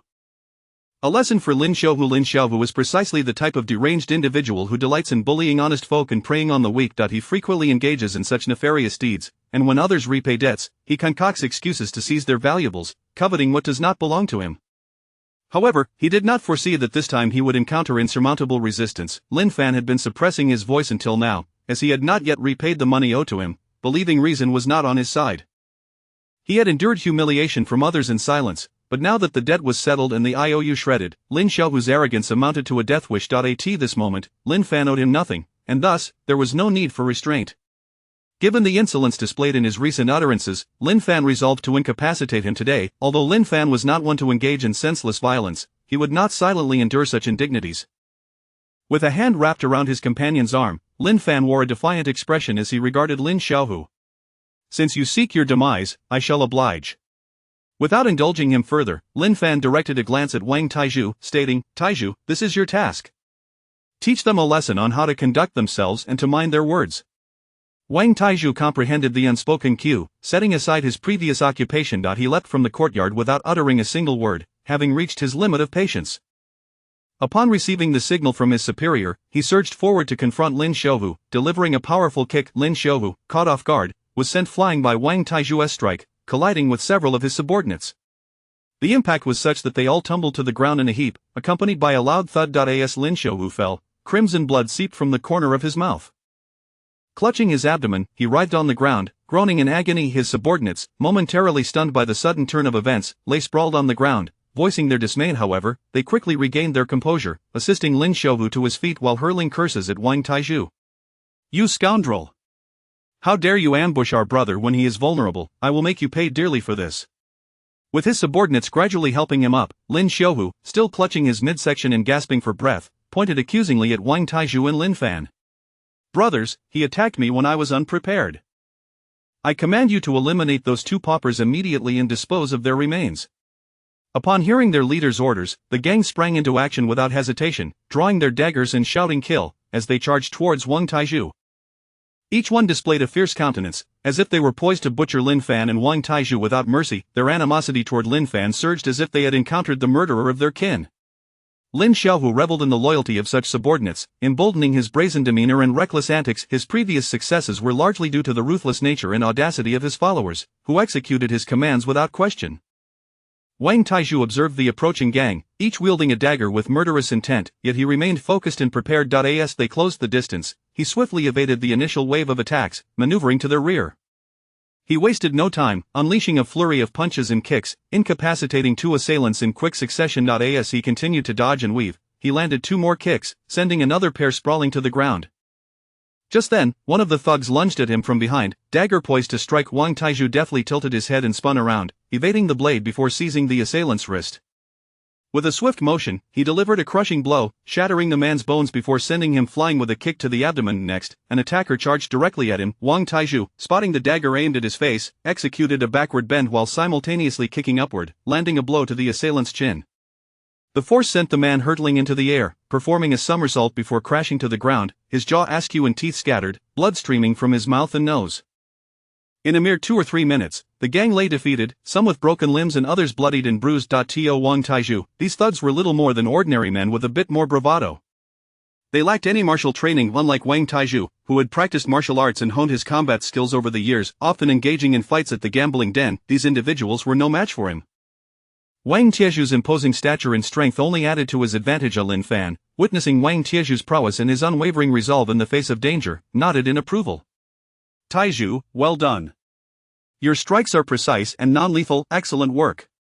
After dispatching the gang, Wang Taizhu slowly approached Lin Xiaohu, who was aghast to see his numerous subordinates incapacitated within mere minutes, writhing in pain on the ground, each nursing injuries. His shock morphed into fear as he struggled to comprehend how such a calamity could befall him. Staring wide-eyed at Lin Fan and Wang Taizhu, he felt an overwhelming panic as Wang Taizhu advanced toward him. His voice trembled as he stammered, "What do you want? Please, don't come any closer." As Wang Taizhu drew near, poised to act, Lin Fan interjected, "Taizhu, hold on, let them be." Lin Xiaohu, "For the sake of our shared village, I shall spare you this time. Let today's events conclude here. Should you dare to harass me again or disturb my peace, do not blame me for my lack of courtesy." Chapter 73 Lin Fan teaches Lin Xiaohu a lesson. After a brief moment, Lin Xiaohu finally regained his composure and remarked, Lin Fan, I must concede, you possess a certain audacity in securing such a formidable ally. Today, it seems I am merely unfortunate. Observing the situation, he no longer exhibited the same arrogance as before, his tongue silenced by the realization that uttering another word might provoke that towering figure into action. The next one to suffer broken limbs could very well be himself. Nevertheless, a simmering anger and resentment lingered within him, and he cast a scornful glance at Lin Fan, muttering a few words to vent his frustrations. At present, you merely have a skilled fighter at your side. Were it not for this expert's assistance, you wouldn't have lived to see this day. But if it were solely up to your own abilities, I could easily dispatch you with a single hand. Certainly, I would ensure your demise. If you are solely reliant on another's strength, I wonder how long that individual will accompany you, even to the point of sharing your bed for protection. With a disdainful demeanor, Lin Xiaohu regarded Lin Fan as nothing more than a mere bookworm, a hapless fool unworthy of consideration as a martial rival. Lin Fan, upon hearing these words, remained silent, yet felt a surge of delight and astonishment. Some individuals are simply destined for their own downfall. Had they not sought destruction, they might have evaded such fates. Yet, there are those who, despite their plight, seem determined to court disaster. Very well, Lin Fan said, since you wish to teach me a lesson and are so eager for my demise, I shall grant you the opportunity for a duel.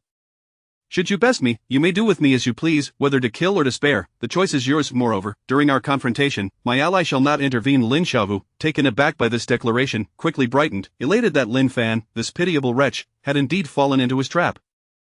Initially, he had only intended to provoke him, never anticipating that Lin Fan would so readily oblige. Is this true? You truly won't allow that imposing figure to assist you? If I happen to incapacitate you, do not hold me accountable, he inquired.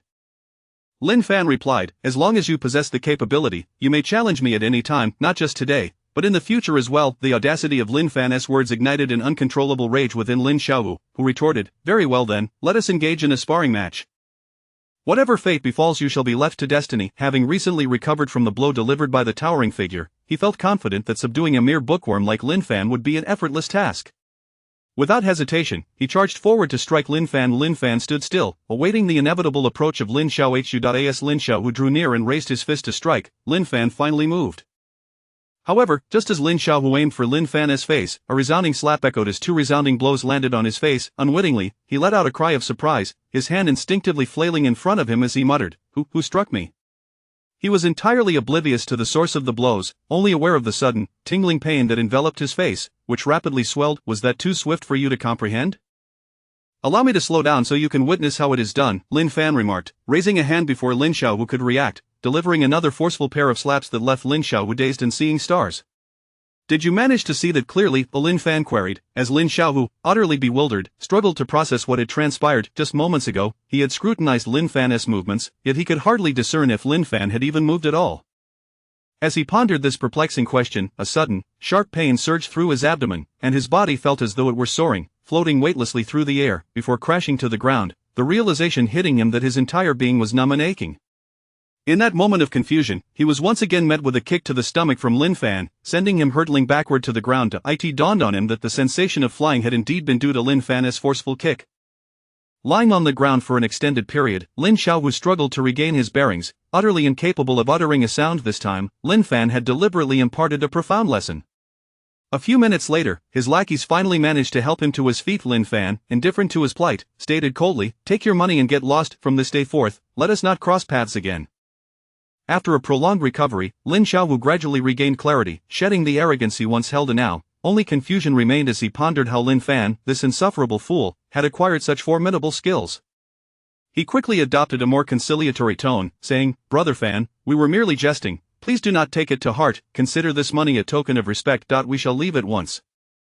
With that, he and his companions began to collect their silver. Eager to depart, Lin Fan reiterated, Take your money, I wish to sever all ties with you. Lin Xiaohu, stifling his pain and suppressing his fury, shot a glance at Lin Fan and then at the imposing figure beside him. The giant glared back, commanding, Do as my young master instructs and leave promptly with your money. Lin Xiaohu felt a surge of anger as the two of them continued to urge him to leave. Deep within, he vowed never to coexist peacefully with Lin Fan and swore vengeance upon his family. Yet, he forced a smile and said, Very well, Brother Fan, I shall take my leave immediately. Such was his nature, obstinate yet pragmatic. He understood the wisdom in avoiding immediate peril. Without further ado, he and his companions gathered their silver and departed, leaving no trace behind. Outside the courtyard, a crowd had gathered, and as they witnessed Lin Xiaohue's retreat, the onlookers began to murmur in astonishment at Lin Fan's formidable prowess. After exchanging a few words, the crowd gradually dispersed. Chapter 74 Lin Fan acquires fish. Upon noticing that everyone had departed, Lin Fan took his wife and cradled Xiao Chao, engaging in light-hearted conversation in the courtyard. Meanwhile, Wang Taizhu was at the entrance, meticulously cleaning up the remnants of the recent altercation. During the scuffle, the blood of some individuals had stained the ground, necessitating a thorough wash. Given that this was the entrance to his own home, the overwhelming scent of blood was rather unpleasant. Before long, Wang Taizhu completed the task of removing the bloodstains and returned to the courtyard to continue processing the fish. The larger fish had been placed in a tank for nurturing, allowing him to focus on cleaning the smaller ones, which did not take much time. As a few individuals chatted casually in the courtyard, several others approached from outside.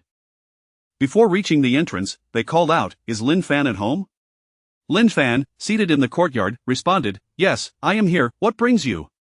Turning to look, he noticed several individuals carrying buckets, making their way towards his home. Upon arriving at the courtyard entrance, they inquired, "Lin Fan, you mentioned that you would purchase the fish we catch, are you able to do so now?" Hearing this, Lin Fan was filled with delight. He had not anticipated that the villagers would indeed craft fish traps and embark on fishing. He promptly replied, "You've caught fish, that's splendid news, as I promised, I shall certainly buy them. Please bring the fish in." The villagers, elated that Lin Fan was true to his word and willing to purchase their fish, greeted him warmly and engaged in cheerful conversation. Lin Fan glanced into their buckets, noticing that each contained 5 or 6 sizable fish, each weighing over a pound. He inquired, "How many fish traps did each of you make? Did you only catch these fish this morning?" One villager responded, "I made 3 fish traps and caught 4 fish this morning, 2 others were caught yesterday morning. However, I thought it was too few, so I didn't bring them yesterday, the smaller ones, I kept at home for myself." Another added, "I made 2 fish traps, and my 4 fish were all caught this morning. I also have some smaller ones at home." The third villager chimed in, "I crafted 4 fish traps, caught 3 fish yesterday morning, and 3 more today, I kept the smaller ones at home to add to our meals. We had fish for dinner last night." Lin Fan remarked, "Ah, very good indeed, I shall take all these fish from now on, any large fish you catch can be brought directly to my home for sale. I will be a regular buyer." He then called for Wang Taizhu to assist in weighing the fish, as they had no scale available, and could only estimate their weight. He instructed his wife to prepare the payment. The first villager presented 6 fish, 3 weighing over 2 pounds and 3 over 1 pound, totaling 90. When the second villager offered 4 fish, 1 weighing 3 pounds, another 2 pounds, and 2 at 1 pound, amounting to 71. The third villager brought 6 fish, 4 at 1 pound, 1 at 2 pounds, and 1 at 4 pounds, totaling 100. Once the weights were assessed, the villagers promptly assisted in transferring all the fish into Lin Fan's tank. Song Xiuxue also took out copper coins to help settle their payments. The exchange was swift and transparent, with fish and money changing hands in full view. Having only fished for a day or two, the villagers were thrilled to have earned such a substantial sum, far exceeding what they would earn from several days of arduous labor elsewhere. Their excitement was palpable, and they expressed their gratitude to Lin Fan with deep respect, thanking heaven and earth for their good fortune. They praised Lin Fan for his kindness, wishing him and his family a lifetime of peace. Having tasted the sweetness of success, the villagers hurried home to resume their work. Weaving more fish traps, they eagerly shared the remarkable news of their earnings with other villagers, spreading the word that one could earn 100 in just a day or two of fishing. Before long, this news spread like wildfire throughout the village, solidifying Lin Fan's reputation as a benevolent figure in the hearts of the villagers. Lin Fan thought to himself, fortunate was he to have purchased several large tanks the previous day. Otherwise, he would have been at a loss for where to keep such a bounty of fish. With the fish acquisition successfully concluded, he felt a sense of fulfillment.